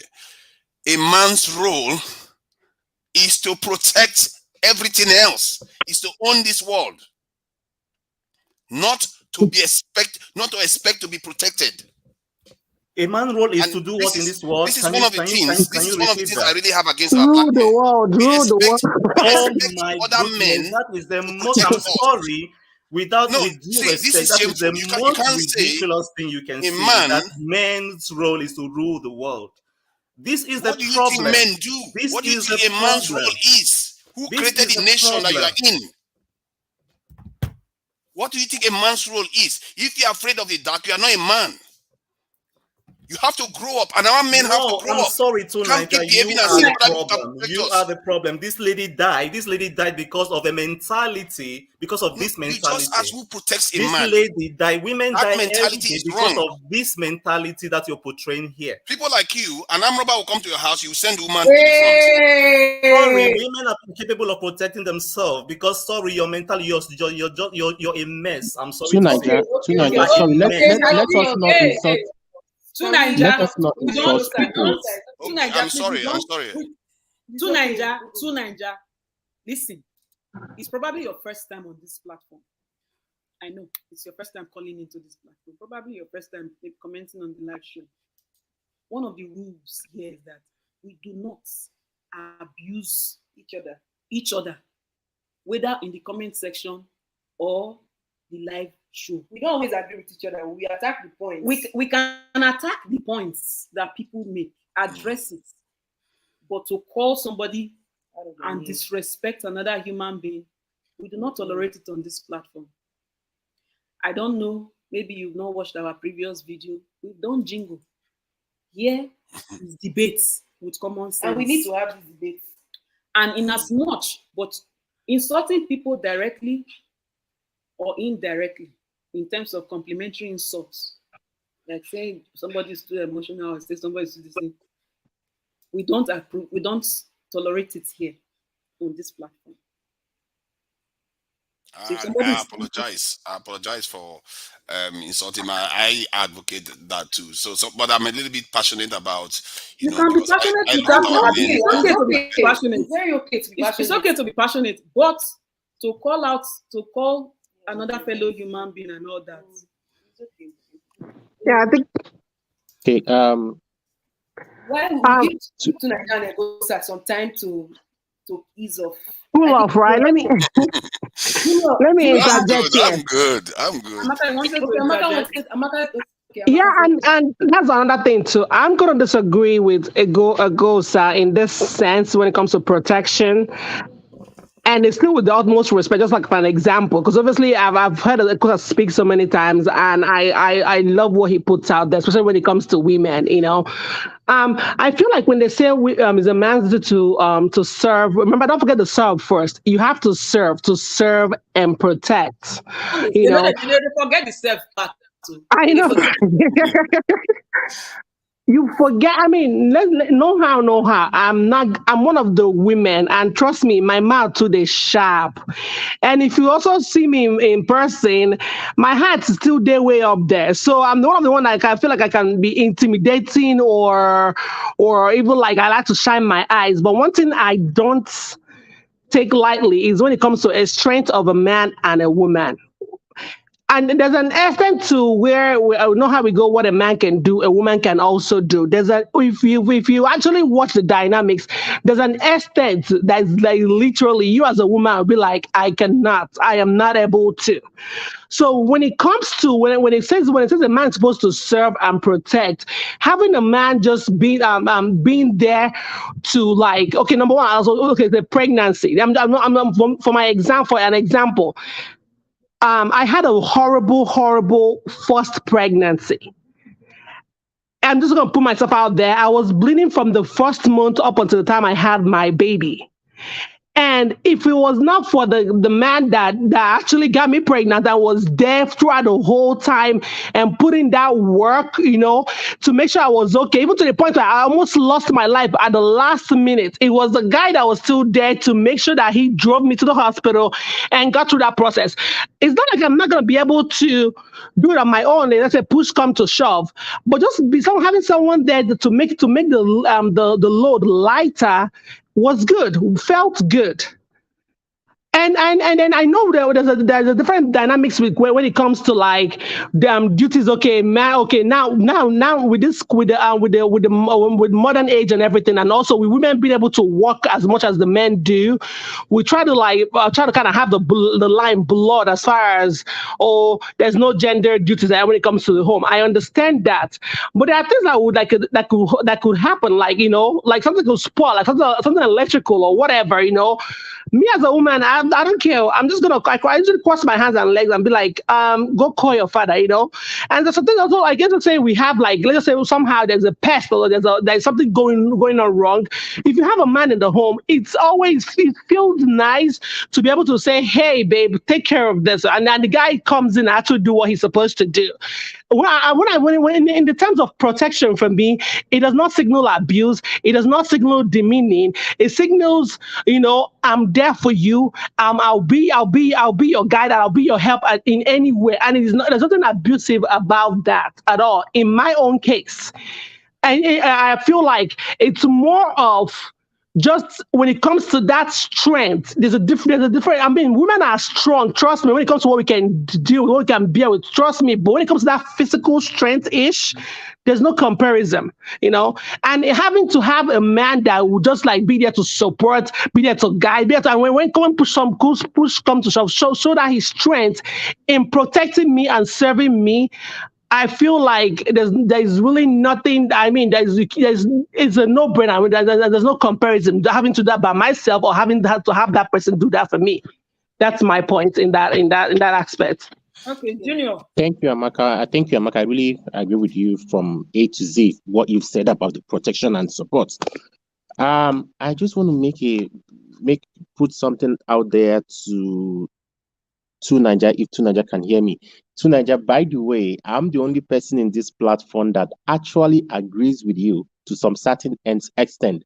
Unfortunately, each time I want to agree with you, you fall my hands. Each time I want to agree with you, you fall my hand. And I say that because you mentioned the fact that men, we're talking about Osinachi and the dead. So I didn't hear you talk about, showing remorse that this woman has passed away. You are talking about the elders needs to train this man. They need to talk to him. There was no anything you talking about, he need a counseling or he should be removed. I understand that divorce is a last resort, or people want to say, don't leave your marriage just because a man beat you and all that. But what you can separate. And usually when a separation happens, it is the man. if you really, really, really have missed your wife, or if you have remorse or repented from what you did, then you can go after her. And usually, I've seen men do it. They will go kneel before the parents of the girl, and you cry so much that you want your wife back. You have realized that what you did was a mistake. How many men do that? You know what I mean? So that is what you are supposed to do. But when you say we remove the man and let the elder talk to him, the elder don't need to talk to the man for him to know that beating a woman is wrong. The elder does not need to talk to him to realize that to put your hands on any human being or your wife, it is not, no, you cannot do that. You know, we are not on this platform to promote that if a man slaps a woman, pack your bags and leave. No, but you need to set an example and a precedent to say that this is wrong. I'm leaving. I'm leaving does not mean you're divorcing him, but you're leaving that environment because he's toxic. Because he's toxic. So exactly. So I get that. We're not saying leave the man, leave the man, leave the man, leave the man. And please don't say the elder should. The elder should not be interfering. Marriage is for both two adults, two grown-up adults, not for kids. So how many times are you going to be running to the elders and say, you fix this? You are the elders, you are the woman, you are the this, you come back and intervene. Then the woman comes back into the man's home in every slighted provocation, then he hits her again. Then what do you expect her to do? Then let me tell you something, whether or not you believe this or not, I kid you not that Osinachi's husband did not know that kick was going to take her life on that day. He did not know that it was just one of those hitting that he has been doing. He didn't know. So when you say there has to be a repentance or a redemption of the person coming back, so the man has to actually show a remorse. That you realize that, why this is not a right thing to do. But the woman keep coming back. In fact, to be honest, one of the reasons why a lot of women still stay, it is because they've actually not attempted to leave. Because whenever the man hits, then she forgives them, then he hits again, he forgives them. He knows that she's going to keep forgiving, and they stay in that relationship. Then he becomes a punching bag. So I mean, it's so sickening to see that from what you are saying, you don't even show anymore that this lady had passed away. You know, what is going to happen to the kids? You know, I understand that you and Ikosa just had a little bit of a tussle there, but honestly, even before Toby left, I mean, you have to show some concern. Like seriously, it is wrong. What the man did was wrong. He's not just going to the elders and getting a counseling. That he needs to totally repent for what he's doing. I mean, like I said, hitting somebody does not equate that the person should leave. You have to say, does not equate that you should have to end up in divorce, but at least you should separate from the person and not the elders. How long are the elders going to continue to mingle? And by the way, those elders themselves, if you ask their wives, I kid you not, they have their own problem. Who then now is going to talk to the elders? Who then now is going to, say to the elders, don't hit your wife or don't speak to your wife anyhow? So we need to be very, very sensitive in what we are doing. We are not kids. We are both adults. We both know that to put our hands on anybody is not cool. You know, not to talk of a woman that is supposed to be your wife. You're supposed to be your president. You're supposed to, your everything. Then you put your hands on her. I mean, it's wrong. I mean, we shouldn't get the society involved. It's supposed to be a mutual understanding between both parties. And one thing I do want to mention here is that physical abuse is it's one of the things that the society sees and tell people, oh, you have to leave or you have to separate. But what about the mental abuse? What about the financial? What about the things that you cannot see except the person? And that is why I said at the end of the day, it is only the victim is the only person who is able to remove themselves from that environment, not your neighbor, not the pastors. Because I've seen people in Nigeria when I was in Nigeria, believe me or not, your neighbors will be fighting. You go and separate them. Come back in the evening, they are sitting down there, they are chatting like nothing happened. You becomes the bad person. So we need to be very careful. I understand that we live in Nigeria being a patriarchy society whereby whenever you complain about DV, a lot of people will not tell you to leave. They will tell you, oh, pray for him, oh, do this, or do that. And you continue to stay there. But nobody says anything about the man. Nobody says he needs to get help. Nobody is telling him, remove yourself from that environment. Let him get help. If he truly misses you, if he misses his woman, the woman that he calls his wife, then let him come back. And there has to be, like, he has to, sometimes they say you promise that you're not going to do this again, but you need to truly repent. But if he continues, then you can leave. I'm not saying go and file for divorce, just leave.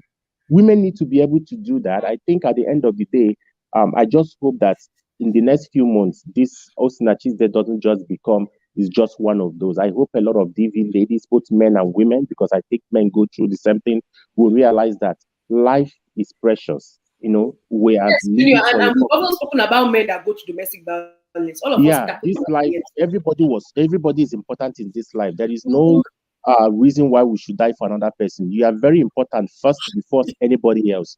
So we need to be very, we should not encourage women that have been battered to continue to stay there. You know, even if you don't want to, even if divorce is so difficult for us not to voice it out, at least we can ask for separation. We shouldn't be saying, okay, fine, the woman should figure it out, or the man should go and meet the elders. I mean, the elder, what are they going to do? Sometimes the elders will add more injury. That's exactly what I said. Sometimes the elders will add more injury to more salt to the injury. So I don't think that was I mean, your contribution, like I said, I get where you are leaning, but each time I try to go with you there, you kind of like fall my hand. I'm like, no, I'm not agreeing with this. But yeah, that's what I will leave it there for now. Egosa, how you doing? First of all, let me. Okay. Yes, I'm here. Yeah. Okay. Well, I want to apologize to Niger and to everybody. Yeah, I got so emotional. Yeah, that shouldn't have happened. Okay. However, I just want to maintain my point. Yeah, it doesn't negate my stand. However, that protection is problematic in gender relations. What all of you, what Amaka explained, what Tunaida explained, is care. Caring for somebody. If your wife is pregnant, you're there for them. You care for them. Care is not synonymous to care is not synonymous to protection. If men trying, you understand. So if men try to protect women with certain behavior, it breeds abuse. It breeds abuse. Most of the time, it breeds abuse, and from trying to protect, it leads to control. There's an element of protection that is very, very controlling. We should care for one another. Men should care for women. Women should care for men. But if men try to women, sorry, I have a question. So no, I wasn't even trying to cut him off. I just want to like. Go ahead, please. Yeah. No, I get the general terms though. For example, and I actually want you to give me an example of what you also mean that when it comes to like that whole protection. For example, like my example would be if we're in the middle of the night, the alarm goes off and we have an intruder, right? Yeah. As a woman, trust me, I would expect the guy to be in the forefront. I don't know if what happens to women that don't have men? And the Listen girl, now. no, I don't like the dynamics of woman and man. No, the answer of man and woman. No, let's not forget the dynamics there. We're talking about man and woman. Yeah. The answer is simple. Amaka, the answer is simple. It's so crystal clear. Let me just answer it, right? I still maintain that women do not need men for protection. You just say in your case, in your personal case, you're in bed with your girlfriend or what, or your life partner or whatever. That happens. So how would that go? And then give me your example. I want to know your example about that protection. You see, like protection seems like a negative connotation to it. Yeah, let me use it as a scenario. Let me use it as a scenario. You live alone. Let's imagine that I'm Amaka. You live alone. You have your money. You have your guard, your bodyguard. You have your alarm system. You can take very good care of yourself. Why do you need a man for protection when you can pay for protection as a woman? What about that? You can pay for protection, Amaka. Why do you need a man? No, that's good and dandy. That is good and dandy. But remember, we're talking about this dynamics, the dynamics of woman and man. Trust me. Wait. I have an example. You can pay for protection. You need a man to care for you. Wait, we're talking about what about the scenario where you can protect yourself? I grew up. Wait. I was see. I came from a single parent home once more. Let me tell you my story in 30 seconds. Who was protecting my mom? She's still there today, hale and hearty. She's still there today, hale and hearty. She lived her life as a single woman. What protection did she need? But I'm saying in the dynamics, you're forgetting about this. Trust me, I understand it. But talking about this in the dynamics of a woman and man relationship. Remember, this is the problem here is not a same-sex marriage. It's not a single mom. Obviously, you got to do what they got to do when the chips are down. We're talking about this is the dynamics of a man and a woman's relationship. Let's not forget the dynamics first. I get you. At that point, both a man and a woman can act spontaneously. What if you, Amaka, you are a policewoman or you work for a military and your husband is a nurse? Who will go outside and fight? That means better girls. What does that have to do with anything? No, I'm a policeman. I'm a force, not in my house. A policeman. So what if you, Amaka, you are a policewoman and your husband is a nurse or a mechanic? And there's an intruder in the house, who will go outside and fight? The man first. Of which the woman is trained to protect. We have no tag team. Trained to protect, and the man has zero training. Become protection versus care. Please, but protection does not necessarily have to be fighting. We should care for one another. Protection is a breeding ground for abuse. I'm sorry. What is the example of the abuse in protection, please? It doesn't have anything to do with what is the abuse in protection. I want to know what the abuse is in protection. Like, I just explained it. It's not controlling. You're controlling. There's a tendency for control there's a. See, I think we are muted everybody because we want to say something. You people drink water. Everybody, please drink water. Drink water. How did you were down? No, you repeated everybody. They're very well behaved. Why are you promising yourself? Nigeria, listening to all this. See, you both should be calming down. Buy it. We have examples. I'll buy it. Egosa, wait. The thing is, Egosa, when they ask you a question about protection in that context, that you're supposed to give an example. Because why? It's easy for people to say, for your context of saying that women don't need protection, it can be misunderstood all over the place. Amaka asked you to give example. She gave an example why she thinks that men should be protectors or something like that. Women need protection. Why women need protection, and she gave example within her context, right? And then you also gave an example, but you say whatever that man is doing, it is care. So you are saying that care is type of protection. That okay, the problematic statement you are saying here is that okay, if to Nigeria is saying that women need to Nigeria paraphrasing, women need men to protect them. I'm paraphrasing that, may not be your problem. That you Nigosa are saying that can be a problem in the long run. Okay, protection. This thing is echoing. Okay, so protection. That is somebody's stuff is echoing. I'll keep talking on YouTube. So when they say if Nigeria is saying that women need men to protect them. What I'm drawing from that is that if you are in a relationship with somebody, this is my own thinking. What I'm drawing from that statement, it may not be what he's thinking. If you're in a relationship with a man, it's a man's responsibility to protect the woman.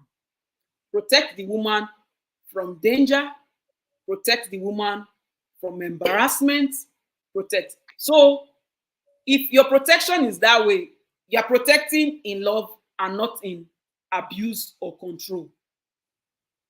Egosa say he has issue with that word protection. He rather use it as care. He rather use it as what? Care. With the example that Amaka is giving. Amaka say, I'm a woman, oh, I know my strength, oh.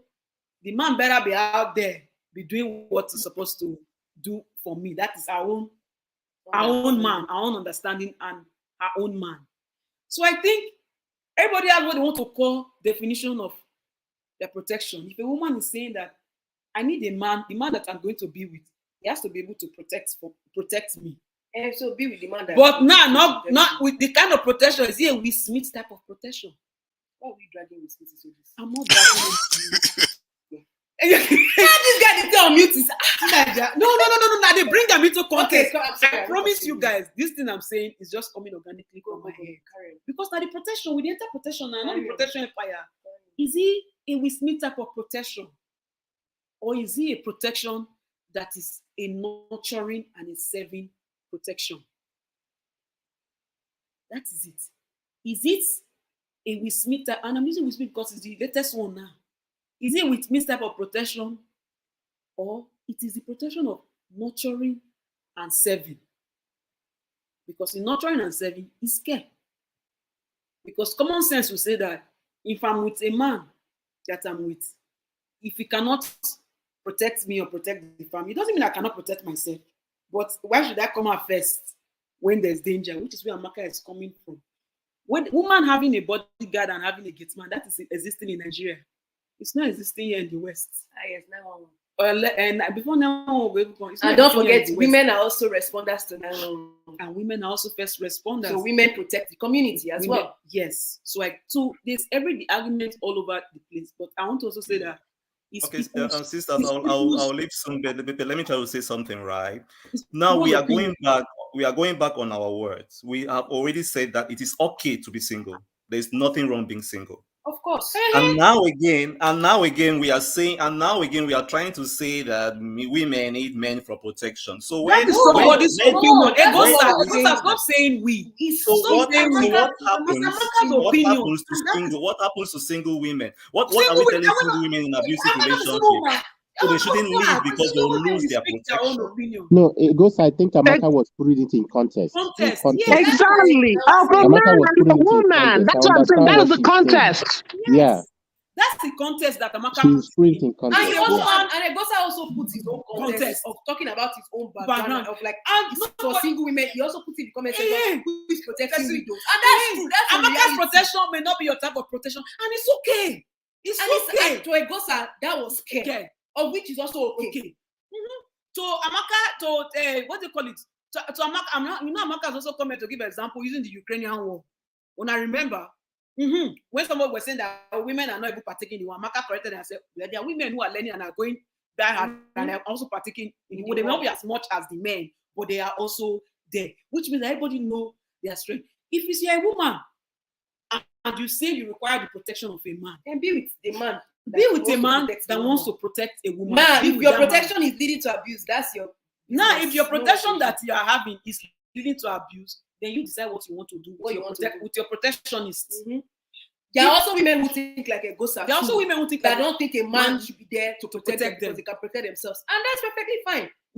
If you are a man and you are attracted to that kind of woman, but that thing is not what you are lying with, then you should not be with that type of cut off your attraction. Cut off your attraction and don't be with that kind of woman.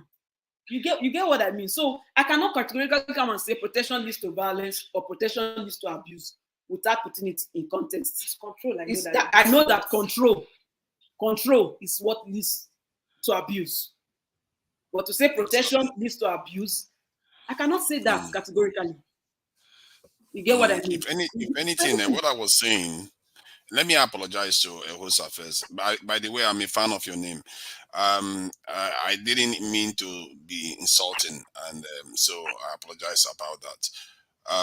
What I was basically saying was that women are actually the most valuable creation we have on earth today. Men are more expendable. You can lose a few men, and you still are able to carry on. We don't want to lose anybody. Come on, let me finish.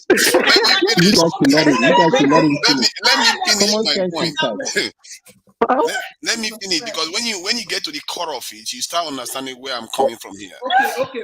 Women can have a certain amount of children, men are one man can almost have unlimited amount of children, which means society can continue and afford to lose men, but you can't afford to lose the most scarce resources in life, which are your women. This is why most communities and most societies protect their women jealously, because without women, your society will fall. You will not be here today. So what I was basically saying was, I don't say like women just need men to protect them, like, they are completely helpless. But by the time they need men to protect them, because men have failed, because the men are not doing their job. We are the ones that are supposed to be going out there, taking all the risk, and making sure that by the time the danger gets to the house, we forestall it so it doesn't get to the house. Our women have been suffering. You say I don't have empathy, or I don't feel, a woman has died. Believe you me, I see the suffering of our people day in, day out. I've seen a woman boil stones for her children and told them the food is getting ready.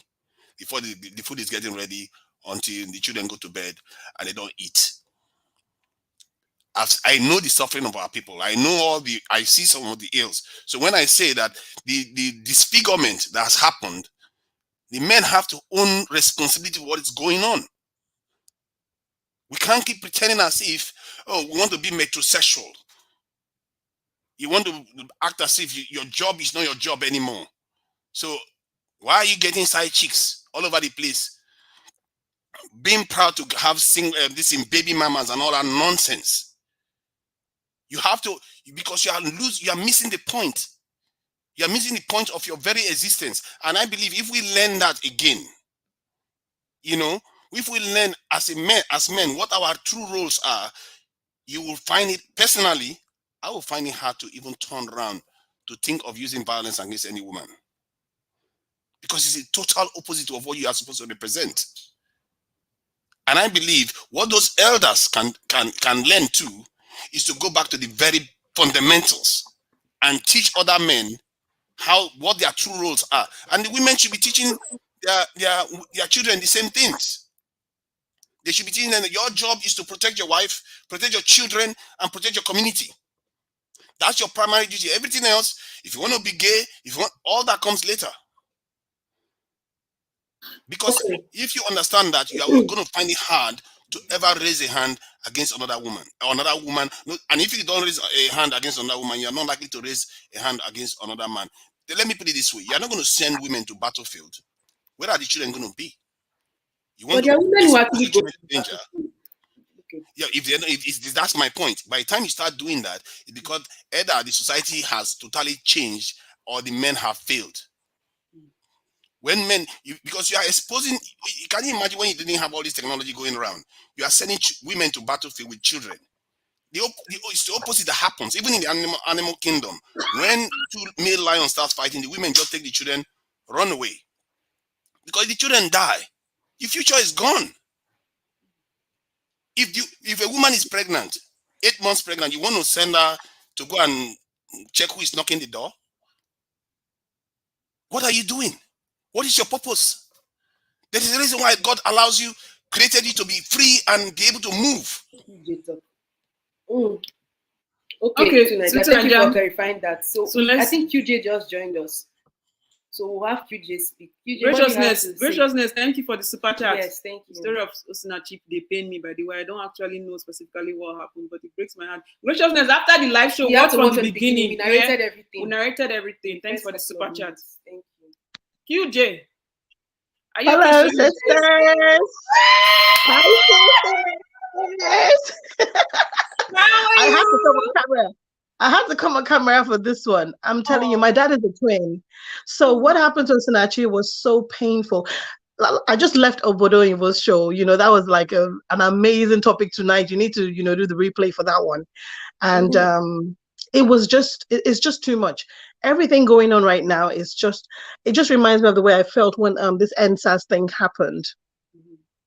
So who's to blame? Because I've not been with you at the start of the show, but who's to blame in my mind? Everyone is to blame. Every single one is to blame. Because everyone has a role that was supposed to be playing on a daily basis. And if everyone fails to play their part, then everyone has to take the blame. This is not like a project management thing where you have a team leader and then the team leader takes the blame. This is not a project for nation building where, oh, it's the president that takes the blame. No, everyone is to blame. If you have spoken against anyone who spoke out about their painful story and tell them to shush, you are to blame. If you've spoken about people's issues that pertain to violence in every single kind of form, remember, the domestic violence wheel, everyone should go look it up online. This is not the time to be ignorant. This is what I was supposed to play Ludo tonight, but my daughter understood that I had to come on this, shows to contribute, because your contribution is part of your daily quota to life. So if you have an idea and you keep it to yourself, if you have an idea for the culture, if you have an idea for your group of community women, or your tribe, or your group of friends, or your group of employees, or group of people you work with, and you keep quiet, you say nothing because you say, oh, it's none of my business, oh, it doesn't concern me, I do not know her husband, oh, I'm supposed to mind my business, you are part of the problem. Every one of us now needs to use this case. And I believe it's a divine thing that has happened. God heard her cries as she sang. Most of us thought she was just singing, and it was just flowing and we were getting the vibes from heaven. This woman was singing out of pain, excruciating pain. You can't even how can you explain the kind of pain she was going through? Mental manipulation. That is witchcraft, the equivalent of experiencing the pain of witchcraft. When someone casts spells on you, that's the kind of pain it is. The pain where someone confuses your life, you don't even know what to do. You have this talent that you're supposed to be celebrating with the whole world, and sharing, like the likes of this other lady is doing, Osinachi, and you are in pain, and someone is telling you, like a crazy comment I saw on one of the vlogs I watched, where someone said, oh, that is her cross to bear. The devil is a liar. We saw that. May God punish every single demonic altar. Did you see that? I didn't curse anyone. I didn't pray against anyone. I'm talking about any altar. And I'm talking about demonic altars where people get knowledge from. That's a demonic altar. If you have any demonic comments to make, that means you got it from a demonic altar. So even if you call yourself, oh, I'm a pastor, I'm a preacher, I'm a this, whatever it is you call yourself, you are contributing to the devilish thing on ground. You said that's her cross to bear. Says who? Which yaya cross be that? What kind of demonic cross is that? Where there are countries where people have laws that if you hit someone, and I love the speaker that just spoke to Nigeria, I love the thing, what he said about the children. Domestic violence is you need to all Google the domestic violence wheel, like steering wheel, that's the spelling. Domestic violence wheel. Go and Google it, everyone. Look at that wheel, and before you look at it, pray for wisdom for you to understand, and use your common sense. And don't come on any blog and talk rubbish. And don't go on your stupid rampage online and talking nonsense about something you don't know. Domestic violence is not just, what affects people who are married. It affects children in the marriage.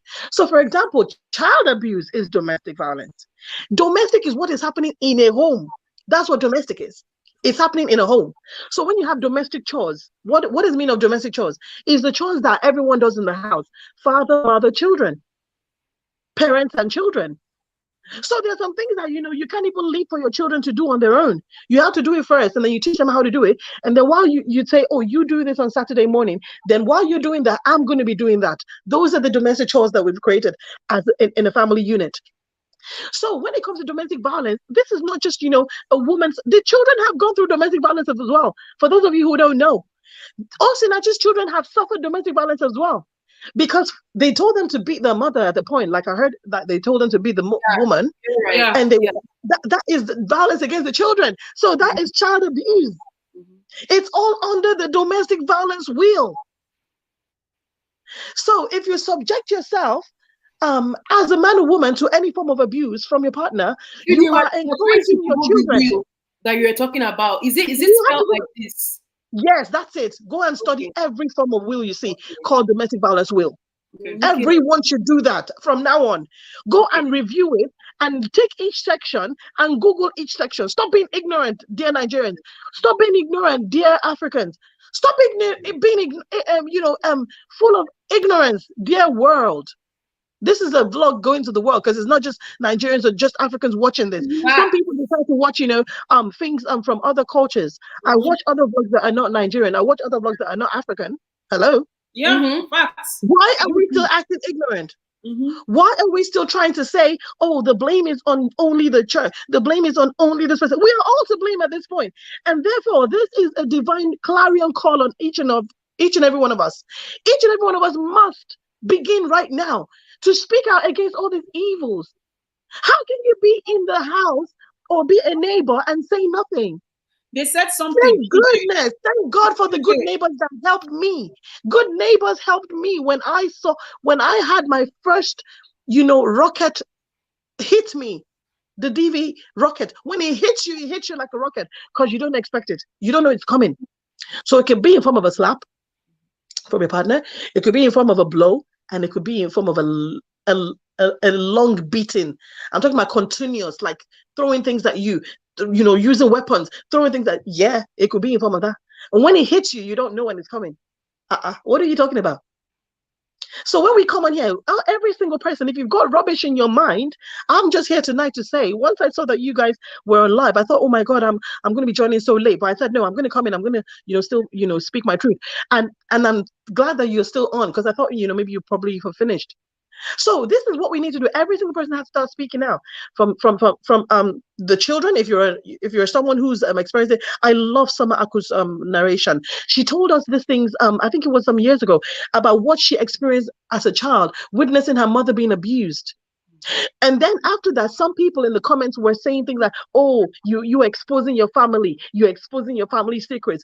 Are those not part of the enablers? Are you telling me? Are you telling me that is the church? Are you telling me that is the person's family?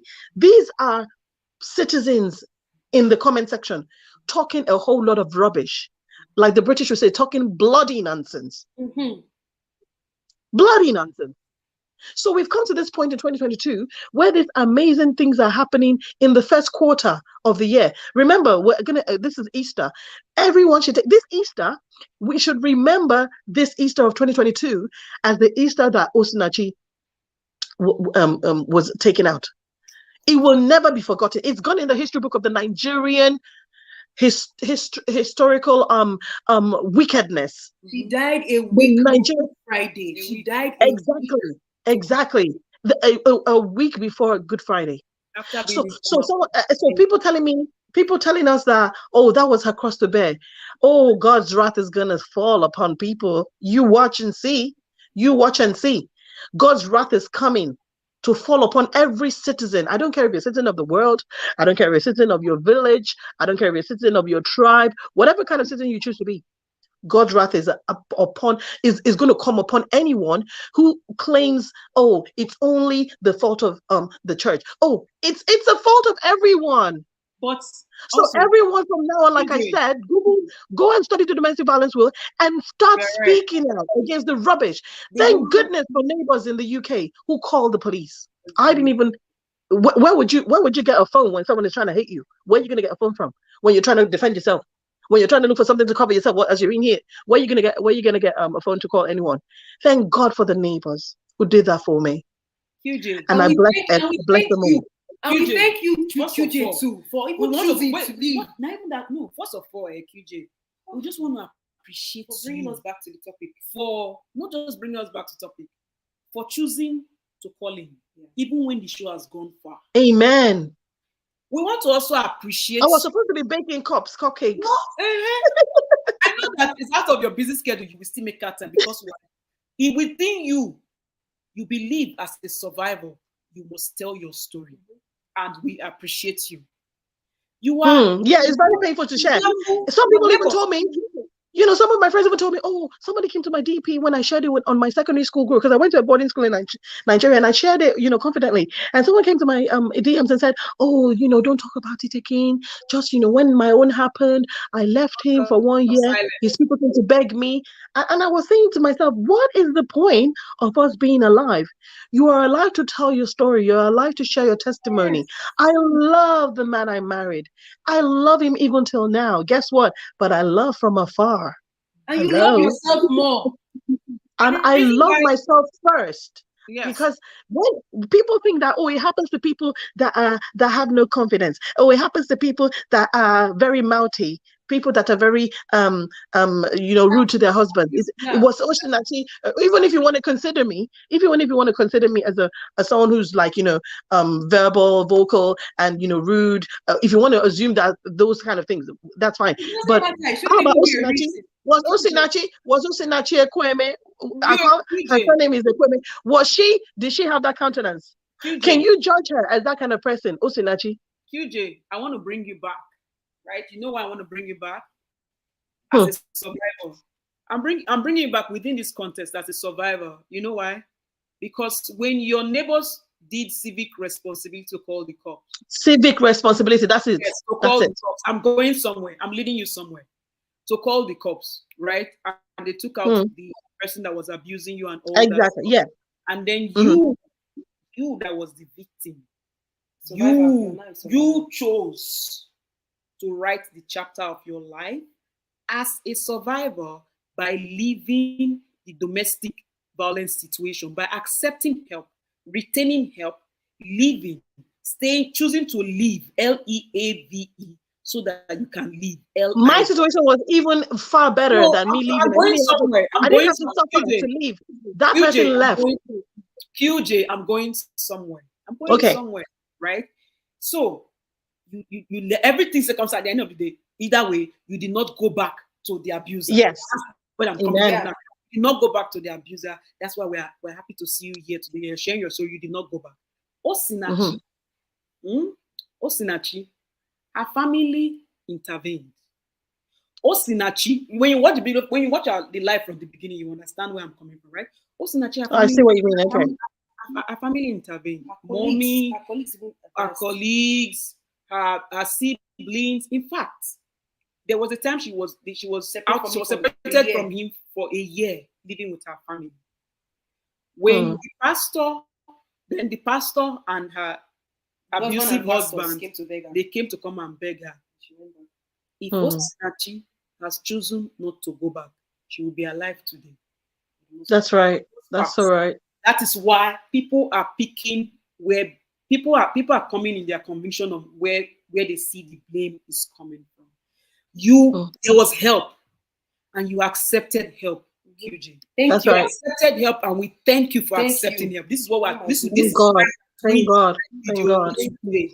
You don't even understand. You have no idea. You have no idea how powerful you have come into us after 3 hours of this show as a survivor to even say, I must put my face to my voice so that other women that help is coming to them. They will accept it. And we're going to cut out this part so that they will hear your voice. They will accept it and choose not to. We need to speak out. We need to speak out continuously. So, even as people are speaking out, people are also trying to help victims. Victims, they must know that they have power and should not also go back, especially when there's when there's help out there. That's what is telling everybody. The fact that she went back, the fact that she gave this man another chance, the fact that it's like re-enabling your abuser, giving him more strength. Because abusers, when you pray for abusers, when you watch the video from the beginning, and we talked, there's so many stories. It's not only okay when we story we're talking about. We have had disagreements, stories, and we showed the live. We're reading it live, right? When you watch from the beginning, you will see what we're talking about. When victims that are currently in domestic violence relationship, when you are praying for your abuser, you are enabling them. Enabling, that's it. Anytime you say no to help, anytime a victim says no to help, you are strengthening the abuser Yeah, you're making the abuser feel that you have no hope, no choice. Yes. And you have choice, you have hope. Yes, and you are causing pain to people around you. Of course, Jesus for all, the abuser is the number one person to blame. Obviously, he's the number one person to blame. That's right. Absolutely right. But the reason why we're always talking to victims is because we care about them. It's their life. We don't them. want another person dead. Heck, I don't want to wake up tomorrow to go on the KG blog and see somebody else has died. That's right. The blame definitely primarily lies on the abuser because they made that choice to hit someone else. So it's the same. And we have to talk about the whole domestic violence abuse thing. We have to always remember to talk about it in the context of not just, that person who is the spouse being abused, but you also opening the room for your children to be abused. Your children are being abused mentally. Yes, your children are being abused mentally, and your children will repeat the cycle of the demonic things that you claim you're enduring. They will repeat the cycle if you don't get out of there. So thank goodness for me, my children don't have to repeat the madness because my children didn't witness this. My children didn't witness all this madness because it was just like a case of me having toddler baby stage children at the time. So thank God they didn't have to witness that. So praise God, they're gonna grow up without those demonic cycles. We have to continue to say that, especially you're not staying for your children, you are staying to get your children abused more mentally, psychologically disrupted, and creating abuses and monsters in your children in the future. You might not even be the one to suffer for your children's madness because you were there to create their madness, and then they go on to marry and repeat the madness they saw their father or whoever the abuser was do. So we have to, it's a joint issue of the parents as well as the children suffering abuse. Do you think that the women, when they are raising the children, should also take time to also teach the children their proper role, the way they should treat women when they grow up? That happened in my church. My church did a Mothers and Daughters Day, and then when I heard about them choosing the date and planning and everything, it's the first one we had this year. I said, "Did you choose a date for mothers and sons?" And nobody said anything. And I said, "Why didn't you choose a date for mothers and sons as well? Why don't we have a day why should it just be fathers and sons? We should have a day for fathers and daughters as well." Hello. Yeah, so those are the ways we're gonna change the narrative in the so-called church. Those are the ways we're going to make sure that every connection. To answer to Nigeria's question, I have a problem with that thing of women raising children. No, two people brought children. Men and women are raising them. Men and women. That is the problem that we are facing in the Africa. That's the problem because they put the sole responsibility and blame on the woman. Right? And it's a lie because now men and women are working. Men and women are on the farm today. I don't care if they are working. I don't care. If sperm was used to fertilize an egg, the sperm who fertilized the egg should be responsible. The man is not the one carrying the baby, breastfeeding the baby for months. The man is not the one breastfeeding, but the man has a pivotal role to play in building great positive memories for the toddler. I agree, but remember, men value their mothers. They value their mothers beyond anything else. You should value your parents. You should value your parents. You shouldn't I think a traditionalist. I think you pick and choose whatever. Traditional. I think a traditionalist. I'm saying that the women have power over men too. They can use that early period to teach them. Excuse me. Listen. That's true. That's true. I agree with. I know where True Baba is coming from. No, I said True Baba. Sorry. Wait. The reason why I stop things like this. I don't care where anybody's coming from. I don't care. He was here from the beginning. Come on, sisters, don't vex. So no. Listen, QJ. The reason why we hate, I don't like this. I don't like talkovers on the show because sometimes we cut out the part that we want people to watch, right? But I understand that there will be argument back and forth.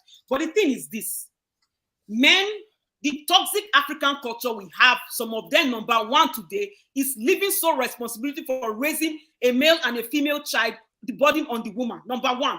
Number two, the man has a role to play in the life of his children, whether you have a girl or you have a boy child. Number three, the man is the same useless abuser in the person of Osinachi's husband that was telling the son that it's okay to beat women. Are you listening listen to me. So you were here from the beginning. So don't just pretend like you know what we're saying from the beginning. So it is a man's role. Don't pin any when you use languages have to evolve and change. It is toxic to say that when women are raising children. No, I don't care. If you freaking got a woman pregnant, it's your responsibility to be there from the conception to the child till you die. Till you die. I am with you on that. I'm with you on all that. You're not with me on anything. You're not with me. Don't True Nigeria, you need to stop saying that. So True Nigeria, today, your lesson for today is to stop saying it's on the women, it's on men, and it's on the girls.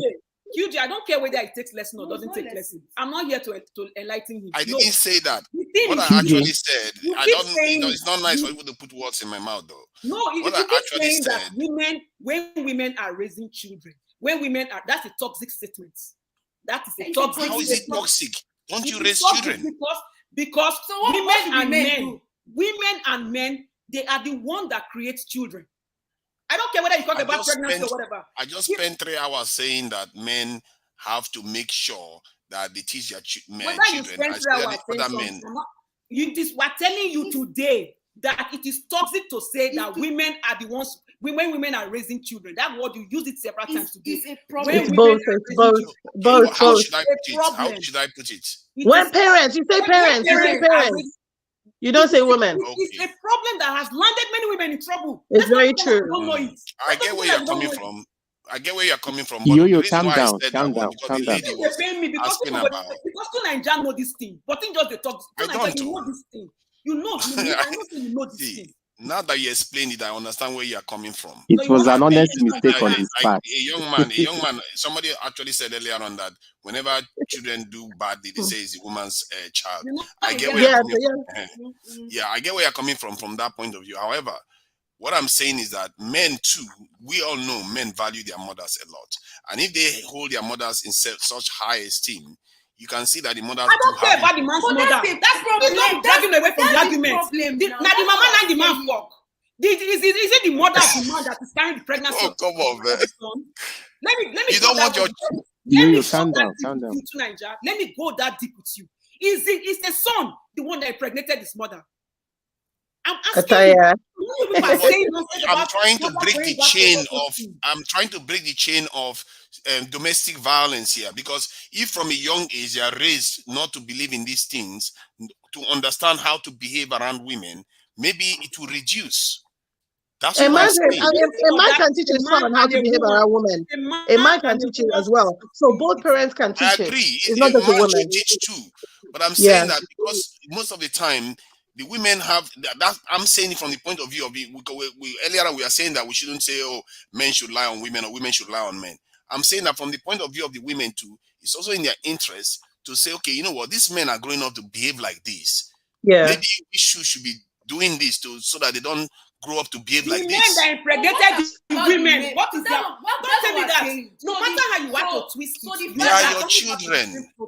The men are your children. Yeah, someone has written it in the comments, and someone has clearly said, in True Nigeria's defense, I believe he wants to express the fact that women spend more time. Yeah, you just highlighted it. So there you go. Spend more time or not, that is not whether you spend more time or less time. I understand.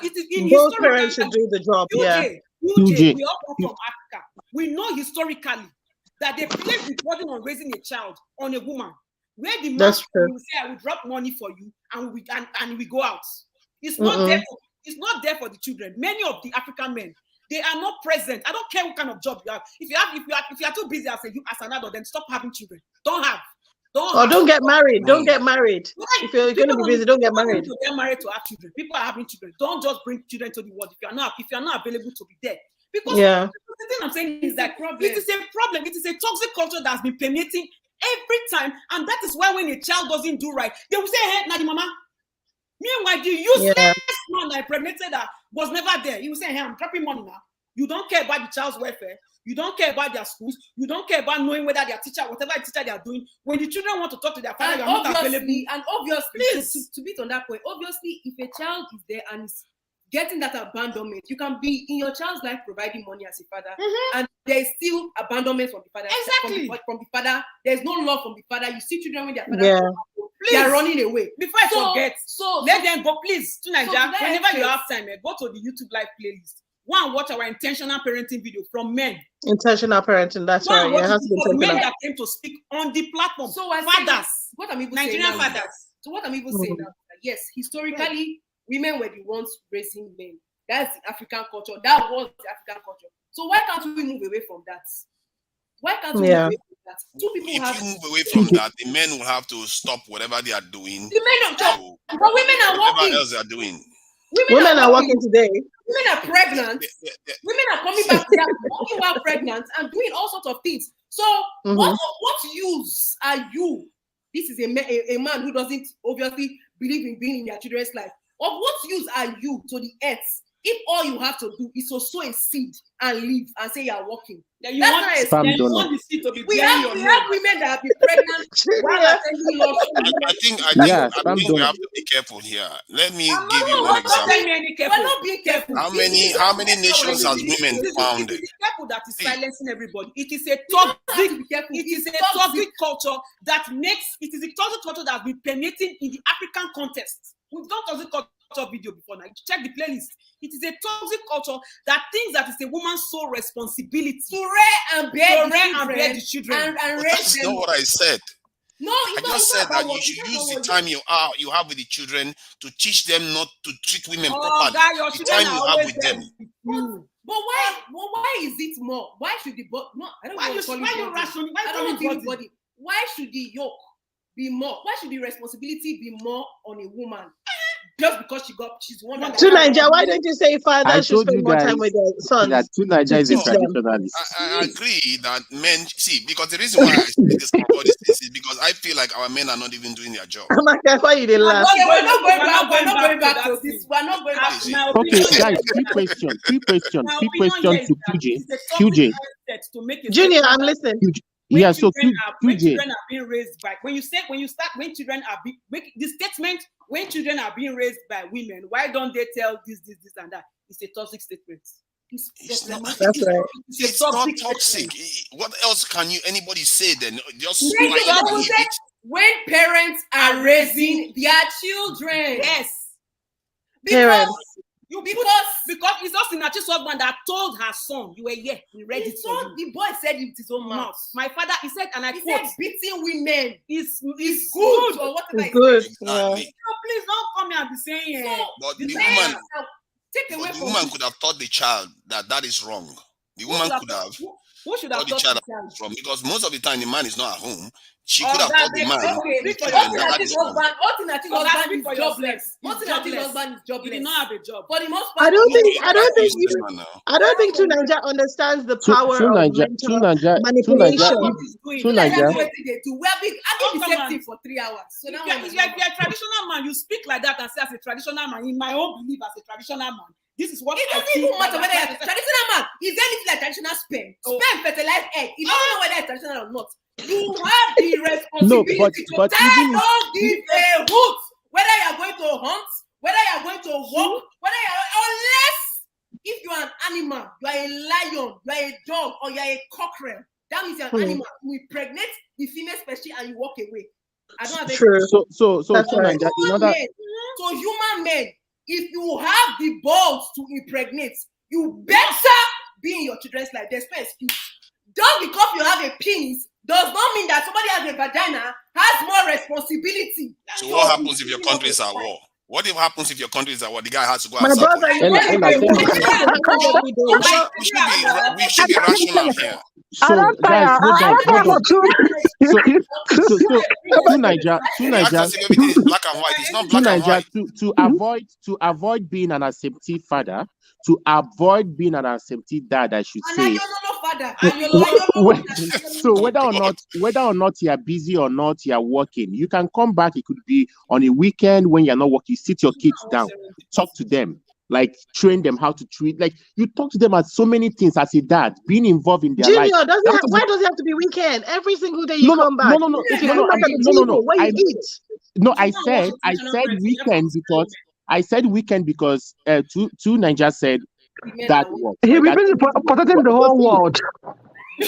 So, but anyway, if a man is coming, if all our men are coming home every day, believe you me, then don't give a woman your country is going to get invaded and you will not exist. I don't want to dwell on this so much. I actually have a question for QJ. So QJ, sorry for what happened to you, your DV and all that, and I'm You not don't sure have if to it be was. sorry. I'm not a victim. I'm a survivor. I'm not sure if it Just was. say thank God for your victory. You don't say sorry to people. You say thank God you're out. Thank God for surviving. You know, that's the better. It's part of, you know, what we're saying here. The way you say things make a difference. It's not something to say sorry to people to. It's better you say thank goodness. Thank God you're alive today. Yeah, that's right. Yeah, that's it. Thank you. Exactly. So I'm not sure if this was in Nigeria or UK. It wasn't the UK. It was not in Nigeria. Okay. It was in UK. Okay, that I'm was based why in the your UK, neighbor. Yeah, that was why your neighbor was able to call the cops and all that. But what do you say to people in Nigeria, for example, being a patriarchy society? We talk about speaking out and speaking out. How do they do this speak out? Because, for example, in Osinachi's case, she did speak out though. The family were aware about it. As the common sense sister said, she left for 1 year and it came back. I said at the beginning of the show that whatever you do, whether or not you're able to leave that home or not, it solely depends on you, the woman, you, the victim. So, like, the church can deny that they're not aware of it, but the families are aware. The moms, only Snatch's mom was aware because obviously she knew what was happening right from the time she had the child. Yeah. The man refused him from coming to do omogo, whatever the rites that in Igbo land that is traditionally done. So where exactly do these ladies actually have to speak out, other than just you going out there telling your friends that I'm a victim. There is no like a governmental organization that you could call that could help you. Like, how do people? So who forms who's? I love the question, and I love those angles you're going to. You said there's no governmental. That means you and I. That means everybody has to get their brains working now. In April 2022, let's get together. Let's network after this meeting. Let's start, talking to our friends in Nigeria. Let's start creating these so-called bodies. Funke Akindele, or what's her name? Funke, sorry, not Akindele, not the actress. The one, the motivational speaker preacher. Oh, Funke Felix Adejumo. Yes. She has, been able to get funds together from, people donating everywhere. And then she built a haven, a safe haven in Akure, which is in, I think, a southwestern state. I don't know if that's Ondo. Is it Ondo? Yeah, I think it's Ondo. Yeah. Ondo State. So she's built a haven, for example. So that's a proactive thing we're talking about. We need to start doing things like that. There's a woman on Facebook who I met on, a group called Female in Nigeria, Bumi. She's based in the UK, but she has a haven in Nigeria, and she was able to, get us together, like that, donate some money, help people. So, a similar example is Obodo Onyibo channel. Our sister there, Bridget, she gets, people to put funds together to help people, as you saw with the case of the woman whose husband deported her from Spain secretly without her knowing. These forms of financial abuse, sexual abuse, mental abuse in marriage, economical abuse, a lot of different types of abuse on that domestic violence. So that's why I say that we can't afford to be ignorant and act like our hands are tied. Our hands are not tied in 2022. If we're able to come up with, young, famous, and African, people got together to do that. People got together to do King of Boys. People get together to act movies. People get together to act movies. People get together to form their YouTube channels. What do you have to say? We're going to be able to build networks. Oh, to Gina's question. I'm sorry. So we need to build the network. If the government is not doing it, then the people should do it. But even if people are doing it, but it's still boiled down to the person. It is the willingness to live. As a woman, you should be able to know your worth. You should be able to know your value. So you should be able to. So the willingness to live is a powerful one, but then we also, those of us, the naysayers amongst us, should change. When you talk ill about people who leave, when you say nonsense about people who are single parents, when you come up with your snotty noses because you're married, people should be the ones also to change their own mindset, their own conversations in social circles. There's some very stupid married people that I know, both male and female. They have the stupid comments they make when there are parties. When you sit down with them at tables, they don't even know your story, so they just say these things, and then when you tell them the stories, they just say that, oh, that happened to you, and then even knowing your story, they still have a feeling in their mind that there must have been something she did. It must have been something she did.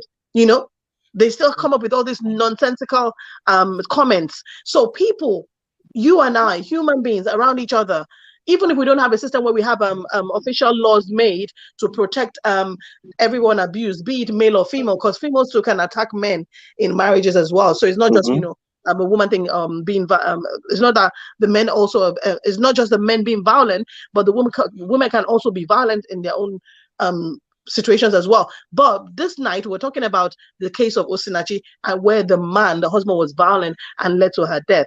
So this is what we need to do. We all need to first change our mindset about the way we feel marriage is all and high, mighty, and is everything. It's a lie. If marriage is everything, I'm sorry to cut you guys, please. We've spent over 3 hours here. 3 hours. We were tired of my waist.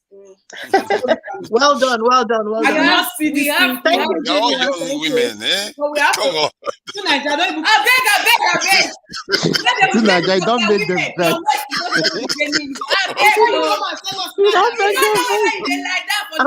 Amaka don't talk at all. Amaka don't talk already. Yeah, she spoke already. Your waist is fatty. People should leave us. We're about to be going. You people, it has been fun. Actually, thank you so much. We have to go and cook. People know that we're doing food business, so we have to go and deliver, and we have to cook the food fresh. And the conversations will continue. We'll continue. But QJ, before you go, I just want you to speak to people that are victims that are afraid to leave. What message do you have? In 2 minutes. In 2 minutes. Nobody should interrupt QJ. For victims who are currently in a domestic violence relationship and they are afraid to leave, as a survivor, how can they become survivor? What message do you have for those people? Okay. If you're still out there, if you can listen or hear me, I'm hoping you're well and you're safe. I'm hoping you survive and you make it out. I know it's not easy for you to come out, especially when it's a situation where the economics is not on your side, but you're better off living a poor life than living in a poor marriage.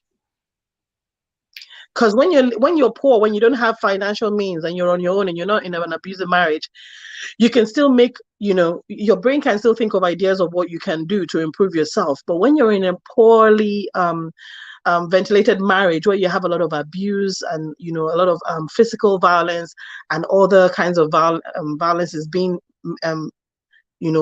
put on you, then the chances that you might die, sometimes you don't die from the hit, you die from the mental pain. And that's what a broken heart is. You can die from heart diseases, which can, come from, you having a lot of depression, a lot of, fear and anxiety and all these other things. You can even go mentally insane, where you lose your sense to think right, and then you find yourself in a mental health institution where you lose your senses of thinking straight. That's very possible. So you need to get out. There's resources available in every country now. In 2022, there's something available. Google something online. Go online, Google something available. Get a phone number, speak to someone, and be ready to go through a lot of loss when you leave. Be ready to lose friends. Be ready to lose, the support of some relatives. Be ready for that. Be ready, because these people are not your life. So you can live without them. You can live without the people who don't want to support you. I lived without people who didn't want to support me. I survived, but I'm in a different climate, and I understand that there are resources here to help. But if you're in a country where there are no friends or family who are able to help you out, you have to look for those strangers who can help you out. There has to be something available. Lagos State has a domestic and sexual violence agency, DSVA. They are online. There's a number you can call. Call them. If you're not in Lagos, Google something about your state. See what's available. Even if church is not able to provide you with that help, get out of the church. You don't have to go there. During COVID, nobody was going to any church building, and people, were okay. So hello. Even the pastors who are telling you not to, if you don't come to the building, corporate blessing, you're not blessed. Now they tell you in church, you can join us on Zoom, you can join us on your YouTube.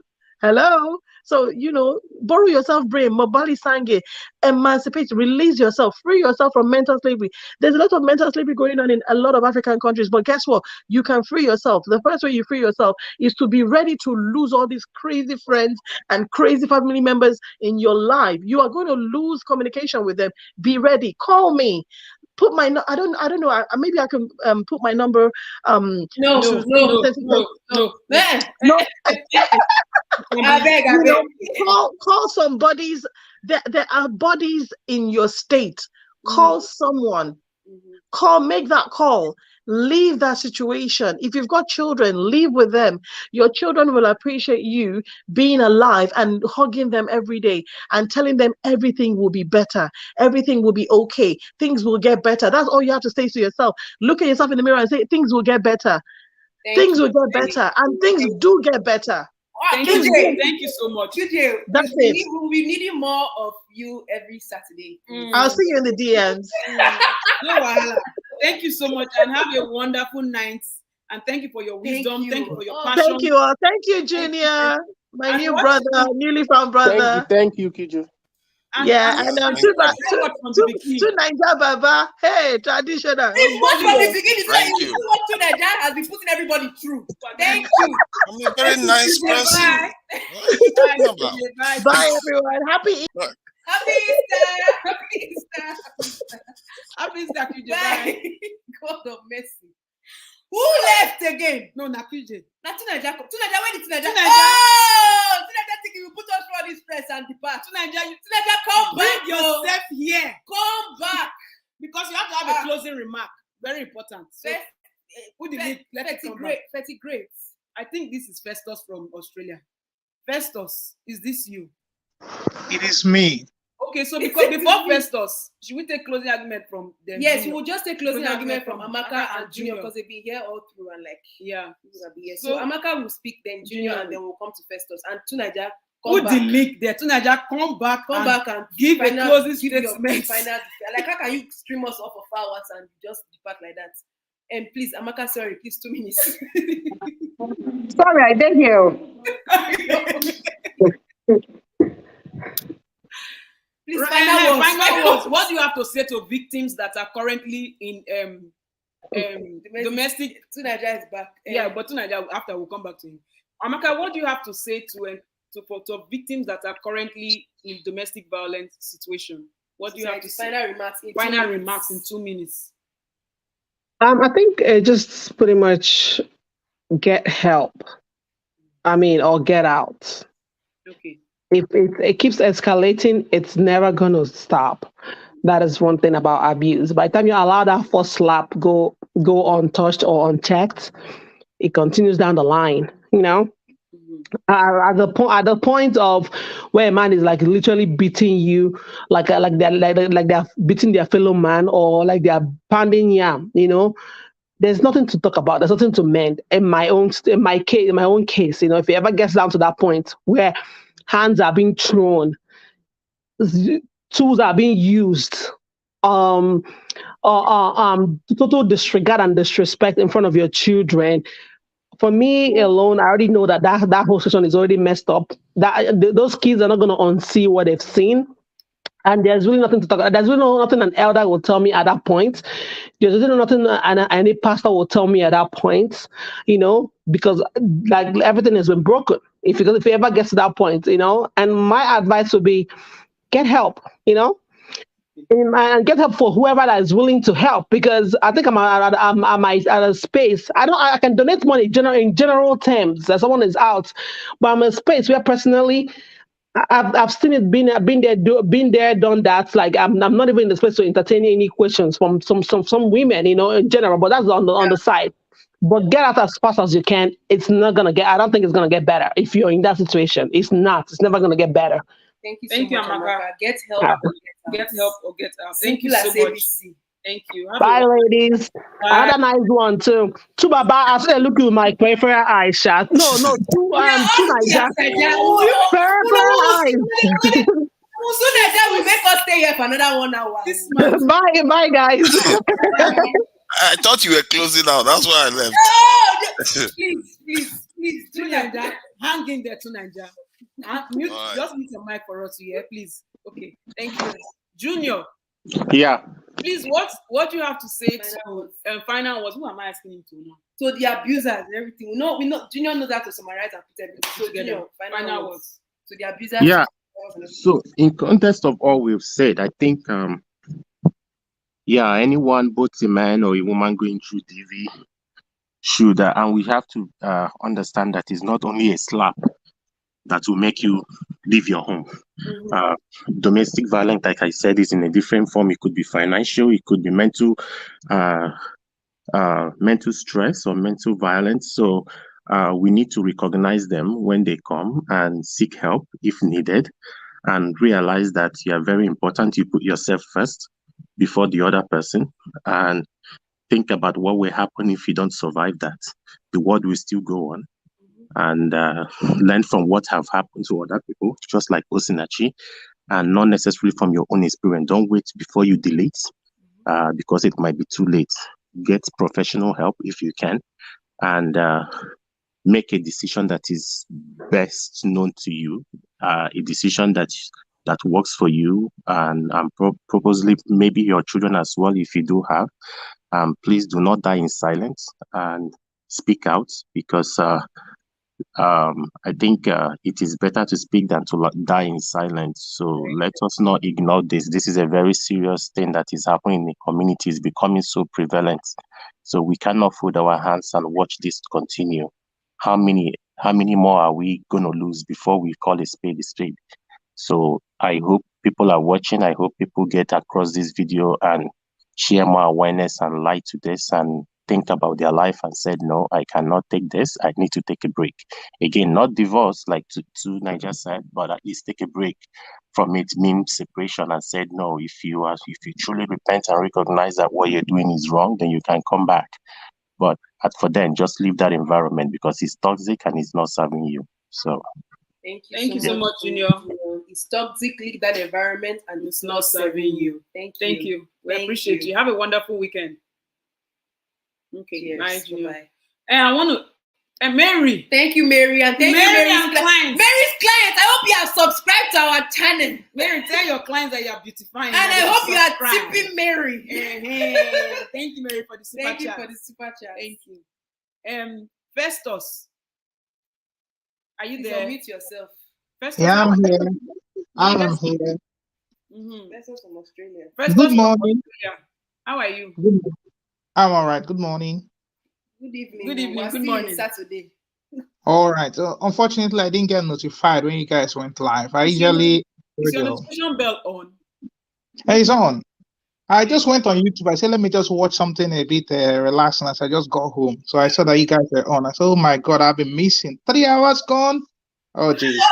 It was not our intention to be able to that cost this thing. But anyways, no let's not. But if you watch it from the beginning, you will. Anyway, yeah, what you guys are talking about is something very profound. And let me just take like maybe 3 to 5 minutes to just say what's on my mind with respect to 3 this. minutes. Okay, 3 minutes. This issue of domestic violence, is something that's a bit novel to someone like me. I grew up in a home where my dad never abused my mom, and that's the kind of setting I grew up in, and this happened over time until my father died. There was never an incident of my father hitting my mom. And my father had more than one wife. He never abused any of them. So that's the kind of home setting I grew up in.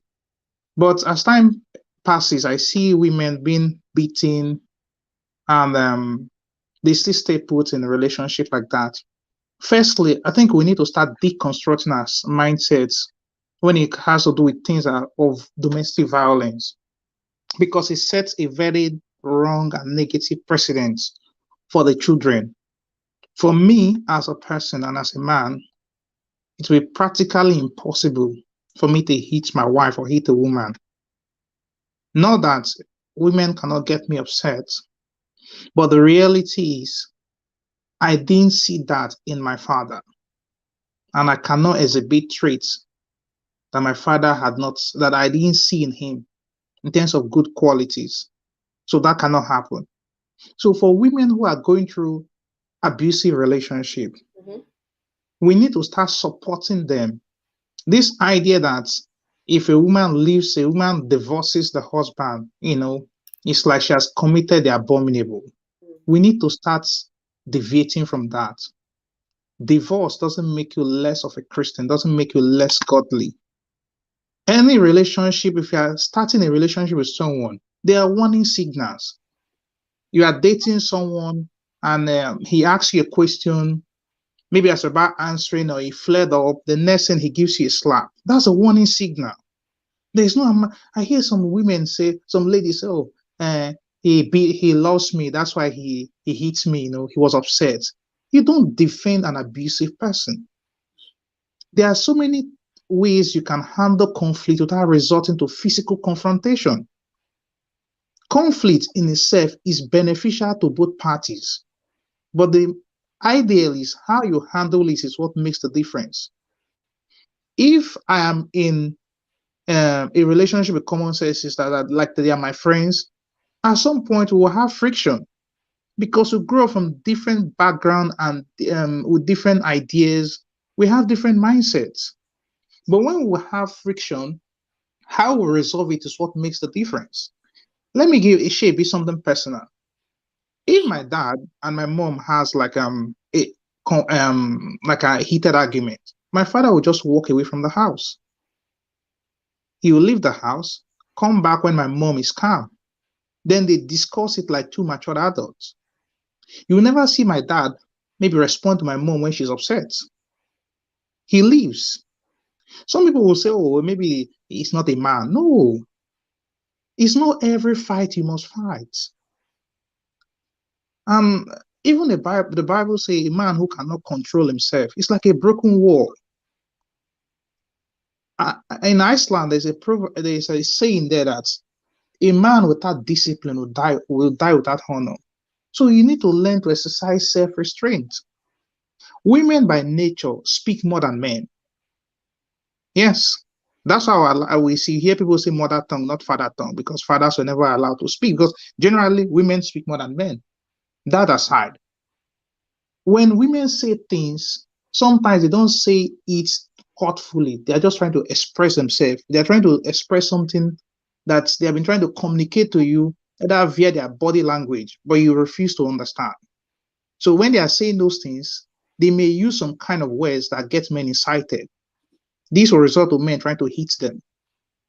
But you need to understand that when a woman is communicating and she's upset at that time, that's not the best time for you to incite the fire. You can take a walk. You can come back. I don't see any reason why somebody should hit someone he's in love with or you claim to love. So bottom line is, if you're in a relationship and you start seeing warning signal that this person is going to abuse you, take a walk. Leave it. We have been in a relationship for 3 years. We need to learn to let go. Robert Frost said, life can be summarized in 3 words. It goes on. 3 minutes don't they go? 3 minutes don't pass. So let's accept people. When a lady takes a walk from an abusive relationship, let's support them. Let society not decriminalize them and make them feel bad. Yeah. In Western society, it's okay for women to divorce their husband. Most of the pastors we celebrate in America, some of them are in their 4th, 3rd marriages. Now, if a pastor divorces his wife in Nigeria, we'll look at him as something is wrong with you. Why can't you? No, there are many of them. There are many of them who are divorced and they've been married and they still have church members. They castigate the wife, but hey, so there's no, if something is not working out, it is better we both part ways. It is better the children have 2 happy family. Your father married somebody else, your mom married someone else. But at least it sets a very good precedent. Lastly, children who come from this abusive home suffer post-traumatic stress disorder.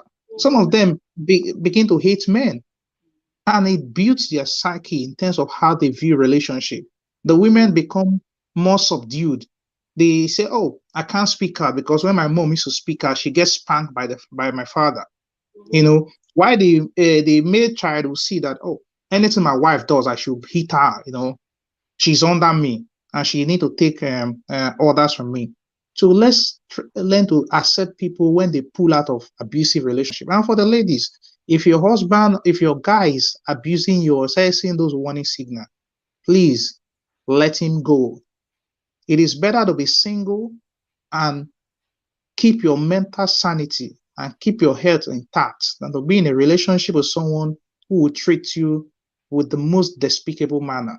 Domestic violence is not condoned, and anybody who does it should face the full wrath of the law. Thank you very much. I appreciate you so much, Festus. Thank you so much. Sweet 8 minutes. Thank you. We hope you have a wonderful Sunday in Australia. Yes, happy Easter. Happy Easter. Thank you for calling in. Very interesting the way you summarize everything. Like he's been there from the beginning. Have a wonderful day, Festus. Thank you so much. Thank you. All right. Bye. Cheers. Bye bye. Yeah, I like what he said. What?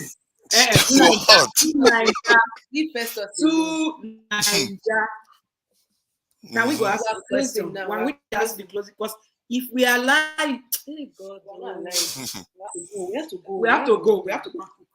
Okay, so the question. This is what final words. This is not question. No, these are final words. Yeah. These are final words. I see some people saying in the comment section that we need to have parts 2. We need to have parts 2. Esther, please don't watch the video again. Watch the video for part 1. Okay. So Naija, what do you have to say to abusers? Your final words. What do you have to say to abusers? So everybody has already advised things and whatever. Yeah, and what I would say to abusers is that they should desist from it. That's fundamentally, that is the gravest sin a man can commit against women, and it has to start from there, because when they understand that, the gravest, not cheating and all the rest, when you start attacking your own spouse, that should be as number 1, because like the other lady said, it goes down to the children too. And I liked what the previous speaker said, because he described how a man should behave. You can't confront women. You can't do that. You walk away. Take yourself out of the situation. And when it's time to have a conversation, you have a conversation like a man should. You can't attack women. And where I deviate from him, it was in the second part when he talked about start using foreigners and divorces and all the rest of it. I think the problem remains if you just focus on divorce. That's why I started with the point that you are missing the point when you focus on divorce. Remember, I said, remember, I did not ask you, we did not ask you for, there's a reason why we asked for closing remarks to Nigeria. See, this YouTube platform is a global platform. So the reason why we always try to pull people back is that you have to put yourself in the position of people who are watching or listening or will come across the video, like you're listening to radio. Do you get what I mean? So when there are reasons why we ask certain questions, and then the person has to answer that question. You know why? Because there may be people that want that question to be asked and want to hear answers or opinion. So that's why we're always saying, come back to whatever is being asked or whatever is supposed to be topic. Do you get what I'm saying? Yes. That's why we're saying that. That's why when we ask you the question, messages to abusers, it's not a question of whether somebody's point you agree. Your own opinion, point of view, your own point of view. Don't say whether you agree because we've left debates. Now we're final. I think when you went off, Amaka gave a final remarks, and Junior and QJ as well. Yes, so it's final closing. So that's what as your contribution to this topic. What are your final words? Not whether you disagree with anybody. Because once you are done, we give our final words and then we close. Yeah. Okay. The final word we asked was messages to abusers. Right? You already gave the response. Right? So what's your message? You gave the response. Okay. Yeah. So what's your message to the victims? The women who are currently, I want you now to get to that level, right? Where you imagine the women that are currently, imagine that a woman who is currently being abused wants to hear what you have to say to her. What do you have to say to a woman who is currently being abused and has been beaten? Okay. I would say that first of all, all these things are on a sliding scale. If it's an insult here and there, it's different from when somebody is punching you and dragging your hair on the floor. If it comes to physical harm, then you need to separate yourself from the situation and seek advice. And if the people that are supposed to support you do not support you, then you remain separated. If you are not 100% certain that you're not going to return back to violence, then you separate yourself permanently. And especially if you fear for your life. At any moment, you fear for your life. You look into that man's eyes and you feel that my safety is not guaranteed. Don't go back. I'm not going to subject any woman to a life where they are second guessing themselves whether they feel safe in a home or not.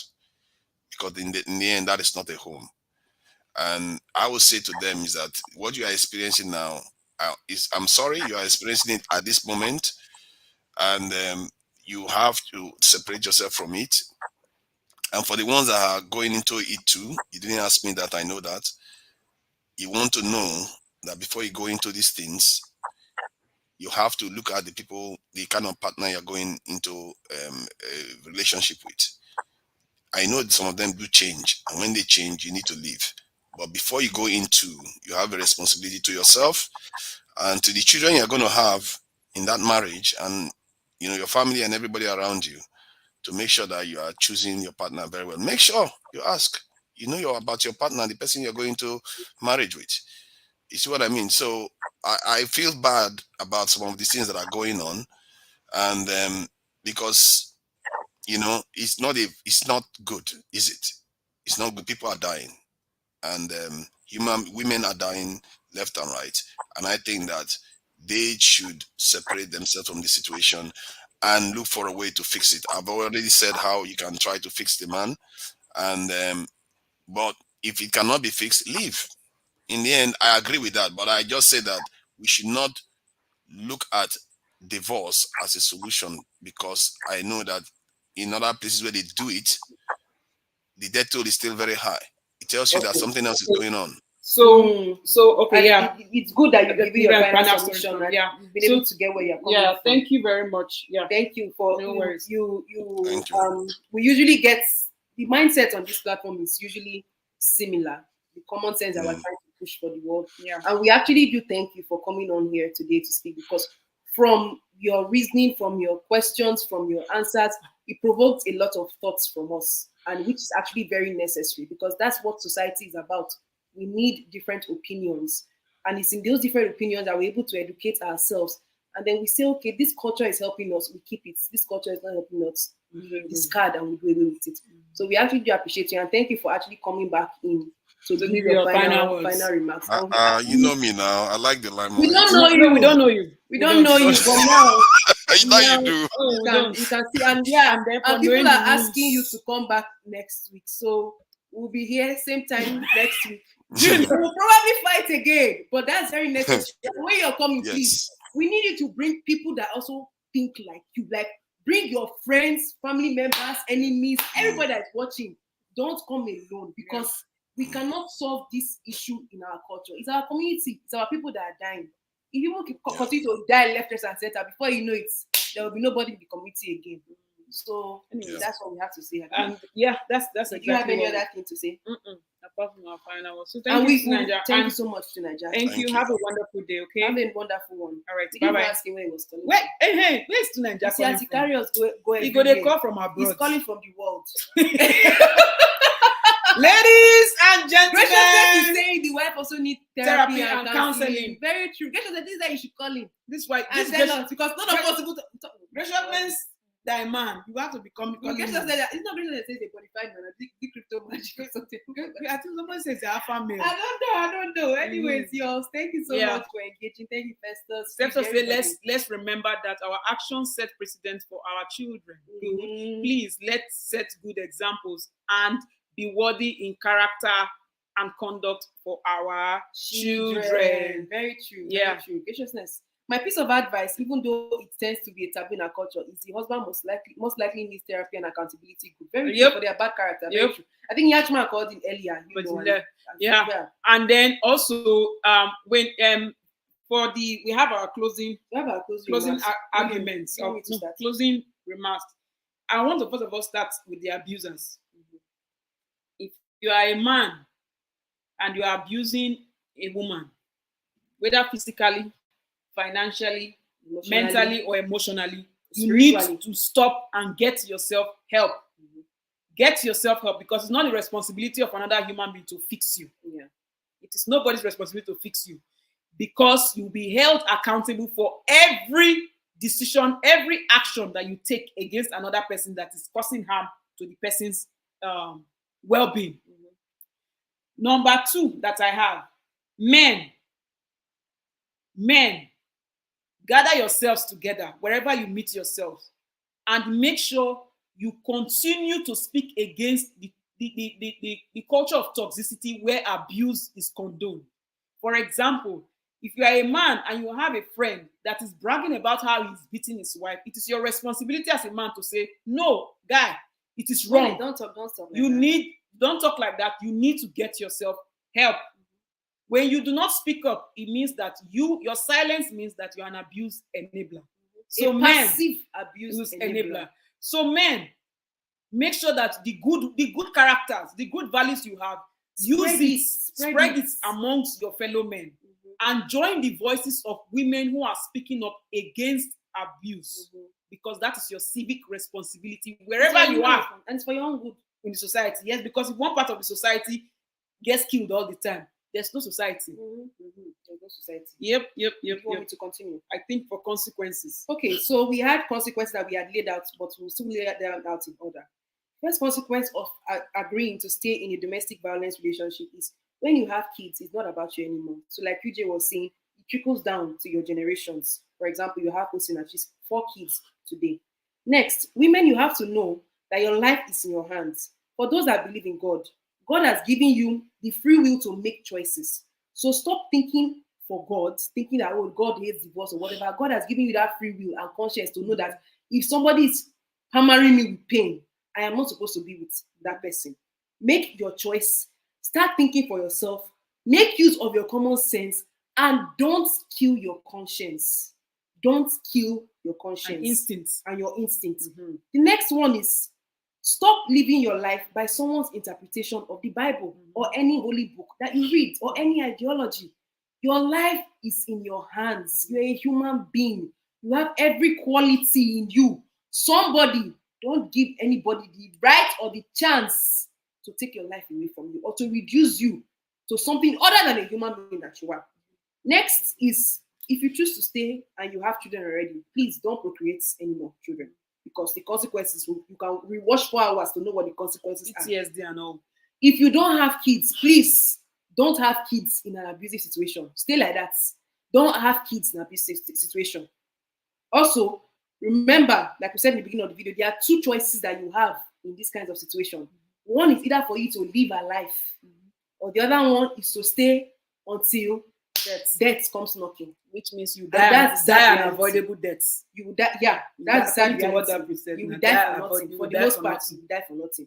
And now, how can we move on from this violence? Number one, we need to weed off toxic culture. If you've not watched our video on toxic culture, we had different videos on it. Bless yourself. Commonsensesisters, toxic culture. You will find the video. Watch it and share. Also, you have to end toxic masculinity. Women are not properties. We have to unscrew that from people's mindset and from people's brain. It's not the job of a woman solely to raise a child. People who produce children should raise their children. Next, you has already said it's about men speaking up. And also, another way of stopping abuse is to stop abuse. Yeah, don't abuse anybody. Don't abuse anybody. That's don't perform any act of violence towards anybody. It's the toughest thing to do. Whether it's verbally, because I hear some people were saying that women have mouths and whatever. It's also not an excuse for me because women have mouths. You should be insulting people. No. It's not an excuse for you to be insulting anybody. It's not an excuse for you to be beating people. Abuse comes in different ways, forms, and shapes and sizes or whatever. Stop abusing people. You have to treat people how they want to be treated and how they want to be loved. The next one is for how to move on is don't push help away. QJ came and shared her story, and God bless that her neighbor for calling the police. But QJ accepted help. If you have family, you are fortunate to have friends, you have good neighbors, you have good active community members around you that are choosing to help you. Don't spit in those people's faces. Don't put their life in danger by calling your abuser to be knowing the location of your abuser. When your abuser already threatening you with gun, you don't know whether that abuser will come and shoot your friend. I had not to do like the man that like Chichi's husband too. Chichi's husband who killed her and her brother in a fire in Nigeria 2 weeks ago. Don't be protecting your abuser. Don't as a victim. Don't pray for your abuser. It's not your responsibility to fix your abuser. Check yourself to see if you're an abuser enabler. QJ even hammered on this point, so we won't even go into extensive. And lastly, you have to love yourself. You have to love yourself enough selfishly to live, to know that you deserve better. No more excuses. There's no excuse on earth why another human being should be raising their hand and be poking you. Why they should be beating you whilst pregnant. Why they should be slapping you because you made pounded potato. Why they should be slapping you because you went to go and report them for the bad things that they do. Why they should be poking you. Or why they should be collecting your salary. Your money. There is why no you reason should be on a earth. cash cow without any opinion. There is no reason on earth. You are a woman. You are strong. You're strong. You're a human being. You're a human being. And you deserve your love. You deserve to be respected. Those of you that are and very it's okay religious. to be alone. It's okay. Even if you run away, you are with your children or whatever, nobody's coming for you, a man or whatever, it is okay for you to be alone. It's okay for you to be alone. As you're safe. Yeah. That's all we have to say. And I also want to tell the religious people that always run to church first. The church is not the government. The church is not the government. They are not democratically elected officials. Church is a business center, whether you like it or not. You choose to go there. You choose to go there. The people that are preaching in that church, they did not come and drag your feet from your house. Or you choose to tune in when they are streaming live. Or you began by watching their shows and watching their videos. Follow them on Instagram. It's at your own risk. So which means that you have to protect your mind and access. It's when you give people access to your mind based off of what they say or whatever you watch, whatever you listen to, whatever you read, wherever you go, and whoever you communicate with. Exactly. If you keep absorbing that message, which most likely people will come for the church and all those, the church is a business center. The church is owned by somebody. If you do not go there, it's not going to come. Church will not come to you. You will not hear rubbish. So which means you have even to those days when church will come to us through Jehovah's Witness, if you don't open your door, they will go away. You see what we're saying. So just remember that. And then the government needs to be held accountable because it's the government. If women had 911 to call in Nigeria, perhaps we would have saved more lives. Perhaps people who need to be going to church to cry. To call the police to come for safety and all that thing. Yes. Or neighbors that want to try and help to have civic responsibility to call. Then the government have to set up policies that will be protecting women. And even people, private bodies have also come up with places, safe havens and safe places in different parts of Nigeria that will be helping victims. Government, you need to support. Yeah, support those things. You need to hold the abusers accountable. They should be in prison. I don't give a damn. You can't be getting your therapy behind. Don't be releasing abuser that lady that spoke about her daughter. This one that they are saying that the abuser has already. The mother of this lady who is dead now. You can see her now. She's alleging that this her husband who has been abusing her has been released. So government is your responsibility to protect the victim at all costs. You must spend resources for that as the government, and we're referring to the Nigerian government now. You must do that. It's your responsibility to protect the women. And do that, and also to be promoting awareness. So those of you that have platforms, whether you have platforms or your own independence, or your own mobile phone, you have Instagram accounts. Be doing Instagram Live and talk about solutions, encouraging this and encouraging people encouraging people not to be speaking down on victims who are sharing their story. So don't be shaming victims in public gathering. Don't be shaming them privately. Don't be shaming victims in victims and survivors. Don't be shaming victims and survivors in a society or in WhatsApp group or all those your useless Facebook group and all those. We're coming for you next week. Next week is going to be fire coming for you. Oh, you won't see it coming. So you have that responsibility. So government, you must. It's important that policies are there, and the awareness starts from educating people. Start educating, putting those policies as compulsory to be taught in schools. Yeah. It should be taught in school curriculum from kindergarten to primary to secondary to university level. It should be something that should be part and parcel of the people that are living in that society, so they know it's their civic responsibility to protect one another. Yeah, and for parents today, modern day parents, I know we can whine all we want about parents. We are already adults, about our parents' generation and blah blah blah. But people who are raising kids today, fathers and mothers, men and women, and all of you in between, if you are bringing in a child into this world, whether it's through your sperm or through your egg or you are adopting, if you have minors in your care, male or female minors, you have to treat them equally. You have to love them. You have to teach them to love themselves. Let them know what their worth is. Male children need to know that they are not worth more than female children. Female children should know that they are not worth more than male children. And they are not subservient. And they are not subservient. Every human life matters. Everybody must be treated equally and fairly because they are human beings. There is no excuse why anybody should get preferential treatment for no goddamn reason. With this, I think we are closing, but you know now we have to give people food. So if you are in the Toronto area or whatnot, if you are in Toronto area, you have family members that are in the GTA area. Okay, this jingle is for you. Place order. I hope people have liked and subscribed to this channel. Please, we forgot to know. Please, if you've not liked this video, why now? And share. Okay, even share if it's 4 hours. Share it. Welcome to Yo-Yo-Mealicious, the best Nigerian online food service in Toronto, Canada. We deliver to Toronto, Concord, downtown Toronto, Etobicoke, North York, Thornhill, Vaughan, Woodbridge, Mississauga and Scarborough. Order now at yoyomealicious.com. A unique taste of Nigeria.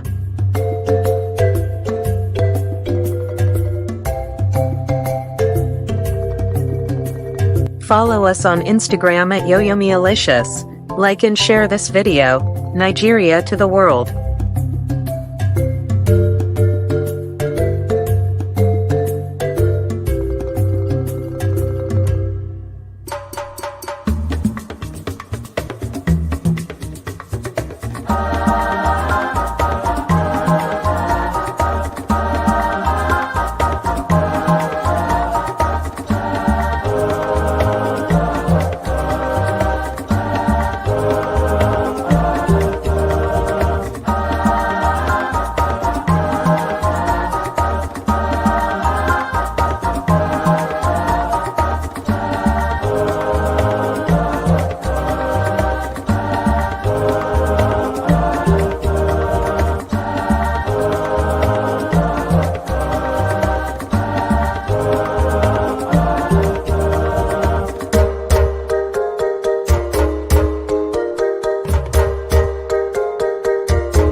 You see how we care for you people. After all said and done, you have to eat because at 7 on a show, without having at 7 on a show. You know, go say, common sense separate you. Are they come protect now if you need pressure? Go say, I'm not going back. Thank you, Pesos. You can't buy super chats. Click on the $sign. When you click on the $sign, it takes you for So it's tap the $sign. Those of you that want to give us super chats. Otherwise, you can donate. There's PayPal and there's Cash App. That's another option if you want to support. Okay. Please, if you have not thumbs up this video, I beg you. People are braiding hair. People are with their clients watching the common sense. Already said, please patronize your religion. Already eating from the fruits of chinchin. Already all the way from the America inside. Thank you. Patronize your militia. Thank you. All that chinchin. Yes. Thank you. Thank you. We are happy that you are enjoying the chinchin. Yes. Even though the delivery people were very slow, we're monitoring them. At least it's better there. Yes. Later. Yes. And thank you for watching us. You're always at work, and then when we're on the live show, No wahala now. Yeah, No wahala. Thank you. You're always on watching when you are at work. Thank you so much. And for those of you that are watching us on TV, thank you. Thank you. Please, after the TV, come and subscribe and thumbs up the video. If you don't know how to subscribe or like, Google it. Ask somebody easy. because it's very just simple. Click the subscribe button and okay? like and share the video as well. And thumbs all right, up. We will see you all same time, 2 p.m. next week, Saturday. Next week is going to be war. We are bringing war. All kinds of energy, and please don't come alone. Share the link. Don't come alone. And I want to encourage you that you have to fill your stomach. Yeah.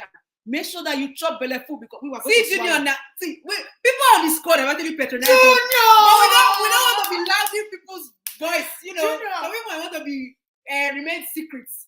But Junior, that day that we was now Junior, God will bless you. God will bless you. Junior, no. Junior has ordered from your humiliation and is testifying to the greatness. People that they know. They know. What are you waiting for? What are you waiting for? You can already join the squad on the commonsensesisters and join the assurance food gang. Okay. Make you know that they deliver common sense in they debate. We must chop because in Nigerian culture, when you they judge matter where food not there. That's nonsense. We cannot leave people hungry. No, we can't. That's not fair. To put fuel into your medulla oblongata that your common sense. A hungry person cannot have common sense. They will make a lot of mistakes. Until we see you all wonderful people. Thank you those who have been commenting in the live show. Yeah, we appreciate you. Those that will come and watch after. Please don't skip the advert. Watch the advert. Watching the ad is your super chat to us. Please. Yes. That's how we know that we know we can see the way you skip it. Yeah, we do see when you skip the live videos. Yes. Until we see you all wonderful and amazing people of different tantalizing opinions and views about worldwide, from Australia, from UK, Canada, America, Nigeria, from all parts of countries in the continent of Africa inside. May common sense never depart from you.